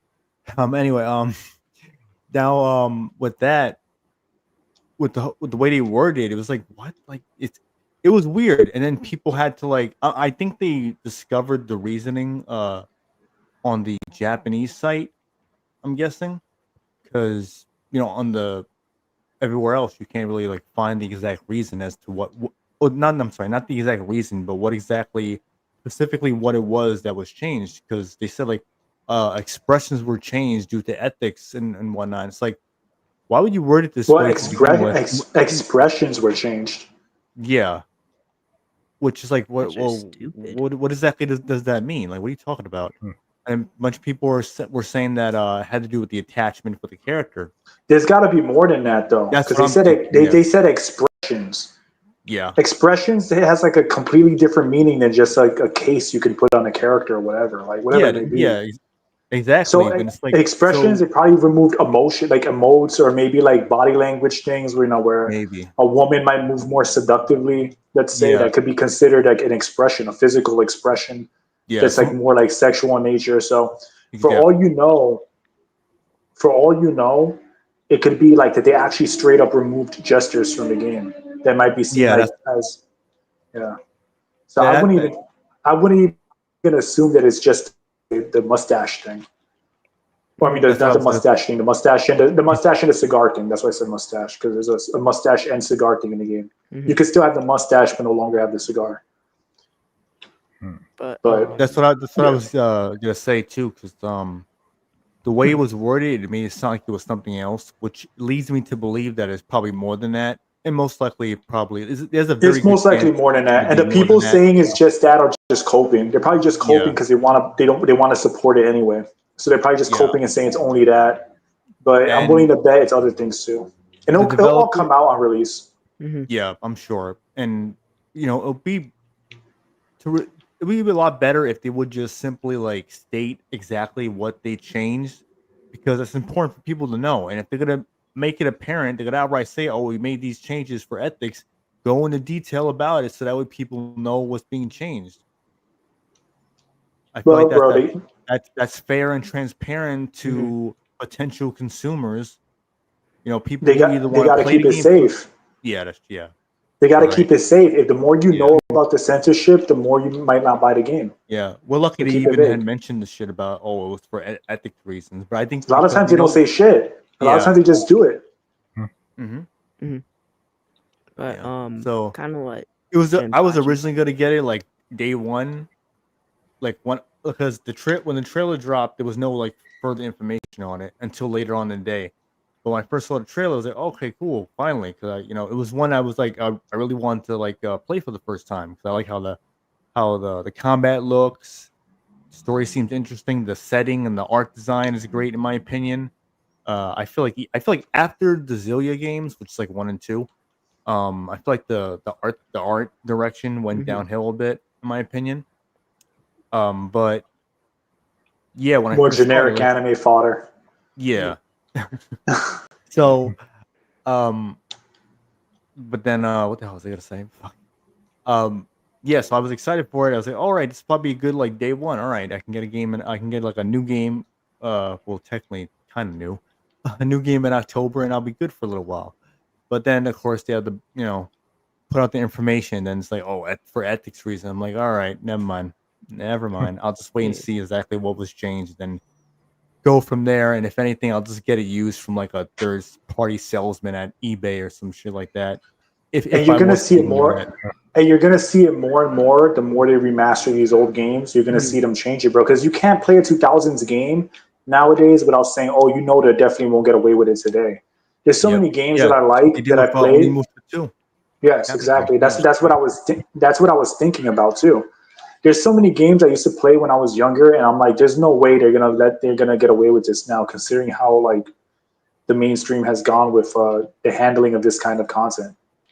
Everything is So specified for DEI and ESG. yeah, Pretty much. So that being said, all right. So Miles gave his thoughts. Is there anyone else waiting? Is Octo Commander still waiting? I think Mater. He's waiting. I think Mater Mador's said, asking me to come back Madar. on. yeah, he Okay. said, "Can I hop in? I haven't talked about Resident Evil or Zelia." Okay. So what we're gonna do is then Okay. we're gonna switch people out. We'll get whoever's in the back, probably Madar or Octo if he's still back there, and then we're gonna close out the podcast. Yeah. What do you think, Revenant? Yeah. So Yeah, that's so good. So so Miles and yeah, give your Frost outros. Baron, you can give your yeah. Miles, you first, and then Frostbairn afterward. Okie Thank you. dokie. I'm Miles Edits. On my YouTube channel, I like to make like VR video games uploads, and I like making edits, and I like taking recommendations. So if Jinpachi or Revenant's ever live again, and you ask me for edit, I'll try my best to do it and upload it. And Make the Awesome. Tales of I'm Zelia a edit. dinosaur. Awesome. Sounds good. Yeah, that's cool, Miles. And yeah, if everyone's interested, check him out. If anyone's interested, give him some ideas for edits, and he said he'll make them. So that's not a bad idea. Just Yeah. and check out his channel. And again, Miles, thanks for coming on, and we appreciate you. Yeah, appreciate you. We hope you have a good night. If you stay in the backstage, I don't know if you're going to keep watching, but Yeah, I'll stay until the end. but if so, you know, whatever the case may be, thanks for coming on. We're glad to have you. All right, Yeah. Frost Baron. Great So having you on again. your turn, man. Thank you. No problem, Well, I'll just make this quick. It was good coming back on here again. It was good talking with you guys as well. And I hope everyone else has a good night. Sweet. And Frostbairn, you're always welcome to come on. We always like hearing your opinion. Yep, always. Said some good stuff, and we'll like to have you on in the future again, bro. Yeah, All great right. having you on again, Frost Baron. You take it easy. So All right, guys. let's get everyone else on here, and then we'll We'll close bring out all three of them on. because I'm kind of hungry. You know what I'm saying? I'm kind of hungry. I'm gonna treat myself because tomorrow and Tuesday, yeah, I'm relegated to fruit and vegetables. Not the fruit, not the vegetables. Oh my god! All right, come on. Let's keep it moving, bro. But I hear you. That does suck, and we're in the same boat. We both hungry. I'm back. Yo, someone please get Fiona Bale and in RE6 Sherry Burton or Sherry Birkin protection. Give them protection, man, from these modern day wokies. Marty talked about Resident Evil already, right? Didn't he? Yeah, you he get to didn't say talk that, about but- Tails. He wants to talk About about Tails. Tails. Okay, gotcha. All right, so Marty, why don't you start? Let us know your thoughts about Tails, and then Then you can give your outro. Alright, so then you give your outro, and we'll move on. all I said is that this is not a true remaster or a proper remaster if it features censorship. Any single form of censorship that occur, it means that sorry, it ain't a proper remaster. It's just a remaster for the modern audience. For sure, because we got pulled the whole George Lucas bullshit or the sale, man. And same goes with remakes too. And quite frankly, look, this wasn't the first time I gotta be honest with you, I'm not really that surprised when they announced that they're just gonna censor shit the next day after they show a trailer, because I see the pattern and like for instance, yeah, they lot of shit that was used to be on Yakuza 4, 3, and 4. Where hey, you get for example, like Kazuma Kiryu gets chased by a fucking trans woman for laughs. That's because it was Japanese humor right there. It's no longer there on the remastered version, but however, that same trans woman still appears displaying itself in the bar, but as a cameo appearance. But however, that has been reduced because censorship. Someone and of riding a course, horse. Mario's galloping. and of course, it's fucking what like let's take away Kazuma Kiryu's cigarette from a poster because it offends people. I mean, it's this character. He smokes, so I don't see anything wrong with him smoking because it's just his character. But yet, let's just digitally remove the cigarette out of the poster for the remastered collection because it really thought, oh, it's for the kids. It's promoting kids and shit. It's for kids. Yeah, trying to use kids as a scapegoat. Like, nice try. So what you mean it's not okay for an adult to smoke in a game that's rated M? Yeah, apparently to them it's not okay for them. Like that's stupid, but yeah. dude, I'm just being facetious. Okay. I mean, dude, like fucking, dude, Kazuma Kiryu smokes it because it's cool. I mean, it's cool to smoke and make it I know look it was badass, a but joke, yeah. you know, the Mackie joke, And like, smoking is bad, okay? Smoking Of course, is the bad. fucking- It's bad, okay? It's easy, okay? Yeah, anyway. And of course, the fucking censorship on no, I ain't surprised. I ain't surprised there's censorship because with English translation on purpose. That's why they want they basically want to increase your false sense of hope.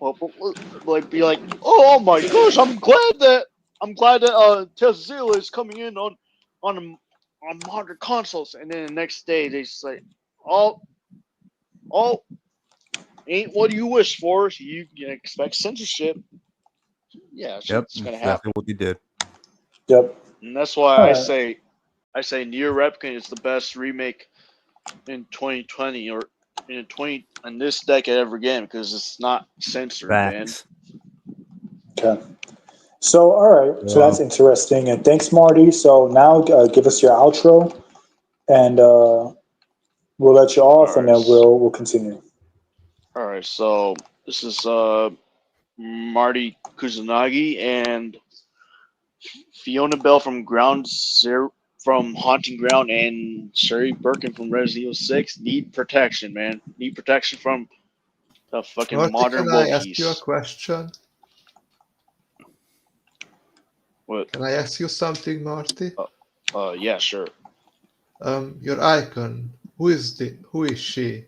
Oh, that's my female hero I created on Soul Calibur 6. Oh, I guess it's Soul Calibur, like the visual style. Yeah. That's the character creator. Yeah. She doesn't just have a pretty face. She has a really nice body too. But yeah, if you see like two of his two weeks photos. Oh, okay. Yeah. Sorry, my bad for the stuttering. If we see like 2 weeks ago when I was here, I just showcased my female hero from Soul Calibur 6, how she looks like, except the screen is not really that good because the camera and shit. So you do see a better picture of her through my icon. Right. And she's 6 feet tall and she weighs like 180 pounds. She's bootylicious. Yeah. Is she taller than Lady D? No. Lady D is like 11 foot tall, bro. He says she's 6 foot tall. She's like 10 feet. Not good with No, she's 6 foot tall without boots. 6 foot tall without boots. Lady D is like 10 feet, bro. Yeah. Like legitimately Better 10 than feet. good. Yeah, you're Not not good beating with that unless math. you're Bayonetta. And Yeah, she's that- 108 pounds. She's like voluptuous, but yet athletically built. I'm not making her too too roided up. You know what I'm saying? I don't Gotcha, make women gotcha. that way. All right, all And she right. has big So tits. sweet. So all right, we have to move on because we're it's getting later. Yeah. We got to finish things up. So you gave your It's great. outro. Yeah, it was great having it you was on great. again, Marty. It was Appreciate great it. having you All on, and have a good night, good day wherever you are, and Mhm. hope everything continues to go well for you and things go great. All right. All right, Peace so out, guys. see you, man. Let's get everyone else's thoughts, and then we can keep it trucking. Yeah. Or I'm just- I don't know who wants to go next. Do you want me to Here, go? I'll just Let Madar, leave. let Madar go, and then we'll let the next person go. Okay, here I come. Here I come. I love it, bro. I love it. Yeah, I changed my icon, so I use You an intellectual. ever seen that Key and Peele skit where the guy was like, it was going to show he was like, and as you lay there drinking through a straw with a broken body, you will embrace your new life. Fala shala hala shala shala. The shit was so funny. I don't watch PIP. I don't know what you're Yeah, talking. Key and they're both woke and gay, but that skit is pretty funny. It's from before they turned out to be like leftist weirdos. But whatever. Anyway, continue on. About the Xillia stuff is that the censorship stuff is strange because I don't think it's because indecency or such, because they not censor like way worse stuff than triggering a kid mouse. For example, let's say Sony, the DMC5 game, there is a moment where you can see the naked butt of Trish, like for a glimpse, like you blink Yes. and you miss it. And they blurred it out with a lens flare. Yeah, they put a Yep. a freaking lens flare between their butt cheeks to cover everything. So lame. Yeah, but somehow, Terrible. Sony, Last of Us 2, the sex scene with Abby, it's Oh somehow yeah, not that censored, game ain't censored at all. Yeah, I don't understand Last them. of Us 2, Abby has a, sex scene with a guy. Mm-hmm. Yeah, I double almost standard. feel like because he was banging her from behind that they were like indirectly making her a trans person. I feel like she was trans and then they just didn't want to say it directly to kind of like pretend that like it's the same as a normal woman. Kind of That's gay. that's my Sex scene with conspiracy Abby, theory. kind of gay because she barely looks woman. That's what I'm saying though. Like how the Troons think that they're like born into opposite sex or whatever. I think that I have this theory that Abby is a trans person, but they never directly say it. And that sex scene is a little hint that she might not be like she is a man. Like I know you obviously could do that with a woman, but I just feel like that was purposely done that way to signal or code that character is a trans person. Also about censorship is that, so what exactly is the limit? Like, was that, NSFW game, No Mercy, where you basically, rape your stepmom, that was censored by Steam, but KCD2, where, you have sex with a 15-year-old, like, even Vavra himself admitted that Hans is 15-year-old, so raping an adult woman is off, but, having sex with a 15-year-old is somehow fine, like, Yeah. what exactly He also tried to retcon it retroactively that he's not exactly like the character he's based off of, and that he's actually older. He tried to retcon it afterward yeah. with an update and stuff like that. So, but yeah, it's really messed up, and I completely agree with you that like they're okay with some censorship, but not other censorship. And to me, it's kind of weird how But, it's not straight. exactly about decency, like, as I said, it's not about decency because, the Trisha's butt and it's No Mercy game, but somehow Abby's sex scene and Yeah, exactly.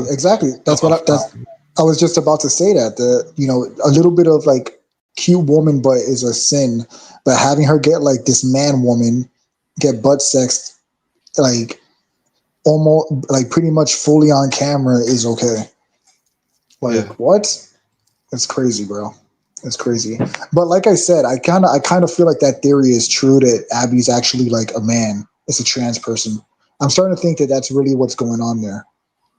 It's the only way you could justify her being that Diesel in the apocalypse. It makes sense with the way the guy was like banging her, and it just makes sense. I feel like that she is a trans person, and they're trying to underplay it to try to act like it's like to try to like gaslight everyone into thinking Abby's a woman. But anyway, that's neither here nor there. Okay, and did you give your thoughts on the Tales of? You already gave your thoughts on Tales of Zelia, right? Resident Evil. I just want to talk about Resident Evil. And Oh, okay. Go ahead. Do your thing. Think about these modern Resident Evils, like, you know, when it started. Which one was that where you stuck in the house with this crazy family? Seven. From 7, from Resident Evil 7, it's become very, bland and samey. Like, every game has the same art style, this photorealistic, and I don't think it does good to Resident Evil. It almost had this, kind of, realistic, but in an anime way, like kind of anime, like Chris punching borders and such. Yeah, it's over the top. It's larger than life, Yeah, especially with like Code Veronica. Code Veronica has a very strong Japanese flavor to the way it's written. Code Veronica is written like an anime from like the 90s. It has that tone about it. Which one was Code Veronica? Code Veronica is the one on PS2 and Dreamcast where Chris and What Claire is it about the story and such. They're in Europe and Chris is investigating BSAA. Claire goes to Europe to find him. She ends up imprisoned and hijinks ensue. Then Chris has to save Claire. Wesker gets involved, and the main villain is like an Umbrella employee that she had her own research going on, and she has her own variant of the virus called the T Veronica virus, which is why the game's called Code Veronica. So it's kind of I don't remember that. That game. But the story aside, the way the story is like told, like the progression of the story and the writing, it just feels very like anime to me. It always felt like weirdly Japanese. It feels like the most Japanese Resident Evil of all of them, in my opinion. That's my personal opinion. But another thing about Resident Evil, like even the remakes, like they also like removed the unique things, like little details that made it awesome and unique. For example, in the Resident Evil 4 remake, there is that moment where you defend the house with Louis. Yes. If you shoot Louis, a lot of times there is a cutscene place where he gets enough of you shooting him and he shoots you back and kills you. Like, it's funny cutscene. In the remake, it doesn't exist.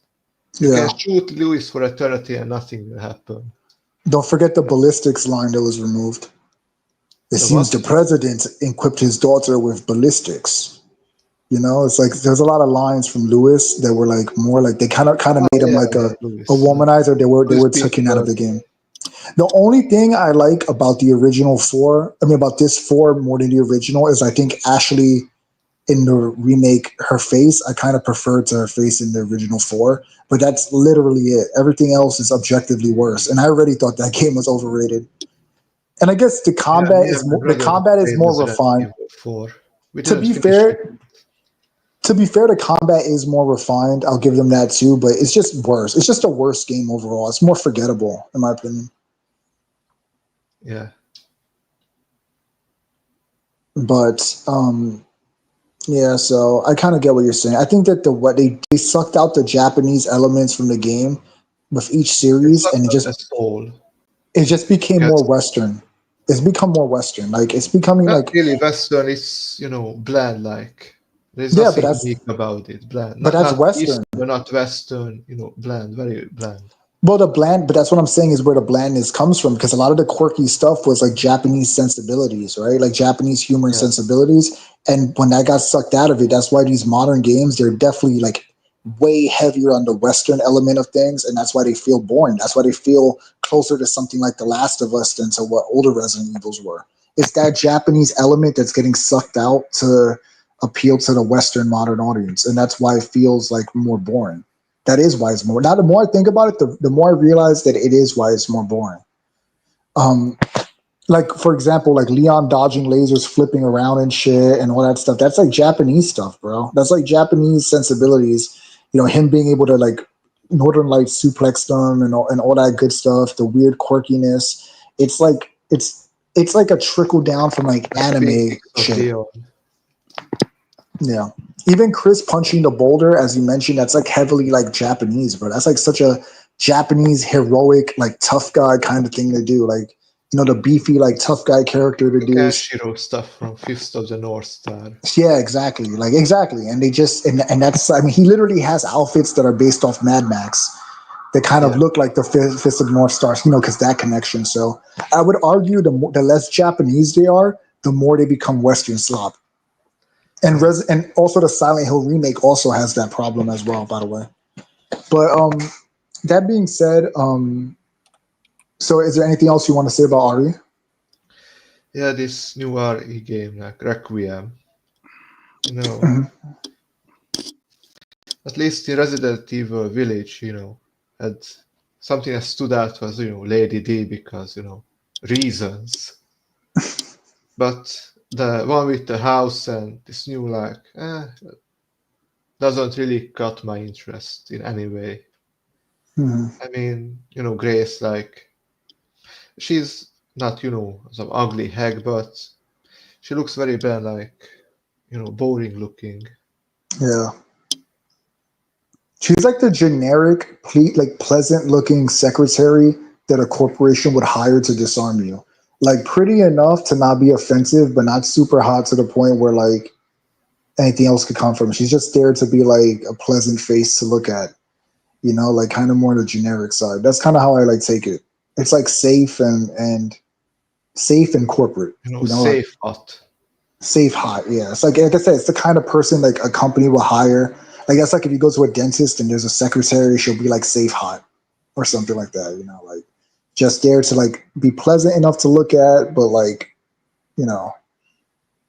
not really, corporately approved hotness. Yeah. But all right. So OC, you want to give your thoughts on things, and then I'm sorry, Madar. You want to do your outro now? Yeah. And then Madar Pauser. I have a YouTube channel, but it's not really big. Like, I think I have maybe 2 or 5 subscribers and 4 videos, all of them on Dragon Age related. So I think I go now. See you all next time. See you, man. Have a good one. You're always welcome back, and thanks for tuning in and giving us your opinion. Have a good one, bro. You thanks for coming on, Madar, again. Appreciate it. All right. Bye-bye. So, OC, let's hear your thoughts, man. Oh, okay. Oh. Let's see here. Okay, so where do I start? Now we're going to talk about Gamescom. It's kind of weird how mixed it is. So one of the things I kind of noticed was kind of interesting, which I don't think people were talking about too much in this chat, about the reaction to the game. What's that one? The Ghost of Yote. How a camera fixed on a set of audience members in Gamescom, and it was just sounds like something wrong with your mic, OC, like a lab there is a door. still boosting that sound. Yeah, it sounds staticky, bro. It sounds like Optimus Prime is being choked. Let's see here. I'm using my cell phone right now. So let me find a different spot, because Gamescom with the Do you have headphones? Headphones might help. well, headphones. Let's see here. Like I said. All right. Let me still try and look for a different place. So, like I was saying, with the Gamescom, let me just turn this. All right. So there was a set of audience members that were not engaged. They just looked bored when they saw Ghost of Yotei. And you know, when it comes to the whole like game thing, it's just like it's like a mixed bag because it's like you have interesting weird indie games like that train game that looks like something from Jetbird Radio. I'm not sure if you've seen it. There was a preview of this game where Yo, there was OC, I apologize, but it sounds like a fax machine, bro. I'm not trying to like be rude or anything, but it's hard to like really like hear you with that background noise. There is this weird music sound somehow. You know, Yeah, it sounds like a wind. It literally sounds like a fax machine, and now it sounds like wind. If you don't have any headphones, do you? Because I think headphones would solve the problem probably. It might be a combination of an echo or like the noise feeding back into the mic through your speaker, something like that. I know sometimes with this kind of stuff, headphones help.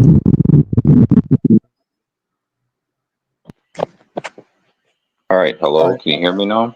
Yes. Yeah. All right, am I good? Yeah, it sounds better. You sound better. Did you put headphones? Yeah, I found some Okay. headphones. It sounds way clearer, bro. All right, continue now. Okay, all right, I'll make a note of this. So, like I was saying with the Gamescom, there was this the Ghost of Yotei. The reaction was just it was hysterical because the audience was just like, "What is this? You know, this is supposed to be Ghost of Tsushima, and you got this character dressed up." You know what's the funny thing about these samurai games? I just know one of the things I kind of noticed, which is really becoming very annoying with the designs of the characters. Like all of a sudden, everybody that's a samurai looks like a vagabond, and it's just like if you actually seen actual samurais, they are some of the most like proper, well dressed people, you know, in society. You know, you can't just it's just way too much. It's too many games with these characters that look like bums. They conflate And Ronin with samurai. I think that's why. They yes, conflate. well, them. even like this but noble even higher noble rank. So yeah, but even with Ronins, they still would try and maintain their sense of integrity. And these people just keep making the same kind of characters, and her character design is garbage. It looks literally like garbage. And Yeah. aside from that, the other thing is, it's like, okay, there was another game with Gamescom. With Gamescom, it's just like Jeff Keighley's another version of Jeff Keighley's show. He just wants to be there. He wants to, promote his people, especially his master Kojima. And yeah, but the other thing about Hideo Kojima and Metal Gear, like Jinpachi was saying, he's not the only writer. And there was, about two other people, especially for Metal Gear Solid 2.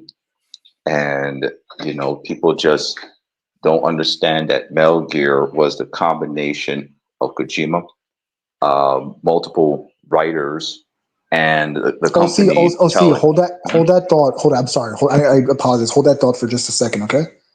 Y Chromosome said earlier that RE4 remake Ashley looks like a 30-year-old school teacher as opposed to an 18-year-old. Bro, in the original game, she looked like a squirrel, bro. Like I kid you not. She looked kind of weird in RE4, the original. Like the Ashley in remake, in my opinion, looks way fucking better, bro. I have to disagree. I have to disagree with you on that one. Why? Anyway, I'm sorry. Continue, OC. Continue on.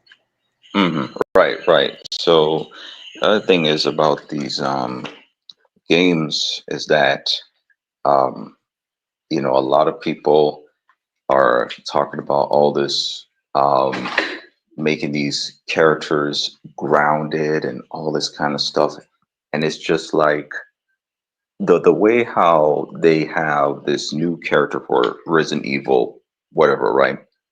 She doesn't come off as somebody that is you're seeing potential of progressing in a story and keep marching on. The themes with Resident Evil, doesn't matter which one it is, the protagonist is this individual man or woman that sees a situation, they have to get out and they have to keep pushing on. She comes off as a side character, like a character that's supporting the main character. She doesn't come off as, I am somebody that is going to deal with this issue, and I'm going to, even though it seems scary, I'm going to still progress. She comes off as, I will move as as far as I can, and then stop. And she's Well, just way it would be too like grounded. it would be like playing an entire game as Ashley in RE4. You know, that's the vibe I get from it. Exactly. She actually comes off even worse than Ashley, because the thing about Ashley is that Ashley is, she seems kind of like excited and energetic, and somebody that, even though she is like running away from monsters and stuff, and all this stress that she's going through, she still comes off as, okay, I know I'm not the hero of the story, but I gotta, still stay focused, right? That's what Ashley comes off as. But this new character, like I said, she's too grounded. The characters from Resident Evil, they would have some kind of something that tells the audience this person is ready to bring violence. This new character does not look like they are ready to bring violence. They look like they are willing. They look like they're going to receive violence, and it's just like they need to do something else, because this character looks like something from Silent Hill. So the other thing is with this, I'm kind of fast forwarding this stuff here because I know everybody wants to bounce, and I'm not going to have people turn to skeletons. Too there was late, some bro. other Too things. late. Oh well, bye bye. Too But late, bro. Yeah, but yeah, continue on, man. yeah. So like I said, it was about the censorship, a little character with the cigar thing. It's just like people have become neutered. It's just like they forgot cartoons like Dragon Ball, how outrageous that show was. And it's just like it's almost if they said, okay, Like how are we people gonna get respecting this? around a child, Son Gohan or whatever his name was. The son of Son Goku, Piccolo, an adult man, slapping around a child. Right. And it's like, okay, so let me get this straight. He was the Demon King for a reason, Madar. He was the Demon King for a reason. Yeah. Slapping around right. children. All right. Right. That's not his, Yeah, so like I said, it's just like it's almost like they deliberately brought this up so they can get some attention to this game, because I'm going to be honest, this is my first time ever hearing about this RPG game. And the other thing is that I just find it weird with the Resident Evil character. Why is she so freaking emaciated? Why is she so like child body? That's the thing about these people that makes it sus. So these people, the reason why I think they're kind of sus, because they're in the same collective of people that say, well, we have to make sure that women get respected in fiction, but at the same time, they are okay with Roblox. That's a whole different can of worms. So they have these crazy activist women from Australia going around censoring video games and whatnot, and having banks play as criminals, taking people's livelihoods just because of a cartoon women. But at the same time, these people said nothing about the Roblox controversy. Now you got Chris Hansen and all these different people getting involved in it. And what do those people say? Nothing. They said absolutely freaking nothing. They go after things that is targeted to young men that's minding their own damn business. And then all of a sudden, Roblox has stories of kids being lured in they get kidnapped. And then you come around here, start talking about, oh, little video game, woman titty jiggles. Oh my gosh, it's so terrible.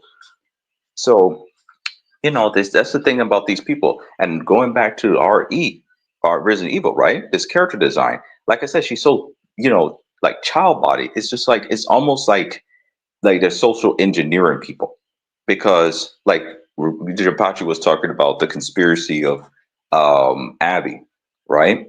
That's social engineering. It's about indoctrinating people, giving a flash scene of Abby looking like the way she is, and the position that they were in. It's social engineering. These people, they are trying to persuade people into accepting quote unquote new ideas against their will. And people don't want to see that, but what do? They go and put that in the game. And those people over at what's that? Shout? What was that group in Australia? Collective Shout. I think. Collective Shout. Boom. Right. So back to the Collective Shout people. They said not one thing about Abby in Last of Us.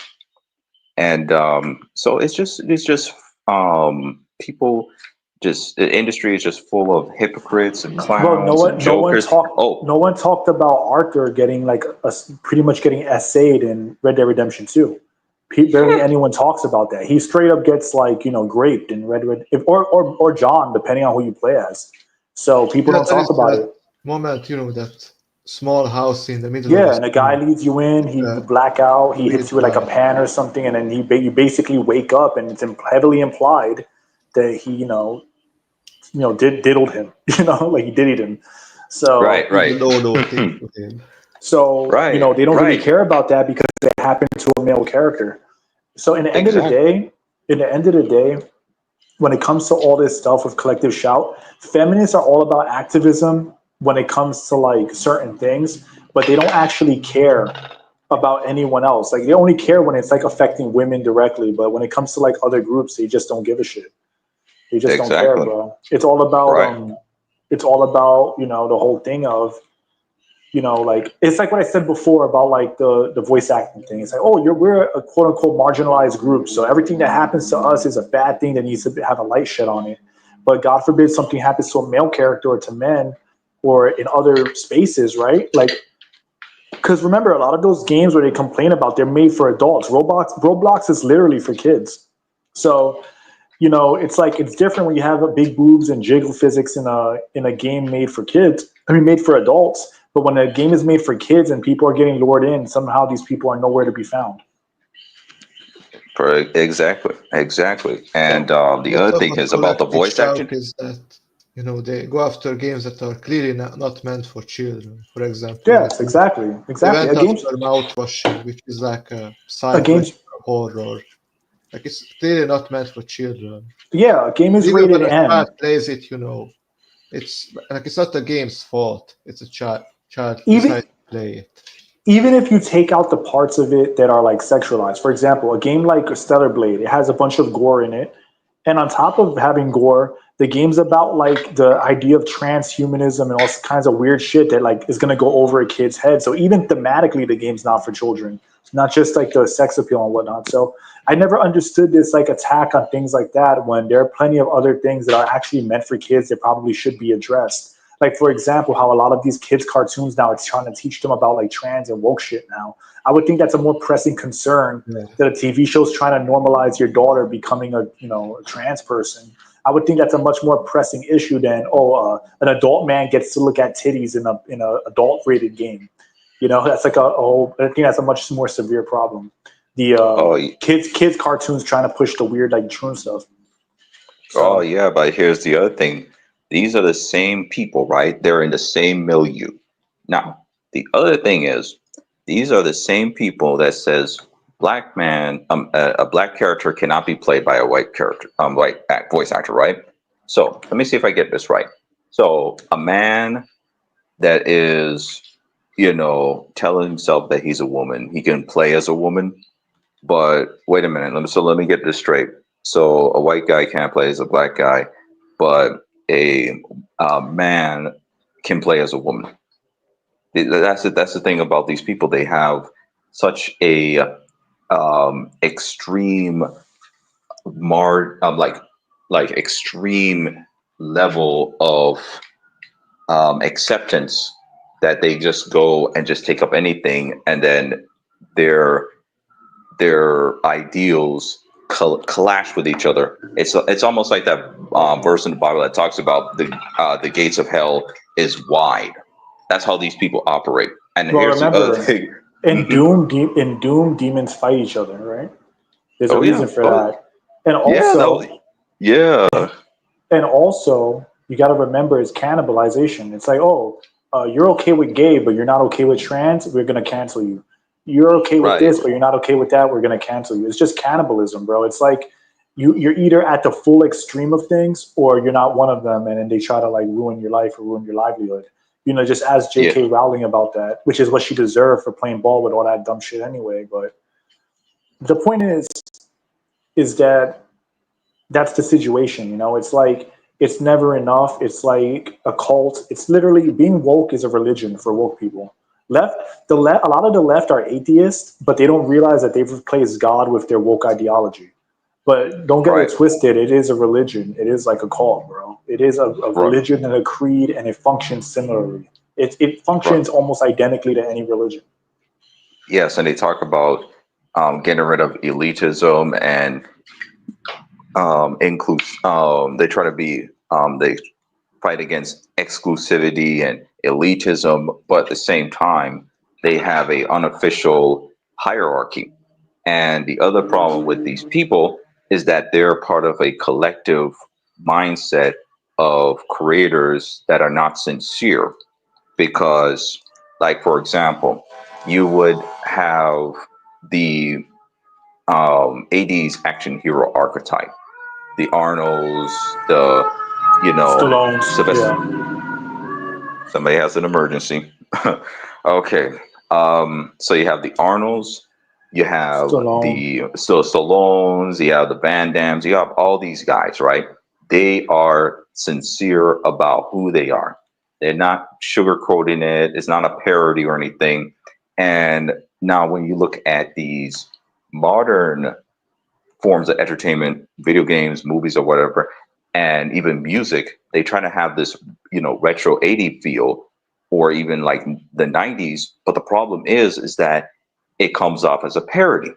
It's not sincere. It's not immersed in the experience. It's just, we just make something that looks like it has the synth music, it has the neon lights and stuff like that. Like, okay. But if you look at the 80s, a lot of the people that made the 80s entertainment possible, the voice actors and whatnot, these people came from the 70s, the 60s, and the 50s. And the 50s, a lot of the aesthetics with the 80s had a hint of the 1950s in it. Checkerboards and, even the neon lights themselves. That is derivative from the 50s, but they don't do that. And so, like I said, with these modern creators, it is postmodernism, insincerity, cognitive dissonance of their, elitism mindset. These people, and that's the other thing too, is the fact that they have this postmodernism. The problem with postmodernism and subverting expectation is reached to a point where they have become the expectation. Somebody looks at a preview of a movie You guys say it's going to be woke, and then all of a sudden, boom, you can be a millionaire by predicting what's going to be woke or not, right? So the postmodern aspect of entertainment was kind of fun at a certain point of critiquing certain forms of entertainment in the past, but it has ruined the immersion.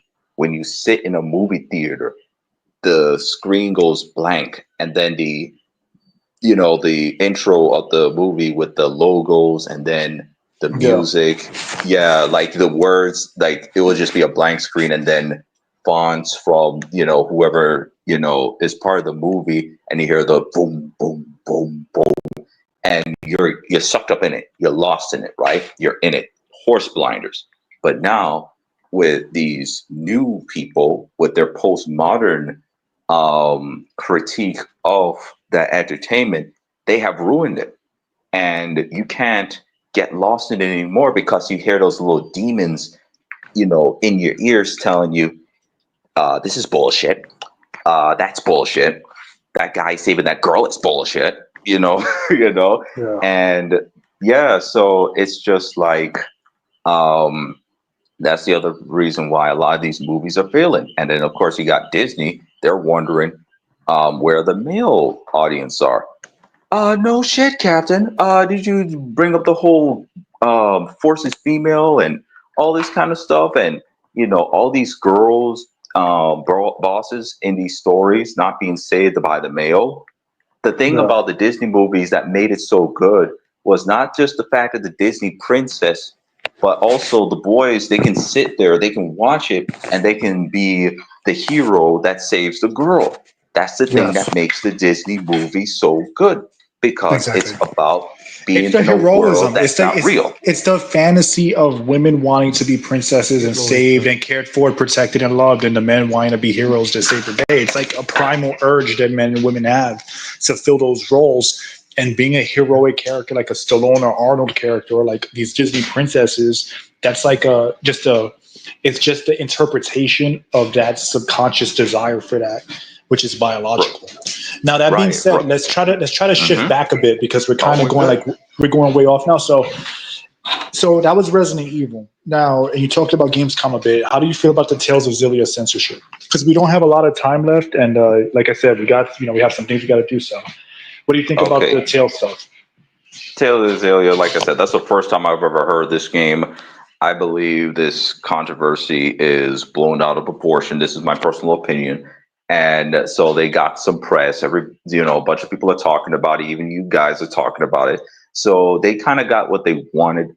And like I said, that's why I brought up the whole Dragon Ball Z analogy. The Dragon Ball analogy. Dragon Ball was like Dr. Slump, this semi-goofy, violent, cartoon, and you have all of a sudden people are suddenly offended when a child is doing, getting involved in something or whatever, right? But you have Goku,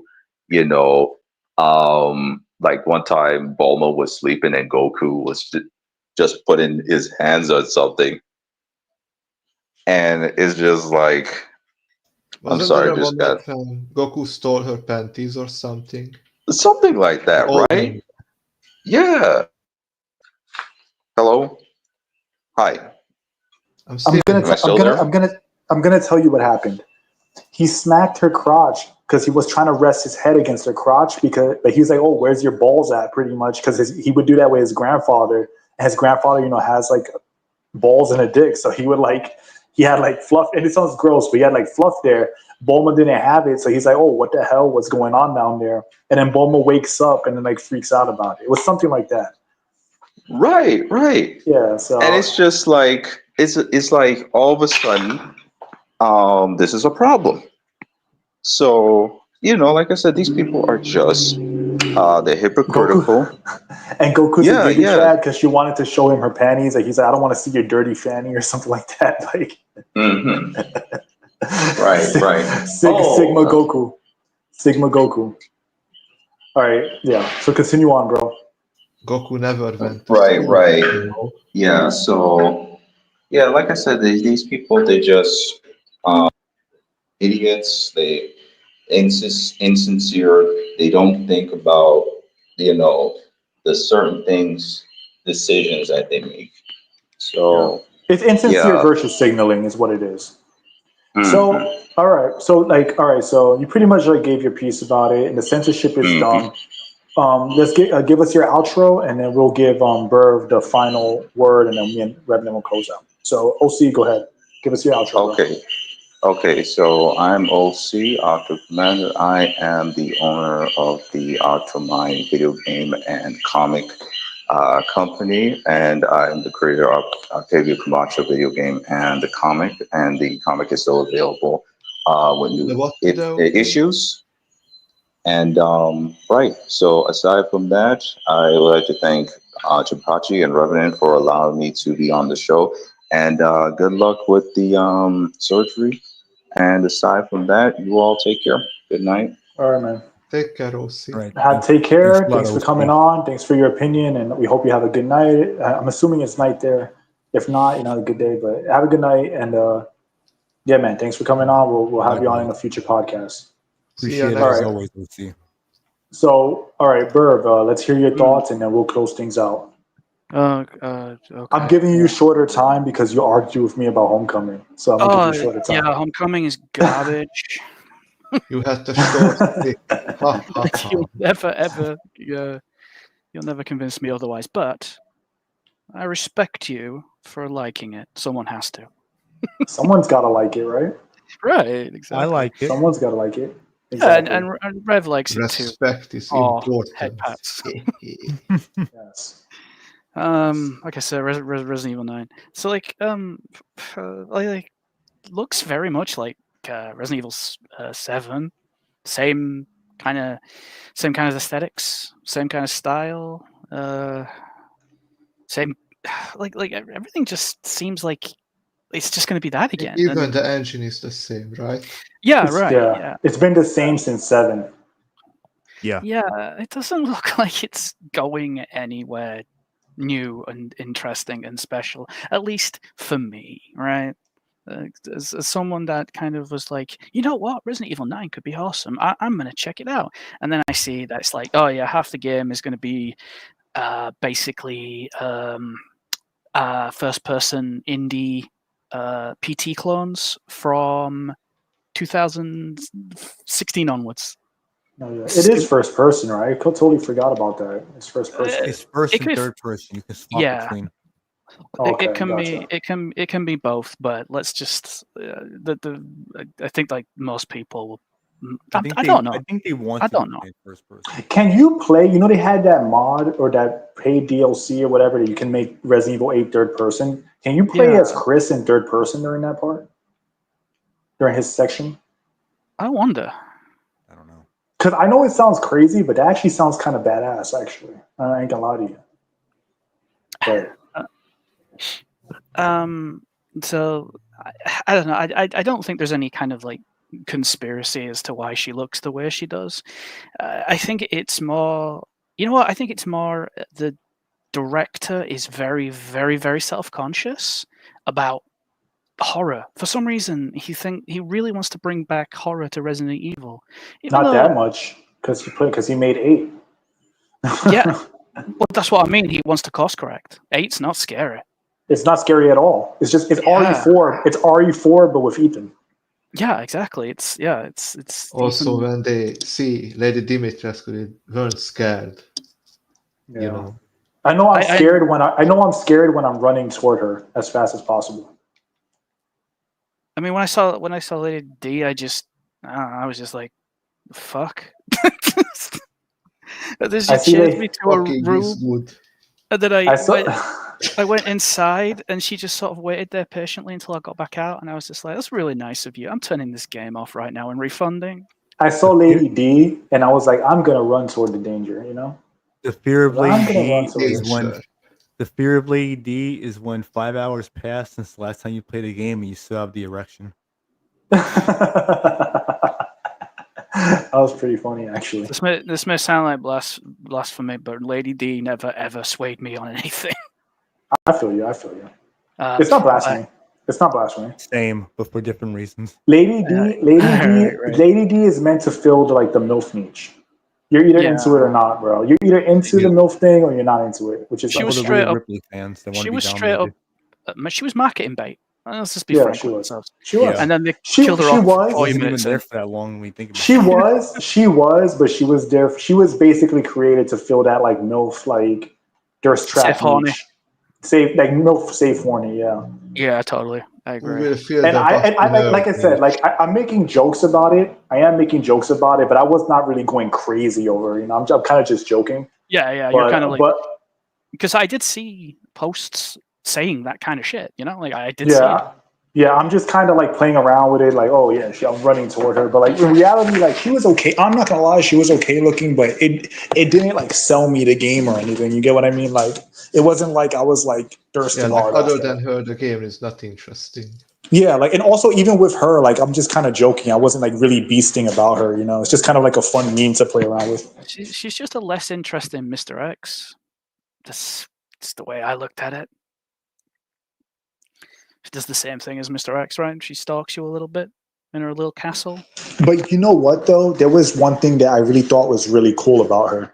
The part where you're in the cellar and she's chasing you because of the lighting and the claws, like the long claws, she has a really cool silhouette. And within the game at certain points, and it kind of is really surprisingly gives her like a cinematic. There's like some scenes, some parts of the game that if I would have screenshotted, they would have made for like great like cinematic shots. Like, for example, like in the cellar with all the blood, whatever, and like you go to like where she cuts your hand off. There's parts of that area where the lighting has like shadows over her, and she like has her claws like extended, and it looks really cool. Like it just is a cool image, like.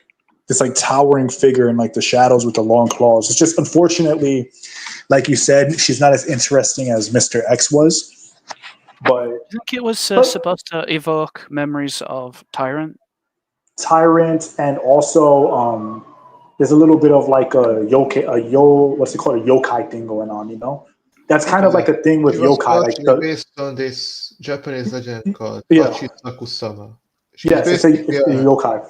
Yep. A woman in white dress. Yes, exactly. And that yokai design is actually used in like several different things there are several different things based off that Japanese like Japanese lore. I don't know if you want to call it folklore, but whatever. So there's some of that going. Like I said, she's not the greatest thing in the world. She wasn't that horrible, but like all jokes aside, like it wasn't like, I won't say she was like hideous or anything. She was definitely like, I definitely thought she was attractive, but it wasn't like a game seller. It was just kind of a thing that was there, I did the part, and then screen time is very short.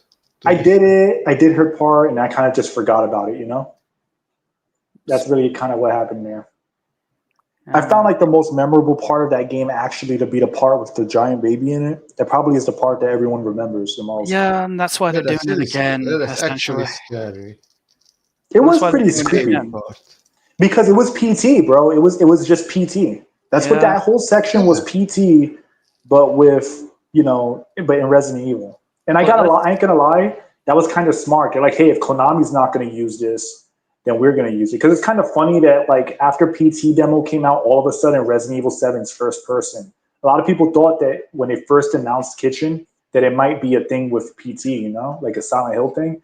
But that was short lived because then clearly, obviously, it was a Capcom thing. You have no idea how much PT like inspired, not even inspired. It just like AAA devs just went, yeah, that's what we're doing now. That's what we're doing. Yeah. The people that made the remake for Silent Hill 2, Bloober Team, they started with that whole thing. You know what's crazy about that, Berv? What's really crazy is that when it comes to Silent Hill and like PT, it's kind of weird that one of the best horror games, the interactive horror games, is a demo that never amounted to much, Yeah, but like I said, like PT. There were some indie games that were inspired by PT.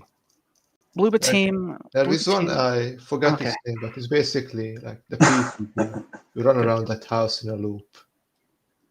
So so like PT kind of just like inspired most of the games that came, like most of the horror games that came out in this 5-year gap. And Resident Evil, I still haven't moved on from it, even after 2 games, which arguably, you know, you can argue that they were successful. I think 7 was. I don't think 8 really did much. It didn't really. 8 was successful, but it sold below 7 from what I It didn't move understand. the needle, is what I'm getting at. You know. Yeah, it was pretty much just a good product. Like it's like a good sale for them, but like not. It was a good product for them, but it didn't really like push any envelopes. But you know what though, I will say that all of the games inspired by. I think the PC ultimately was good for the industry because we got a lot of like decent experiences out of it. It just became oversaturated, but I feel like there was some benefit to its existence. And Konami, by not diving into that, they're just leaving money on the table, honestly. Yeah, but like Unfortunately. at the same time, they also took advantage of it because they hired Bloober Team, and Bloober Team were literally known that like the first proper, real, successful game they ever made was a PT clone. Wasn't it Medium? Wasn't it Medium? No, Layers of Fear. Layers of Oh, Fear Layers 2. of Fear, yeah, Layers of Fear. The Observer, the other one, the Blair Witch Project, and then they made the Medium. Yeah. So it was like, you know. But none of those games lived up to like what PT could have been, honestly. No, not even close. And I don't think any of them could. I think PT is just that. It's just a playable tech demo. Yeah. But it's like, yeah, I get what you're saying. I kind of agree with it. I think it's just weird that there's enough of it to qualify it as a game. And because it was a tech demo that never went anywhere, technically it is like a full complete game. Like you can like argue that it's like in a comedic way, it actually is like a full like its own game. Funny you should mention that because you have tons and tons of little indie horror games that are like 40 to an hour, 40 minutes to an hour long, and a lot of them kind of they kind of take the whole thing of like, we're just going to make a really short horror game, but it's not going to have the valleys. It's just going to be, like it's just going to build, and it's just going to crescendo, and then it ends. I think it's one of those rare cases where a company, a team, they have a clear vision of what they're doing, and the right person is behind bringing it to life.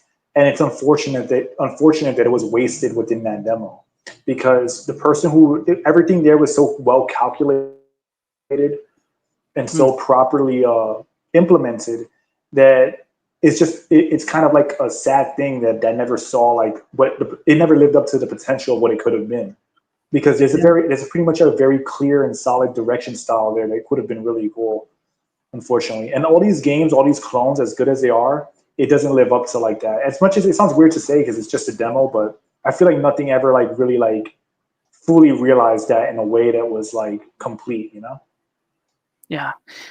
So, like I said, it's just like if half the game is going to be that, which, I'm already more than familiar with it. I know its pits. I know its highs. I know its lows. I'm bored. Sick of it. And Resident Evil doesn't seem to want to move on. It just kind of wants to peter out, as far as I'm concerned. But with a character that, again, isn't really all that important. Yeah. It should have ended with the 4 main people: Chris, Jill, Leon, and Claire, and then maybe you could throw in Barry and Rebecca as non-playables or something, as like assisted characters, and just end it. Just end it there. If even the idea that Wesker is going to come back as a clone, I heard that rumored or something like that. If you're going to do that, at least have that Wesker clone deal with them, because those are the people that like he's directly impacted the most as far as like, whatever. So I think that would be the way to go, because ending the main continuity, like the main storyline, like wrapping it up with this character and Leon is just an abomination to me. And then there's also another theory that the monster that you see, with the big teeth, it's her mom. Yeah, it's from Outbreak. It's Lisa. Oh, Lisa Trevor. Lisa. Yeah. Who's Lisa? But she doesn't really look like Lisa Trevor to me, right? Lisa Trevor. Well, like she mutated. Mutated. Yeah, exactly. Mutated. But even then, you'd think that because she was like the first proper T subject, She was she was the first proper T subject, wasn't she? She was the one that they tested on the most. It's the one that it was her mother and father and her together. Right, but Lisa was the one that they found the most. Yeah, she got jacked. She got fucked up the most by yeah, because she had like a weird, like, not an immunity to it, but it affected her. She has an affinity. Her body had an affinity to it. But and also, if you really think about it, she was the first Stalker character. She was. No. It was Nemesis. It was Nemesis. It was Nemesis. It was X, technically. And Mr. X to a degree. So I'm actually wrong there.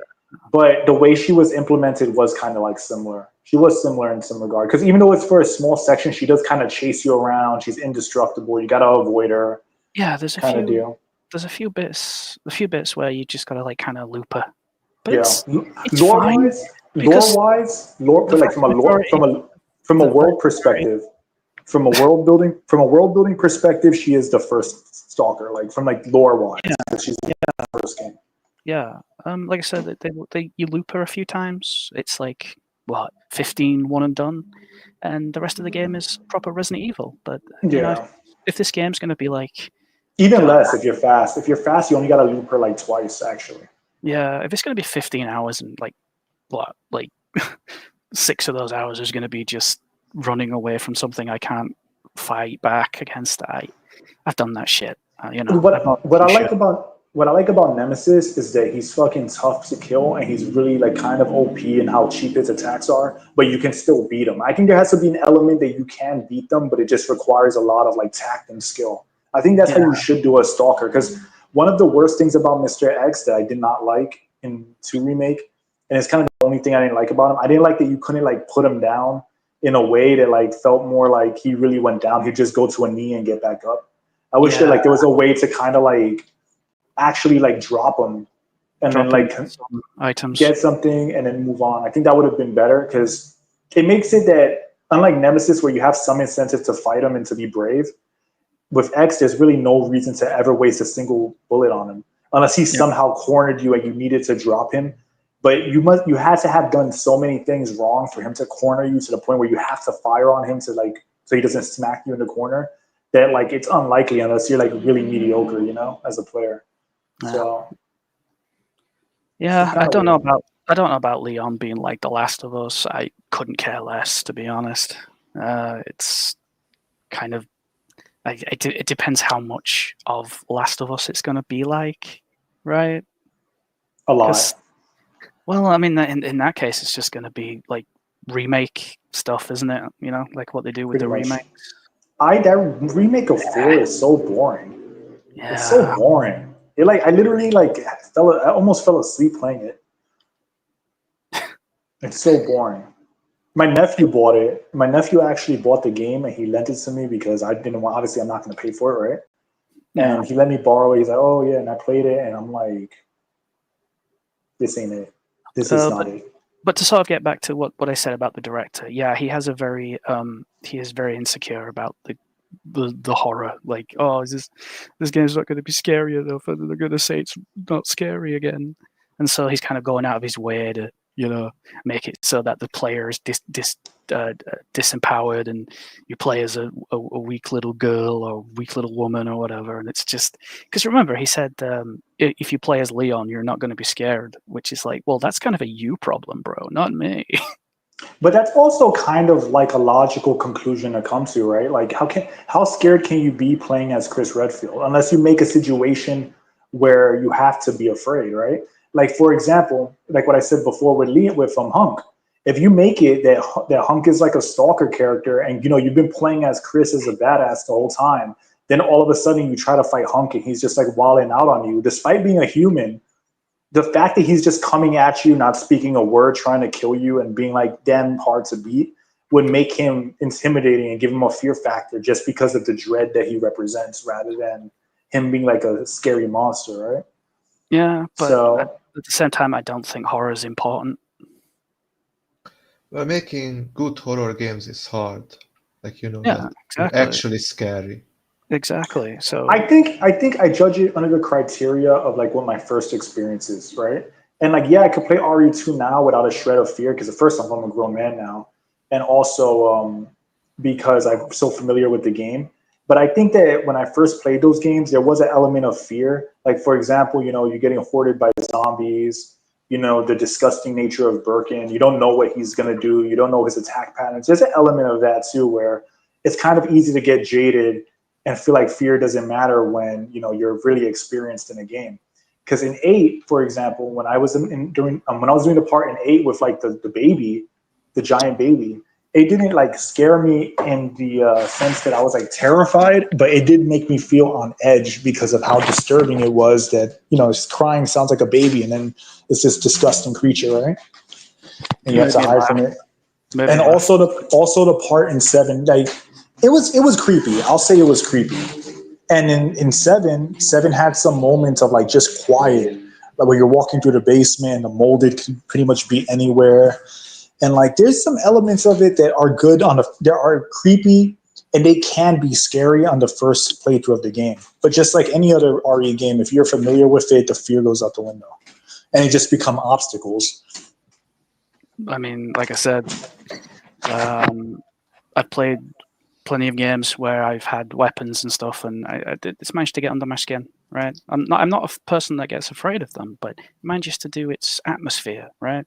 Yeah, atmosphere, exactly. Going out of your way to disempower the player is just lame. It was lame in Amnesia. It's been lame 10 years. Oh yeah, I personally don't like the hide and seek like simulators. That's kind of like why it was hard for me to like play Alien, right? Because Alien had that going on, and that's what I'm saying. That when it comes to like those kind of games, the more I think about it, the more I realize like it really is about how you implement it. Because like with my example with Hunk, if you had Hunk being a force of nature like that, it would make him creepier. It would actually make that creepy, Like if you take like just knowing that it's like an unwinnable thing that is life or death will add that kind of like mysteriousness to it.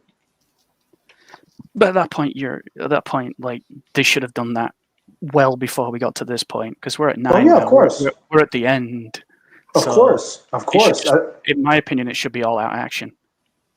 Yeah, I mean it's the end of this. It's the end of the series. I think the other alternative would be to have you play as those badass characters, but then have another character that is like scared, and then you have that interaction where the characters that are badass, like your Leons, Chris's, and Jill's, they're gonna have to kind of also protect that character that's like not capable of caring for themselves. Because then now not only do you have to worry about yourself, but now you have to protect this helpless character. I guess I would say like something like 4 with Ashley, but not Ass, done in a way that doesn't fucking suck. So, and then you switch between the characters, right? Like, for example, like she might be helpless, but then maybe Jill has to like get to her in time, right? And you're like trying to survive, and maybe you have to switch between the two characters. There's so many ways that you can do that kind of thing, and it just always drop the ball with it. Yeah.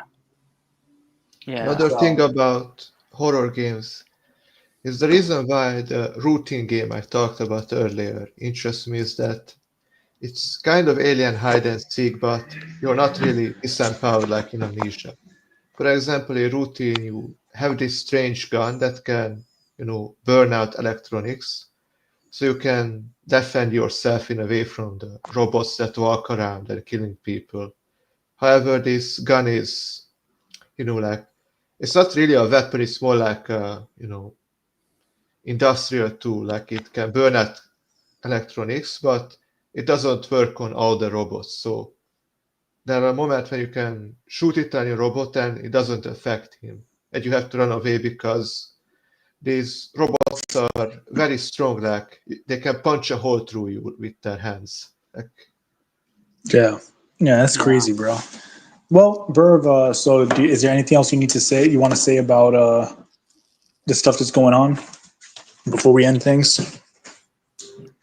So what OC said about Zelia has it been overblown a little bit? I don't think so. Given that they're talking about ethics and shit like that, and like changing gestures or something like that. Revenant said. Kind of hard to it's say. Hard to say now. They haven't fully confirmed exactly what, but Either way, Removing, it's like altering the game so you can't have a cigar attachment on a little girl is a little weird to me. It's a little excessive, honestly. I feel like plus it's, who knows what else was changed. Yeah, I mean, I guess I'll just end off by saying that the developers really need to stop placing caveats in front of their products because it just makes less people want to buy them. Like I know that's really basic, like no shit Sherlock stuff, but they really no shit, need to Sherlock. stop No wonder you don't giving like people Homecoming. I'm just fucking. playing with you. Why I'm give just fucking with people? you. Yeah, they Why just give shouldn't be, people excuses not to spend pussies. their money? Why give people excuses not to spend their money? Might be better to just say nothing and then just let people decide for themselves. But although that would mean that you would end up unintentionally buying woke garbage as well if they didn't say anything. So it's kind of like a double-edged sword if you think about it. But yeah, they're just telling us that they don't like money, that they just want to, that they just, I mean, like, they're crazy, man. All this stuff is just showing that when something, Actually, the when, censorship Mhm. stuff can give you money, when because they there are go, these scopers that pay you to put woke stuff in the game and tone things down, like but Black Vanguard risk and versus reward. But Madard is also the risk versus reward.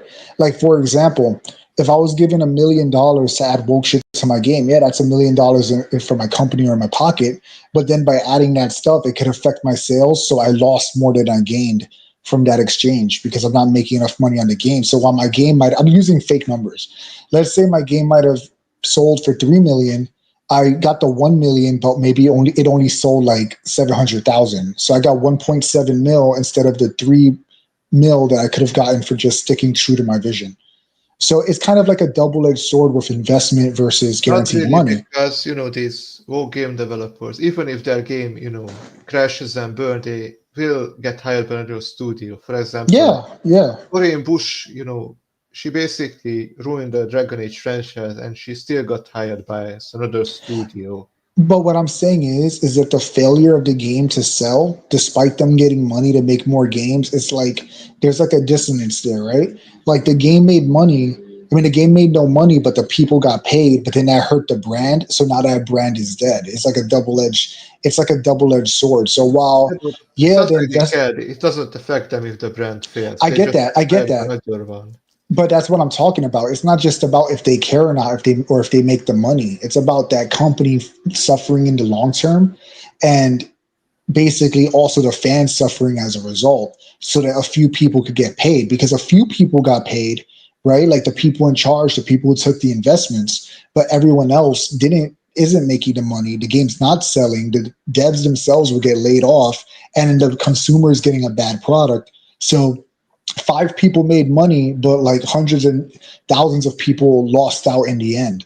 So it depends on how you view it. I would say that like it's still like a loss for them as a whole. Like Ubisoft, I call them Ubisoft. However you want to say it, they've hurt their brand and their IP so much that they're barely scraping by and had to forcibly sell themselves to Tencent. People made money. People made money. Individuals made money, but the fans and the company as a whole lost out as a result.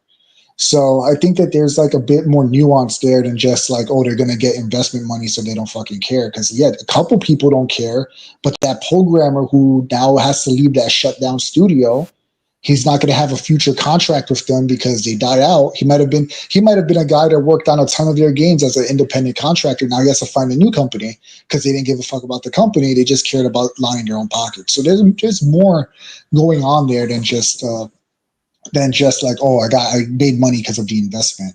That's kind of more how I look at it. Also, another thing is that they talk about replacing, many of these programmers with AI. So Yeah, that's why that they too. don't really care about if game fails or not, because Maybe. Well, the AI thing is like not fully implemented yet. I'm going by like the that's what data I'm that. saying. They're planning on using Yeah, AI. yeah. I'm going by the data we currently have. But like the data we currently have, it's selfish. One person made money, but a lot of people suffered as a result. And I would argue that a person who's been a fan of something for 20 years and having it be ruined, I would argue that qualifies as legit like suffering, not in the tragic like it's not like in like a super serious sense, but they've actually like lost something that they love because of that. Like that's a form of like like how do I put it? That is a loss, you know, to know like, all right, I'll never have another For good. example, I was a fan of Dragon Age. Even like Yes. Star Wars, and now I hate both because they ruined it. Exactly. So for you, you know, yeah, of course, it's not like someone died or anything, but for you, that's a loss, man. You suffered a loss. You no Yeah. longer will be able to enjoy Dragon Age. And there's some executive walking around saying, "Well, at least I got paid. What's the next fucking thing for me to invest in and get and ruin?" Because we're not Guys, talking about. We're not I'm even gonna- talking about corporate entities. We're talking about individuals themselves, right? Like the individuals and investors and shit Hold on, like that. So, yeah. Burp has to go. Yeah, All right, bro. I'm, So I'm go ahead, do your slowly thing, dying. and yeah, for sure. Okay. Let's go. Okay. I'm an aspiring birth. I've not quite made it yet, but I hope to be there in the future. I think you will. Hope everything goes well with your eye surgery. I hope Oh, that they thanks. give you a really cool eye, one that has like Well, they're not one to that has replace it. one that has like a star in the middle, maybe perhaps that can melt flesh. We'll have That'd to be pretty see. cool. And Yeah. see through walls, and see through walls, right? Yeah. And see Yeah, through yeah. walls. Oh, Like the yeah. Terminator. Can you But- have like Terminator. robot eye? Get the Homelander special or something. I don't Mhm. know. Homelander special. That'd be good. Okay, bro. Yeah. We'll keep aspiring, Burv, and one day you'll be a full on Burv. I But will. as for now, Yeah. we appreciate you. Thanks for coming on. Mhm. Yeah, appreciate it, Giving Burp. us your As opinion, always. giving us a little bit of lore about Silent Silent Hill. Hill and the Native Americans and whatnot and all that good stuff. But yeah, man, thanks for coming on. We'll see you in the future. Have a good night. Yeah, I'm take pretty it easy, sure Burp. it's really late for you, so I'm pretty sure. Yeah. So have a good one. Get some rest, and we'll see you soon. Yeah, thanks, bros. Take it easy. Bye bye. No problem. Can I Peace. All say right. one last thing? Go ahead, Madar. About Silent Hill F. Yeah. Kind So of. talk about it so he could stick around. Oh. Too late. There Alright. he goes. Both talk about these really short indie games and oversaturation. Like it's one of the reasons I think the game doesn't really do these things. Like for example, so Dark Souls games were good back in the days when they were a niche, but now that everyone and their mother is making a Souls like it's become really annoying. Like Yeah, how that's the many curse Souls of games are innovation. released these days? That's Almost the every curse game of is Y2. Y2 viral. Yeah, you're super duper late. yeah. We're about About to to wrap wrap things up. up. Yeah. Yeah, but you can watch the replay. So, So but appreciate you coming by anyway. yeah, for sure. Also, those We'll let short you on the horror next one. games. Just something came to my mind that one of the reasons that modern games isn't very good is because they try to make everything like 100 hour long instead of have a very focused, short, and straightforward game. Like I don't mind if a game is short if I had time during that. Like 3 or 5 hour long game is fine. Like As long as back it's in the good, right? As long as yeah, as long it's as good. it's good. Like Yeah. I don't need a game that is like 100 hours long when half the time all I do is side quest and watch cutscenes. Yep. I don't need those things. It's like Spider-Man on PS1. Spider-Man on PS1's like maybe like 4 hours, 5 max if you like really take your time. And that game is so fun and it's enjoyable. So games like that, like if you have fun with them, or even Arkham Asylum, if you just really just go from point A to point B, it's really not that long. Like Also, like I if you mentioned, liking Outer Worlds before, like the game is also relatively short for an RPG. Like I finished it, it took me around like 3 days to finish it. The game with all the side quests, yeah. 3 days. Short and fun is always better than long and dragged out and padded. Max Payne 3, Metal Gear Rising. There's so many games like that they're like even the first Spider-Man Insomniac game is like that. Like you don't need to have this super long game to enjoy it. And I think that these Also, even if I don't think a RPG, game's it doesn't need to be like bloated. I, Like, look at I don't think Starfield. I don't think a game's length. Starfield has like 100 planets or something, but most of them is Barren empty wastelands. wasteland. They're barren wastelands. If you the length of a game is not directly proportionate to how fun it is and how memorable and how much bang for your buck. An 8-hour fun experience that's replayable is always greater to me than a 60-hour slog that I'll never want to touch again. But all right, so let's end things here because Revenant and me, we gotta go. We've been live for almost 6 hours, so my eyes are gonna melt out my fucking head. Yeah, but thanks for coming so- on again, Madar. For sure. See you two next time. See ya. Peace. Have a good one, bro. Have a good night or good day where you're at.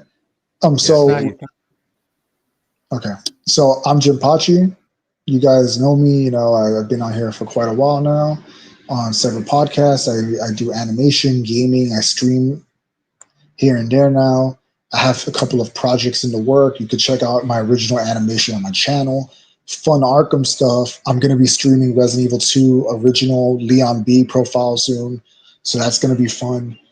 I obviously I stream with Revenant. So, you could check out my content. You could check out my stuff. If not, that's fine too, but I'd appreciate it. And yeah, man, thanks for co-hosting with me again, for being co-host, and we'll definitely do it again soon.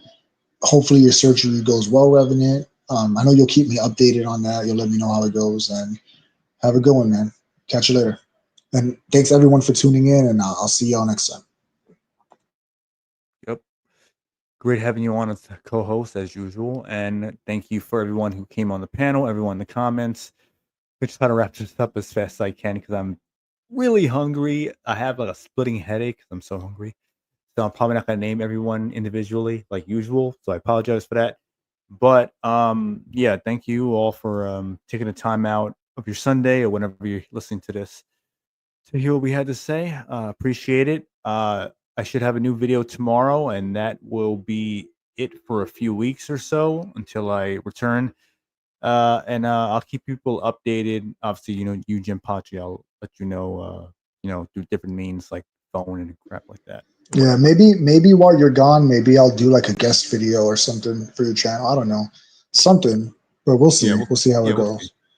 Yeah, I don't know, just to keep the content going. But yeah, so all right, man. So and I'll update people through community posts. So definitely keep your eyes on that. So I won't entirely be gone. But anyway, so thank you all for watching, commenting, and you all have a great rest of your day wherever you're at. And we'll see you later. Peace.